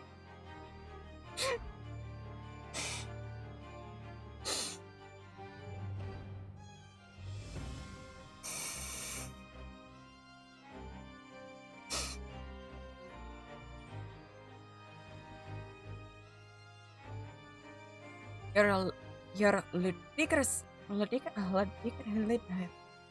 Ridiculous. Ludicrous proposal almost has me lost of words. However, objection. The skylight may well be large enough for someone to pass through. Objection! So you claim. But do you have a shred of evidence to support your L-brain theory? Both Mr. Gilden and Miss Lester at the same in their testimonies. They each claim to have heard a loud thud, such as the noise made by someone falling to the floor. Yes, which has already been explained as the sound of the victim falling from his seat having been assaulted with a dagger. Yes, it has, but would a man slipping from the seat on the floor really may have made such a loud noise as the witnesses described? A noise loud enough to cause Miss Lestrade to let out an involuntary cry, in fact?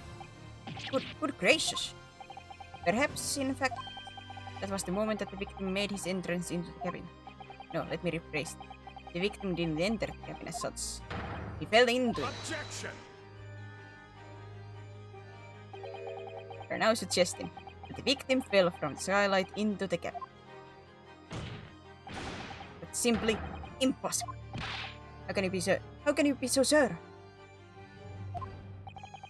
Because if the victim had fallen inside through the skylight, as you say, the passengers on the roof deck would have seen it happen. And yet, not one person made mention of such events in their testimony. Well, yes, that's true, but...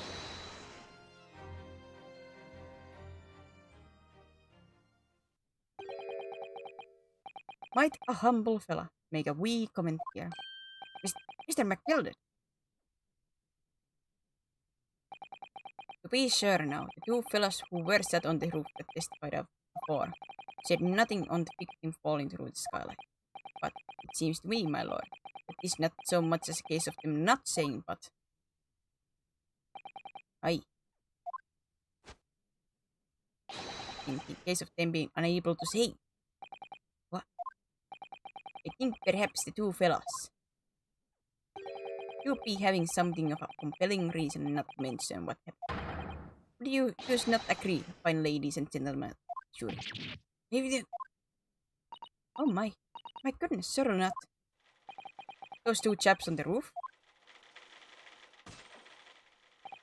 You mean the ones who stuck that knife in the man were... Ah! Hold it! Just what exactly are you insinuating here, you blitterer? You rather, he said, you rather, what are you insinuating?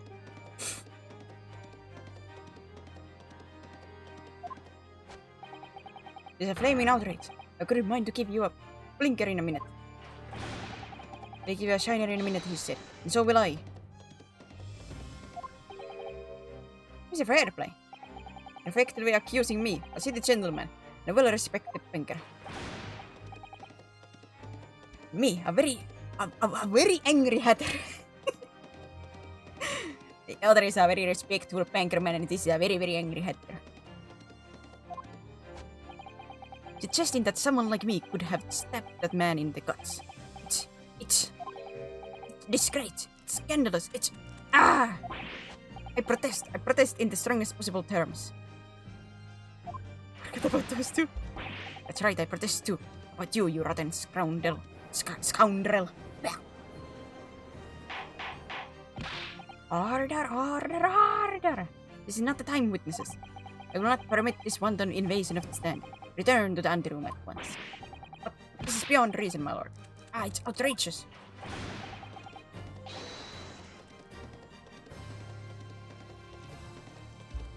It's very hurtful, you know. My lord, if I may comment.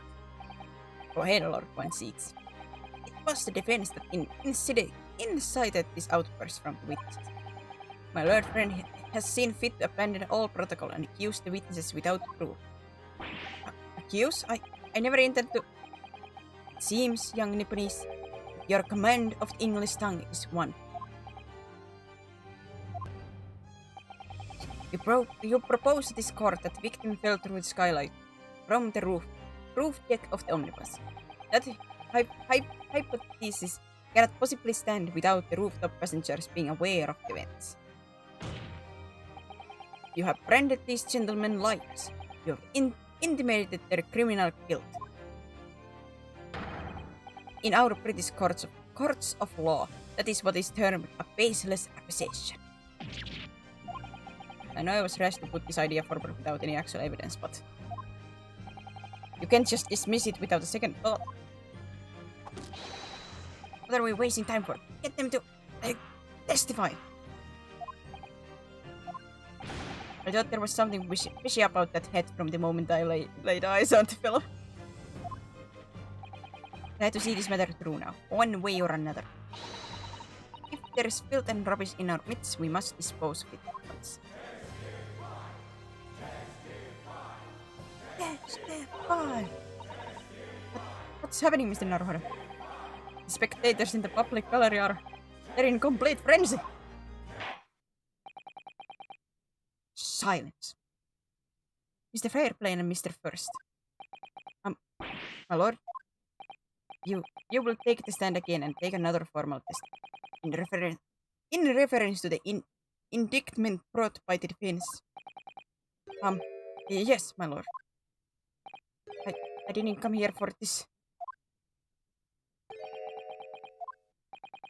There's no time to think this through. All I can do is keep pushing forward.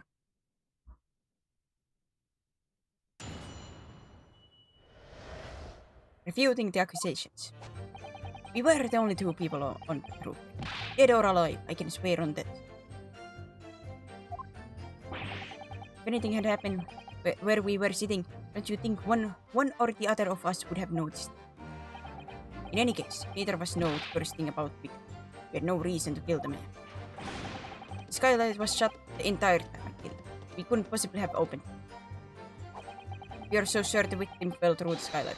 Where is your proof? I must say that on listening to this testimony, it is somewhat hard to imagine. How either witnesses could have performed any malevolent act on this open rooftop deck without the other noticing word forthwith. That's right, see. We're innocent, I tell you. Although logically, of course, the argument falls down if the two of you were in collusion with one another. What? Eh? According to investigation by Scotland Yard, the two witnesses share no common dealings. Well, I don't trust coppers any more than I trust the stinking rich.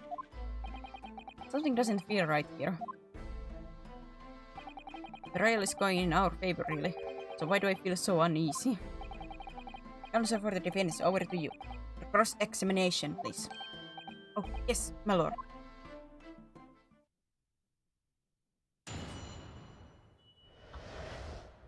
Refuting the accusation. We were the only two people on the roof. Dead or alive, I can swear to that. If anything had happened where we were sitting, don't you think one of us would have noticed? In any case, neither of us know the first thing about the victim. We had no reason to kill the man.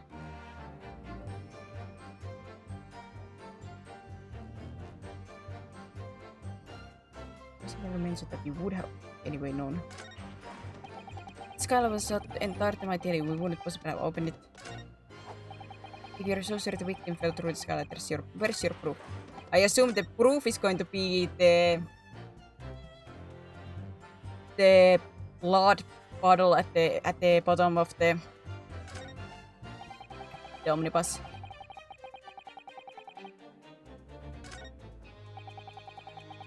Hold it! Hold it! So at no time did the victim, Mr. Mason, climb up to join you on the roof deck. Absolutely not. Begin. No question about it, he said. None at all.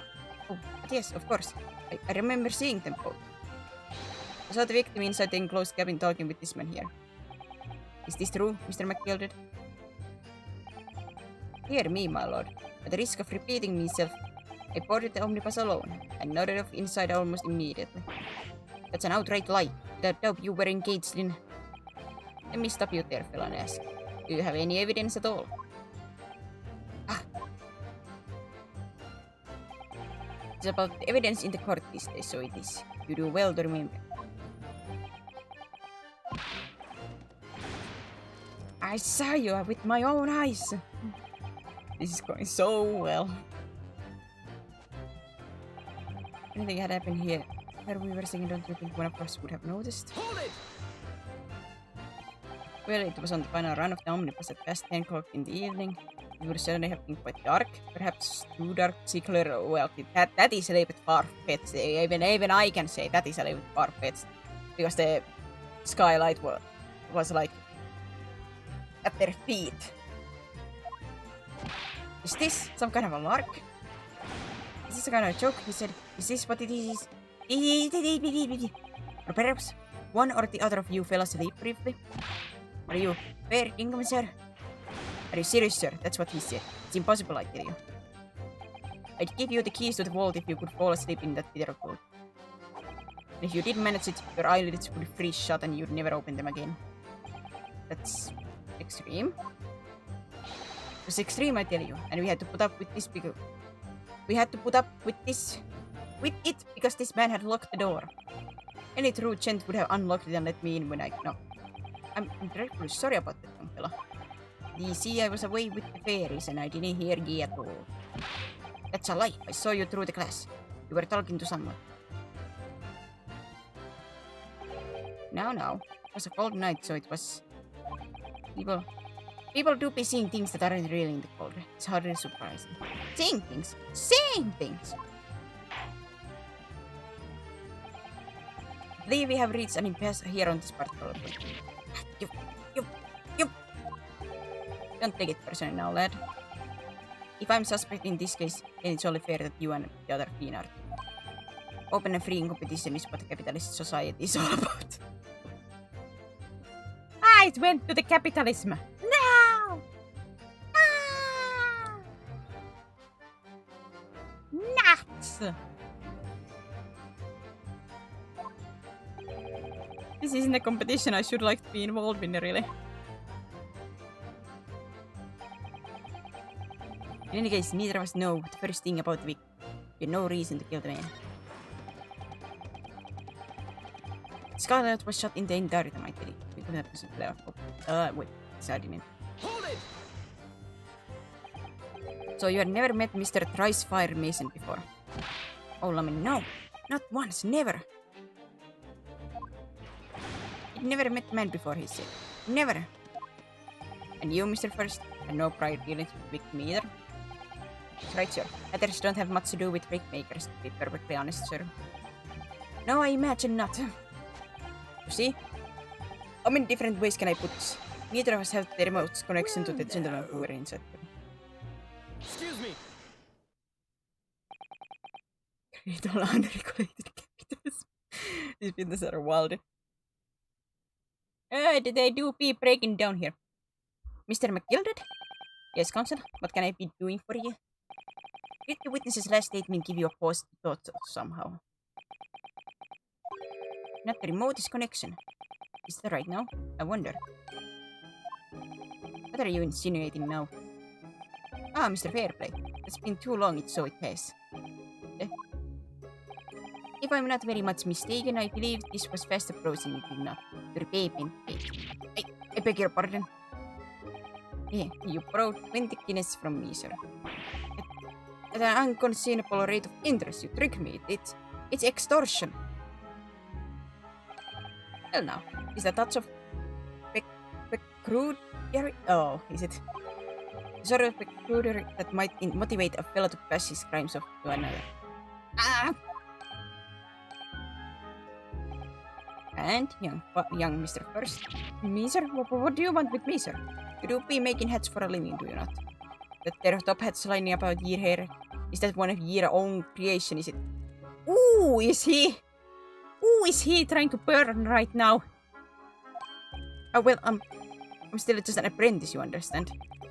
I'm learning to find the perfect fit for whatever fine gent walks through the door. Hey, perfect fit, is it? Well, it's a very distinctive design, so it is. Many customers like it, I tell you. They like the distinctive touch. Customers, such as thrice-fired Mason. Ah. There was a photographic print of the victims as evidence for my lord. Oh, this, you mean?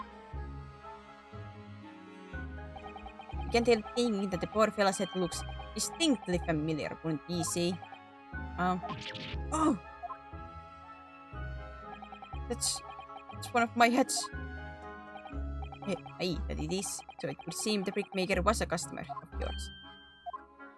The sort of customer I'd wager you could have had weak quarrel with over the distinctiveness of goods.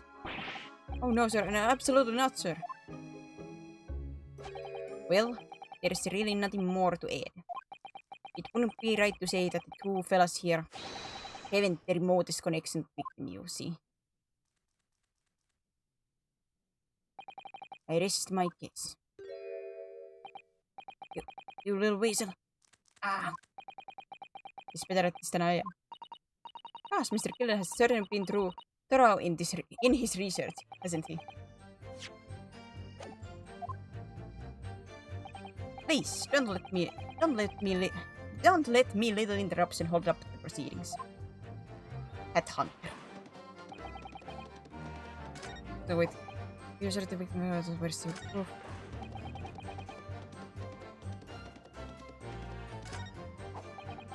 I do wonder with the proof it's going to be them. Hold it! Blood, but let's press on these two before I go and press on the last one. Are you quite certain about that? That Skylove was shot the entire time. I'm going to lose my block with you in a minute. He's going to lose his rag with you in a minute. That's what he said. Take a look for yourself. Go on. You see? It shuts fast now, just like it was on the night. So it is, of course. A fellow the size of Mr. Mason could likely break right through it still and all. What? Just look at the size of the thing, you do understand.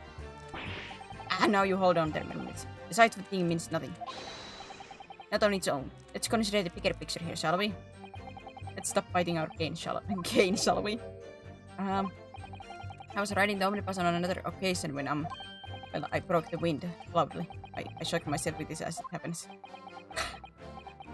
This is an unexpected confession, Mr. First. Oh, I just mean to say, well, the point is, I tried to open the skylight, you see. But just my luck, I couldn't make it much. The stench was terrible. Everyone was looking daggers at me, sir. I went as red as a rope, I did. Are you expecting me to sentence you? Oh no, sir. The point is the skylight can't be opened. I tried and tried when I was inside the cabin of the jail. Excuse me. Do you have something to say about that, Miss Lestrade? Miss Lestrade!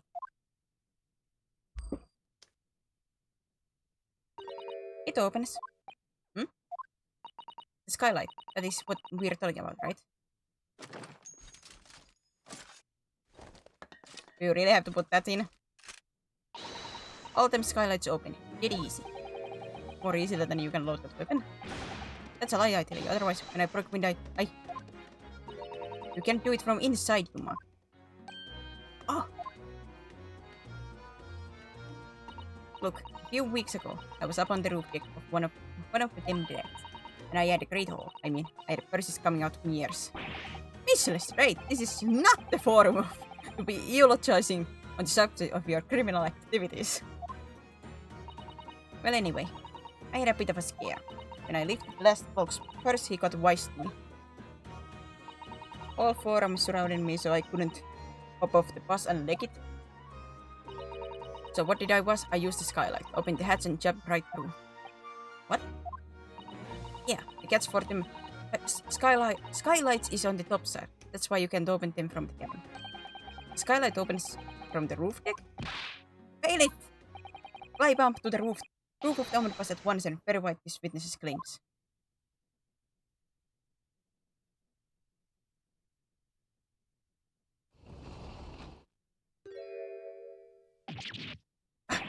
Oh, my head.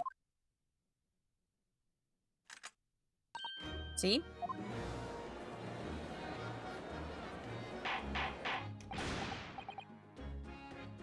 Order! Order! Order! It appears that the street girl's statement is quite true. I don't believe it. The skylight opens. And from the roof deck. Mr. Naruhodo, this could be the clue we've been looking for. Well, counsel, for the defense, please continue with your cross-examination. Yes, my lord. So the skylight opens. Perhaps I should investigate for myself.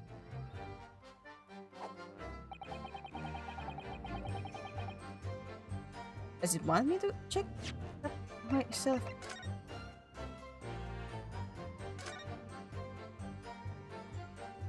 The skylight was fast and shut before, but now the catch has been undone. We could be able to open it.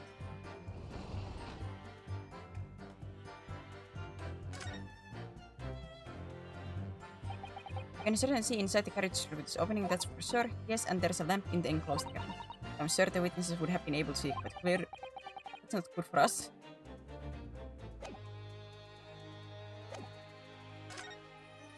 Oops. Ah, no. Hey. I wonder if those two men were really involved in some way. I couldn't say. I mean, I don't really know anything about them, do I? Although, by the same token, I don't really know anything about Mr. McGill either. It's so hard to know what to believe here. I think we should try to remember that it's evidence alone that can truly determine the outcome of the trial. Evidence. No one can argue against decisive evidence, including the members of the jury. You're saying that when we need to now is to find a conclusive piece of evidence, which I think I already have. Should I press the last or not? It's because I assume the evidence is going to be the blood. I'm gonna press. Just in case. Proof. That's right. Demand to hear it.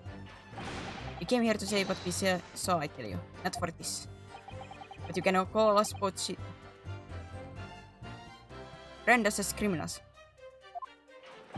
You call us liars, that's what he means, and accuse us of doing. As it stands at the moment.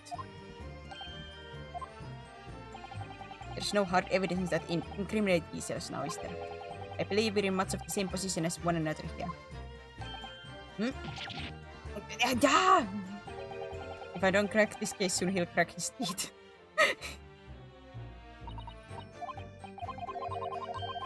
Yeah, I believe it's the bloodstain. Sure.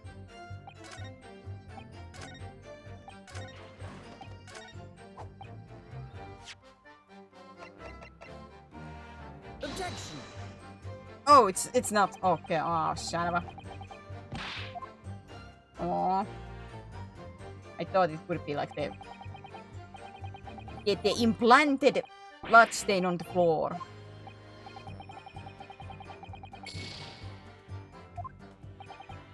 Okay.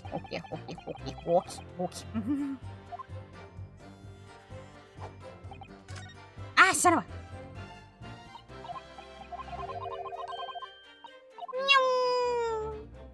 Gotta go fast.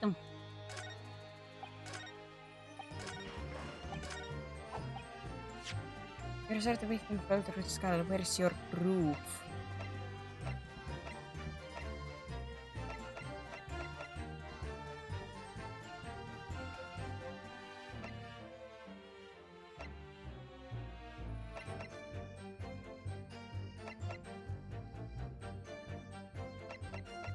Where is their proof? I thought it was supposed to be the bloodstain.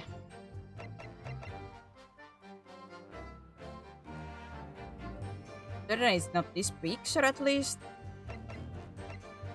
The gloves? That doesn't really make sense to me.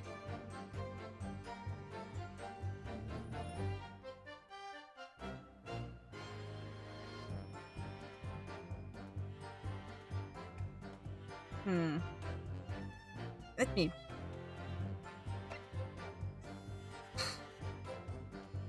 examine.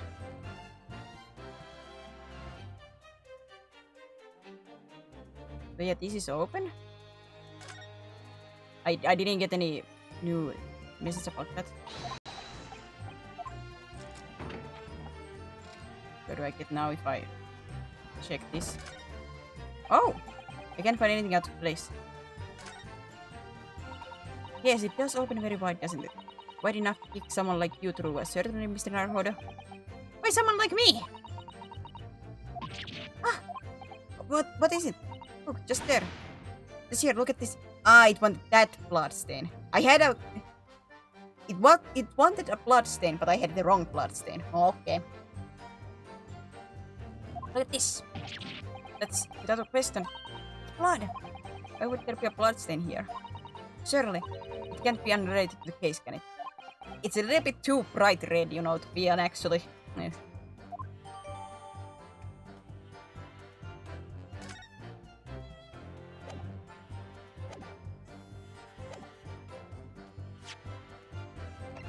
Objection! Objection! On the night in question, victim was fatally stabbed in the stomach. And immediately afterwards, victim body was pushed through the skylight into the cabin below. Those are the facts, and the irrefutable proof remains clearly visible in omnibus that stands before us today in this very courtroom. What? That's utter humbug. You can't possibly have any evidence. No, you can't. I mean, we didn't do it, I tell you. It's impossible. Irrefutable proof here in this courtroom. Well, I don't know about irrefutable, but it's... Counsel, my lord, I believe everyone would appreciate a little clarification here, Where exactly within the omnibus is the evidence which you allude? You will point out what it is that proves the victim fell from the roof deck through the skylight.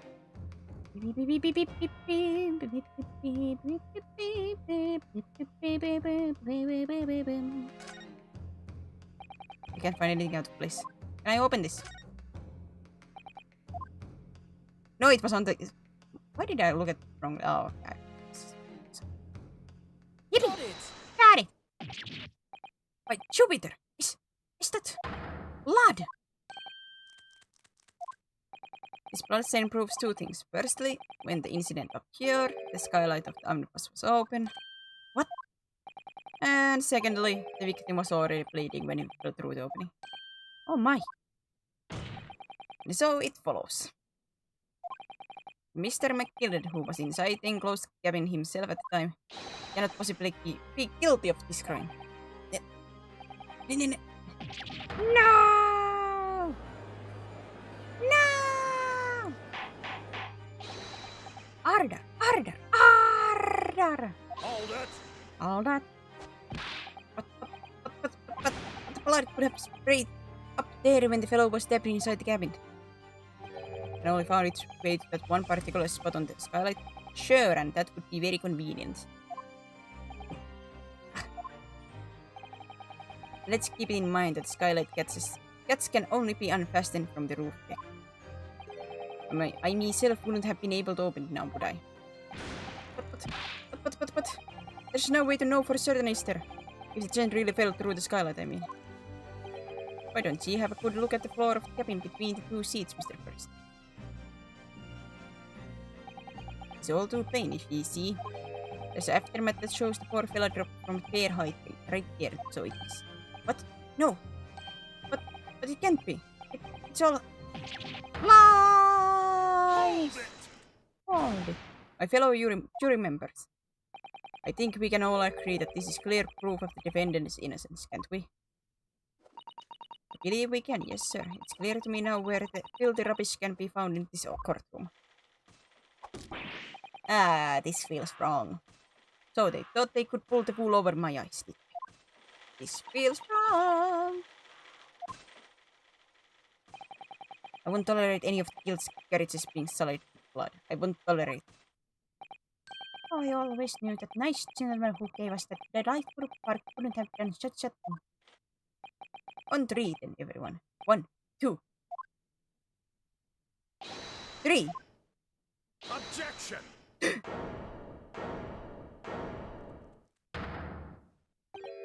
A chilling performance, Mr. McGilded. Oh, and what would ye be referring to now? To there now, Lord Van Zieks. Blood stain on frame of the skylight. Such evidence is null and void. What? Why? For one extremely simple reason. That smear of blood never existed. Objection! What are you talking about? Is there all to see and it's clearly blood? Objection! I personally attend to Scotland Yard's investigation of the omnibus. The officers involved went over the carriage with a fine-tooth comb. So I can state with absolute certainty. No such smear of blood existed in the carriage. At least, not until this trial began. What? Are you suggesting, Lord Van Zieks, that this stain of blood was fabricated, my lord? Yes. And while this court has been in session. What?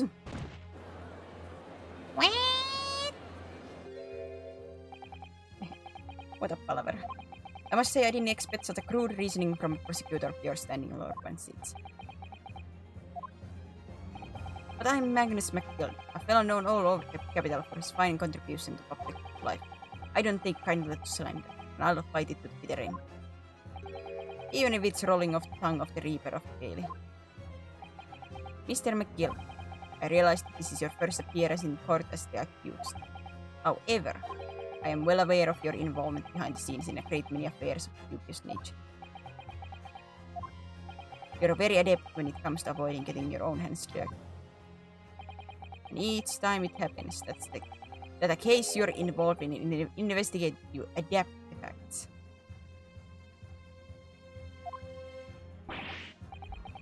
I realized it before you got punked by this guy.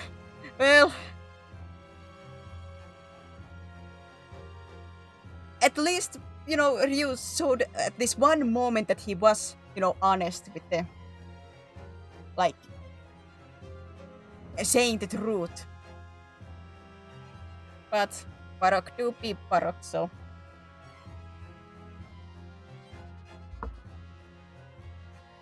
But he will warm up to me. Slowly. Slowly but surely. I'll get him to like me. Rapid facts? What does it even mean? When you wield a fortune the size of Mr. McGill's, however ill-gotten it may be, nothing is impossible. Tampering with evidence, manipulating the scene of a crime, bribing witnesses. Simp. Are you calling me a simp? I own it. I'll take that mantle with this man. I'll toast your ability to concoct the most convenient of stories, sir. Tut, Lord Van Zieks, this will not do to be, sir. Will it now, counsel? No. I think it's fair to say this does all sound like a rather far-fetched excuse by desperate men. Like, I simp after my man Barok, but I will not say he's perfect. God no, Barok is not perfect. He has problems. But I still love him.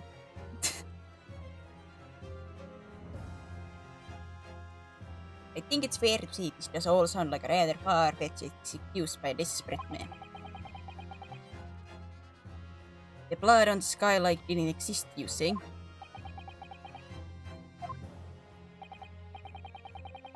if you will cast your minds back, it is not true that the omnibus there has been in the courtroom the entire time. How could anyone possibly have put a smear of blood in without the world and his wife seeing? Isn't it right now, Counsel? It's true, the omnibus has been in full view the entire time the court has been in session. My learned friend. Here's to hearing your opinion on this matter. In your own words. As you wish. Could someone have tampered with the omnibus during this trial? If you're asking me, I think it could have been possible. Absolutely. Me no like him, Mr. McGilded. As a defense lawyer, it is my job to advocate for the defendant as best as I can. But still, I feel as though there's something even more important at stake here. There is no evidence to suggest that the defendant did as my learned friend suggests. However, in terms of having opportunity to carry out alleged tampering, there is one possibility. Good gracious! Explain yourself, Counsel.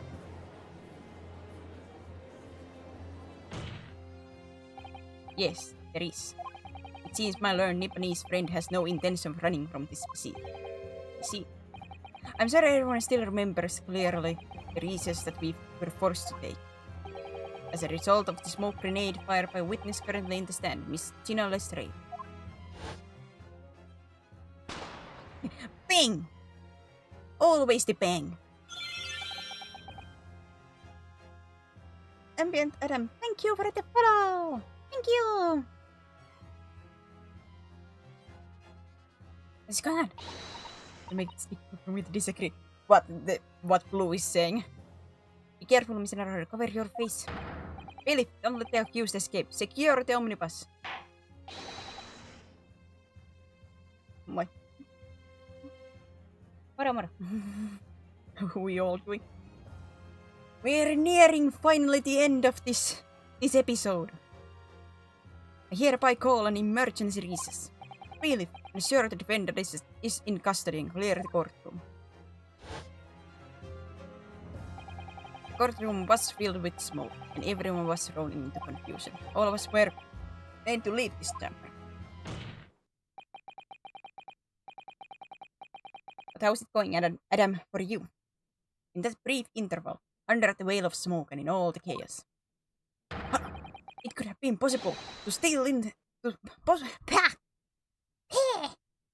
It could have been possible to steal inside the omnibus. Thanks yourself. Some real life stresses, but having fun with the game. Are you wise? What are you trying to pull, ye rotten... Okay.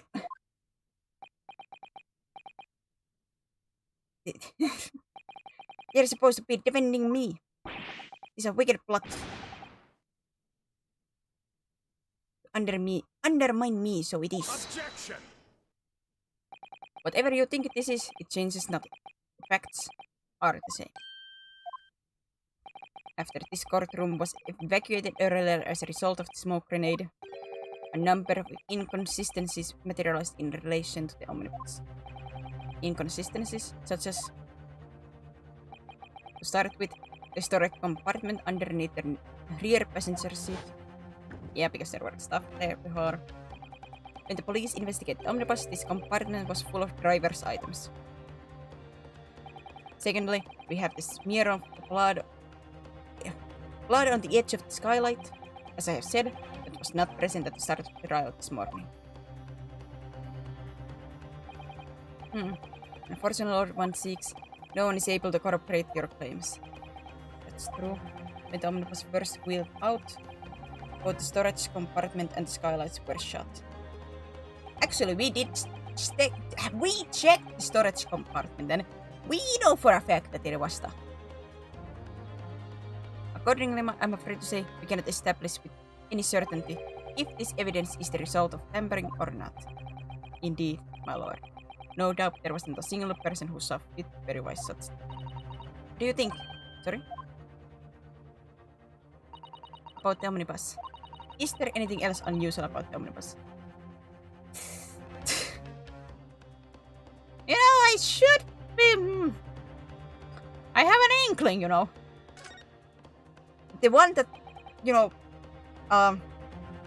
dear Lord Van Zieks did not mention was the floor blood. You know. My lord. Yes, counsel. There is one further inconsistency. A mark that surely could not have been present at the start of the trial. What? What in the devil's name are you going to say now? If you dare to betray me, you little maggot, it better start watching your back. Silence, MacGilde. The court awaits the defense's clarification. Grrr. This trial keeps swinging one way and then another. Then the other. I have no idea what's the truth and what's the deception. What am I supposed to believe here? I shall have to ask you to elaborate, counsel.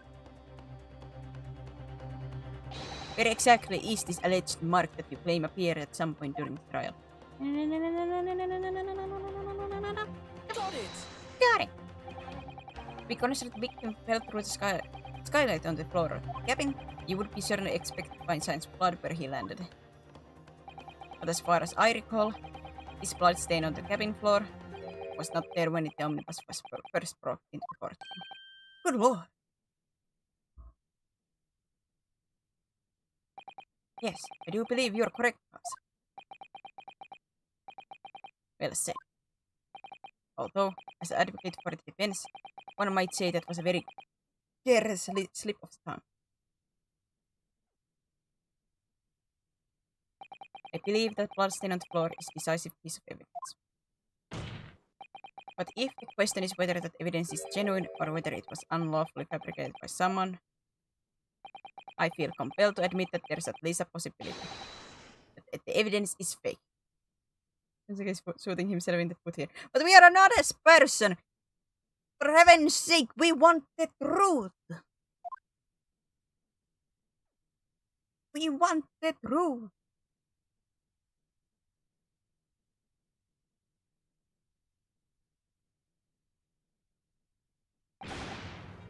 Arg! This trial is over. Mr. MacGilde, I've done everything I possibly can to cooperate with the court. It's all over now. But your defendant is over, I tell ya. Memory, recollection, what people think they saw. It's all a nonsense. Facts are what counts, and the fact is that bloodstain is there. Now! Well, and over the course of this desperate trial, long and extremely drawn out as it has been, that good-for-nothing Reaper of the Bailey has failed to present any decisive evidence at all. I'm scandalized, so I am. I thought better of Lord Van Zieks. Well, my lord,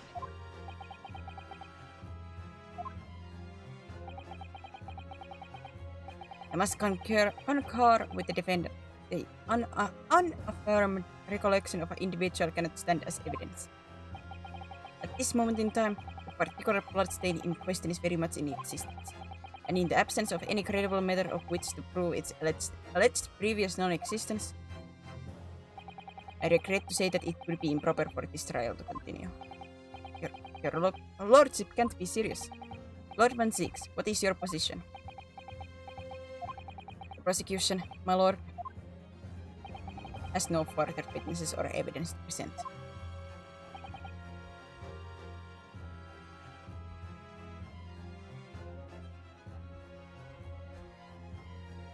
Very well, in that case, as I believe we have explored every possible avenue in this matter, I shall proceed to my adjudication. As a formality, I am of course obliged to confirm with the defense first.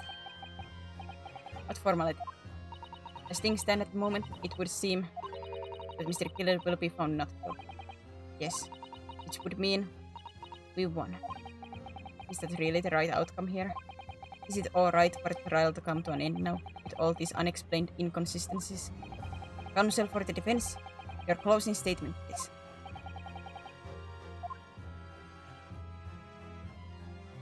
Yes, my lord. Defense believes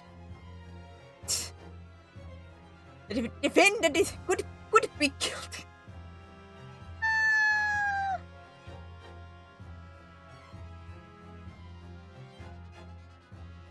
I go with my heart. The defendant could be guilty.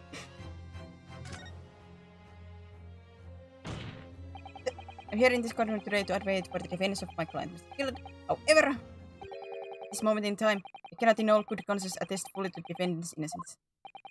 What are you saying, man? Without any question, there is no conclusive evidence to prove that the defendant is guilty. However, there is also no conclusive evidence to prove that he is innocent. Good gracious me.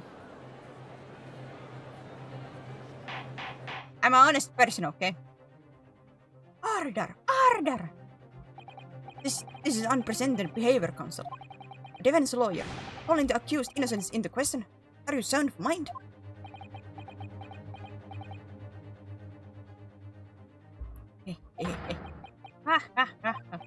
And it was a grand decision to appoint you as my lawyer, so it was a grand decision. But I must say, I didn't expect quite such an exciting spectacle at the end here, but still. Here, have this for your troubles. Ah, my eye! Your job here is done, fellow, and some fine work ye done, so ye have. What do you mean? Just as the right honorable gentleman so succinctly put it before, the trial can't go on anymore. And your closing statement there was, how did he put it now, nothing more than a formality.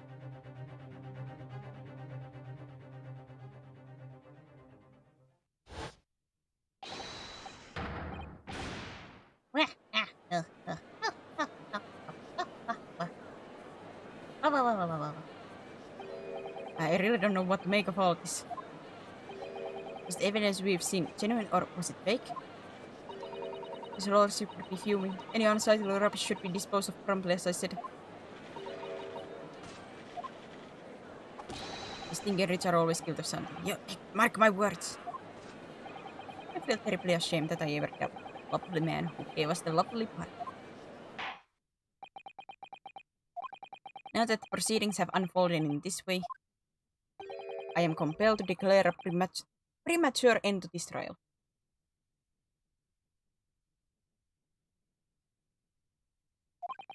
Furthermore, the court must accept the defendant's plea.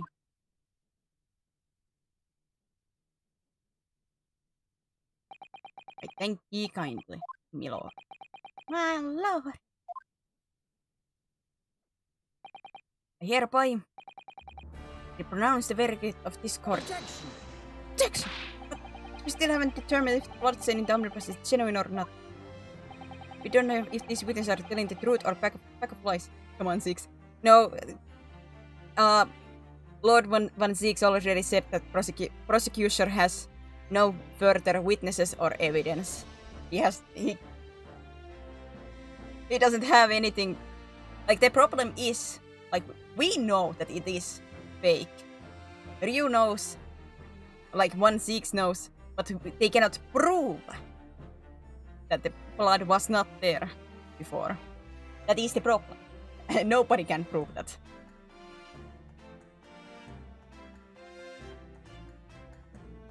Then that doesn't really change anything about how Parax is us in the long run. I would say that it does give like a small credit. Does it like give it like immediate effect? God no. Baroque is Baroque. He do be a big meanie for a long time. But I would say this gives him like the basis where he builds up that notion of like changing his opinion about Ryunosuke and everything. We don't really see the effect fully. But I would say like this is in a like story sense. It gives like the basis of it. We don't know if these witnesses are telling the truth or pack of lies. We have no idea about the truth. Lord Van Zieks, my lord. The case made by the prosecution was flawed, plain and simple. If indeed the omnibus presented evidence was tampered with, the prosecution is at fault for allowing such disgraceful perversion of justice to take place. My sincerest apologies, my lord. But wait. When we were evacuated from courtroom, Lord Van Zieks ordered the evidence to be secured. I'm afraid the prosecution cannot shun responsibilities in this matter. That's unfair. That's so unfair! The culpability of the defendant has not at the present time been established by this court. Consequently, the jury will not be required to proffer judgment. What? Well, Lord Van Zieks, it's been a pleasure, so it has. And as for you, my dear fellow, I couldn't have asked for a better defense. Do you mean to tell me this has all been a grand waste of time? This is the law of the land, my good man. If he'd like to pursue this matter further, he can always go ahead and try to change the law. Magnus McGill. Good grief! You have more to say to me, have ye? Just one thing, a warning. This is far from over. Well, something to be looking forward to then. I hereby pronounce the defendant Mr. Magnus McGilded not guilty. Like, yay, we can stay in London. But not yay because, how to say, very unsatisfying.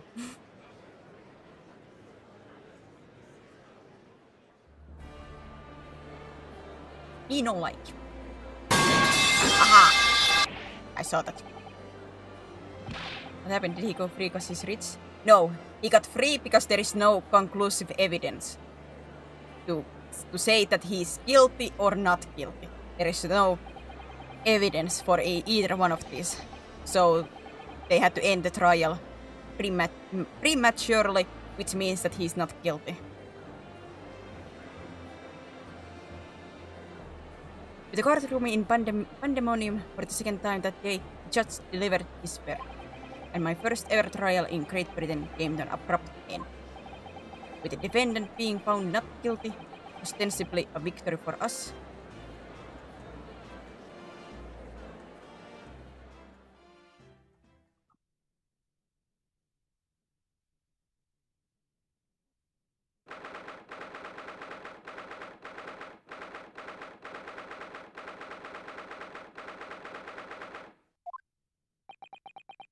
What is it? I do not like this. Like, it like, how to say, it builds up the story. Like, I'm not gonna say in that way that this is a bad trial, but it's so unsatisfying to me. But certainly was a long trial. Yes, it was. Your first ever trial on the foreign soil and your first victory. It was wonderful performance. My heartfelt congratulations. And to you, Mr. Sutton, thank you for your assistance. I suppose we should be happy. The trouble is, we're still completely in the dark about what actually happened. Well, we didn't have enough time.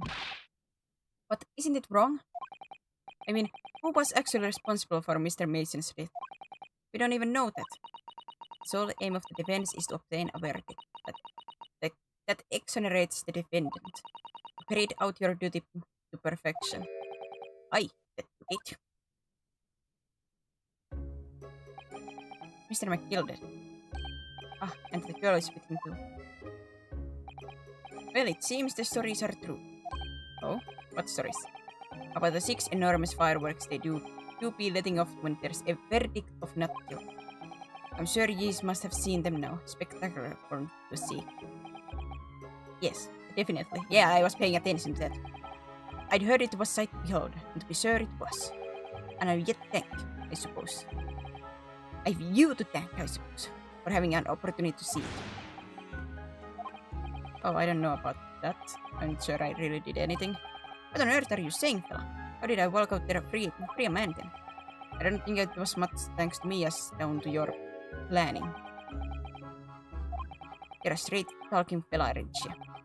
I must say, ye had me stray in the head there once or twice. But ye're young and headstrong, and this weather under bridge. Congratulations, Mr. McGill, for having your name clear. Nothing's resolved. There's only one thing that matters to me. Oh. Aye. They've all seen that I didn't do that odious and obstinate thing. It's grand, is it not? I suppose it is. Now the fine fellows of Scotland Yard can take matters in hand and sort out any wee details. They'll see it for what it is. They'll get to the truth. I've absolute faith in them, so I have. After all, I do be providing a good number of their wages with all the taxes I pay. Hint, hint, nudge, nudge. It's not that funny. So then, as we agreed aforehand, 1,000 guineas for a year tapper spell. Oh, no, I couldn't possibly accept that. I'd be wished ye're a humble people like ye from the east. Well, if you insist. Now, have this. Still and all, you deserve a reward. Mr. Magnus McGill. Everything's ready, sir. If you'd like to follow me into the courtroom. Into the courtroom? What's this, officer? It's sooner than I was led to believe. I hope it's not inconvenient, sir. There are some changes to the schedule. Well, I must be making tracks now. It's time for the inspection. Sorry? What inspection? They're going to examine the omnibus again, so I'm told. I asked if I could be present for it myself. They're going to examine it again? Now? Naturally, I'm under no obligation to take part in any more of this matter now. But as an upstanding member of London society, I do be doing my best to help where I can. Just gentleman's duty, so it is. So then, fare thee well. It was an absolute pleasure meeting, yes. I hope ye have a whale of a time while you're studying here in Great Britain. And there he goes, a free man. Oh, I forgot she was here too. Don't do it! Don't do it! Cannot anybody yoink that from her hand while she's doing that. Don't move. Whereas I want to say, get a move on. She really does take forever to load that thing. Why could nobody real? Just yoink it! Miss Lesray, would you mind putting that thing down? You're a grown-up. Sorry? And I hate all grown-ups. Ah, there you are. Naughty running off like that. Is this some kind of picnic? Who's this little girl now? And taking that with you as well. I was looking forward to try a run of my experimental smoke grenade launcher. Ha! What do you want to play? You won't beat me. You call that a gun? I'll show you my gun.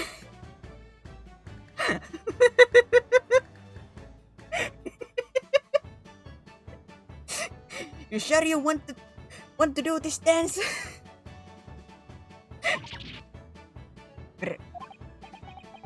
Excuse me, but who are you? Oh, good day to you. Well, the inventor, I suppose, of that machine. The inventor? Well, normal smoke grenades are so dull, don't you agree? White, and more white. If you had to be shrouded in smoke, it could at least be pretty color. I thought so myself. Do we have to be shrouded in smoke? No? At all? I just took my eyes off it for a moment whilst I was changing onto a different omnibus, and she pinched. Luckily, I fitted it with a telegraphic beacon. What? I have no idea what this girl is talking about. Anyway, you're coming with me now. Back to my laboratory. What for? To apologize, of course, silly. To my technician. What? You mean say sorry? You must say sorry when you're done something wrong.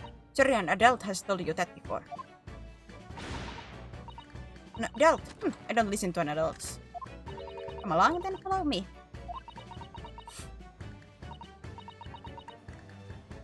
Fine, have it your way. Oh, good. You see, I knew you want to do the right thing again. I'm very sure that what she wants is not to get shot by that massive gun of yours. He doesn't want the massive load. We'll be leaving now then. Well, I'm so sorry for all the fuss. She was a lively one. Yep, and we will meet her. More of her next episode. She's the best girl in this game anyway. Maybe I will keep the name still as a secret. You mean the pink hair one? She's a cutie. She's a sweetheart. Well, do you think perhaps we ought to be on our way now too? Yes, you're right, but where to? Oh, yeah, how to say, we don't have a room. We haven't had time to find a place to stay. No sooner had we had arrived in London than we had to rush here. All our traveling cases are still with the bailiff. I was originally planning to spend today in search for lodgings. Sweetheart with bazooka. He's a sweetheart. I was originally planning to spend today in search for lodgings, but at this late hour in the day, I'm afraid we may be out of luck. Don't worry though, I have a plan. If the worst comes to the worst, I've heard a lovely park where we could spend the night. Please tell me you're not thinking of McGilder Park. I know it may be a little chilly at the time of year, but our youthfulness will see us through. I'm not so sure about that. I think the midwinter London night will freeze a young person's soul just as easily as an elderly one. Oh dear, that doesn't sound agreeable. I'm starting to regret turning Mr. McGilder down. Money! That 1,000 guineas would have paid for a lovely warm room. Or mansion. And so, the trial to determine my worthiness for the study tour was over by the end of our first day in London. However, as we were soon to learn, there were more trying times ahead, just as the Reaper of the Bailey had warned. The case was far from over. I don't think that's a good idea. Cutscene. What's going on? Get the fire brigade! Water! Bring water, quick! What the? How did this happen? I don't know, sir. By the time I got here, it was already engulfed. No one was supposed to be allowed in here before we started investigating.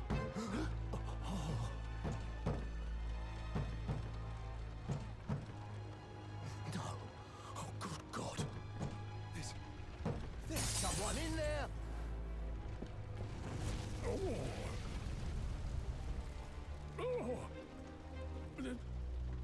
This can't be. Barak! God, he's handsome. God, he's good looking. Love him.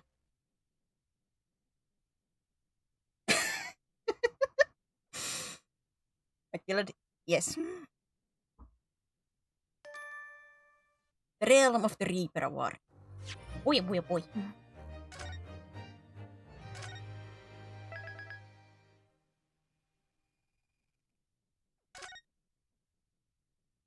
The Adventure of the Clouded Coconut. And proud of it. I repeat, if you can drool after your anime girls, so I can do my anime girls. Come on, he's good looking one. Like my God.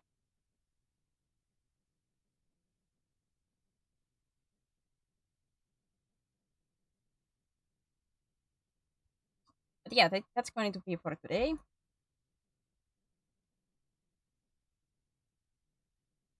That's gonna be for today. Wait, what? See?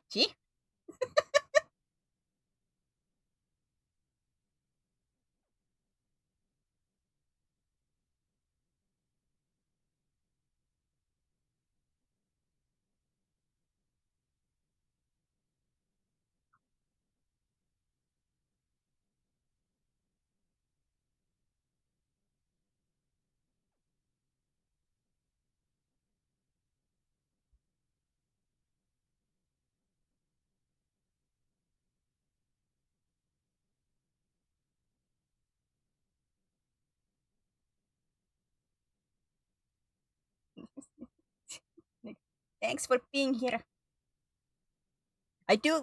Maybe I should apologize that it has been so much Ace Attorney now. It might be even whenever the next stream is going to be. Maybe tomorrow there is once again job, so there might be a like smaller stream tomorrow.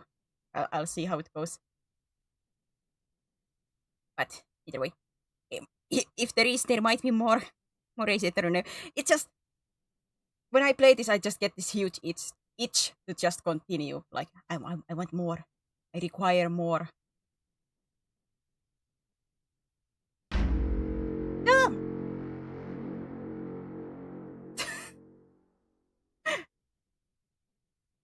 Enjoyed nice background shenanigans, but it's fun. Welcome. I was just ending.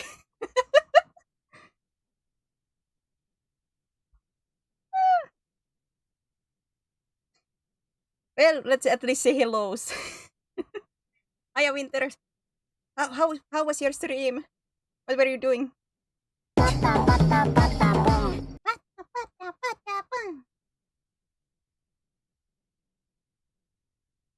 Oh, I was just ending, trying to search for a great target myself.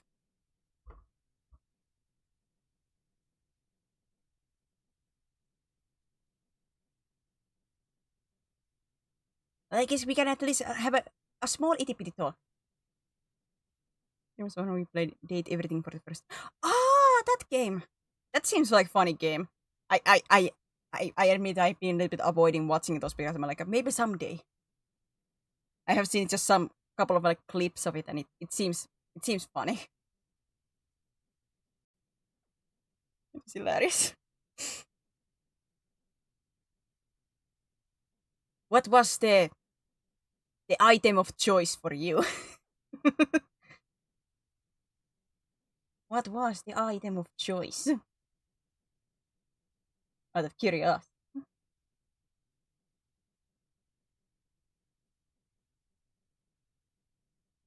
I bet it's best. Someday, maybe. Someday. Like I said, it's certainly. But what are like 3 or 4 clips I have seen? It seems fun.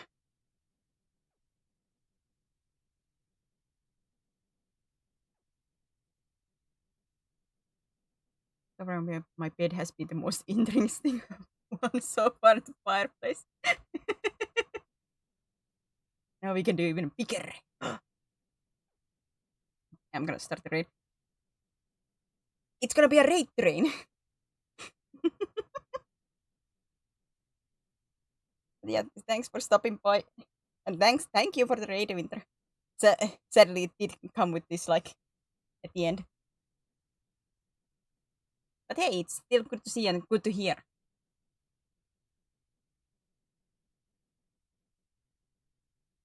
But if you date the pet, then how do you? Maybe I will not continue with that thought process. But yeah, thank you everybody for sticking around, being here, talking, chatting. Imagination. Use your imagination. Hopefully I will see you guys in future streams. Maybe tomorrow, maybe not. Depends how tired I am. But yeah, be nice to the next streamer. Remember to take care of yourselves. Eat, drink, sleep. But yeah. See ya. Bye bye.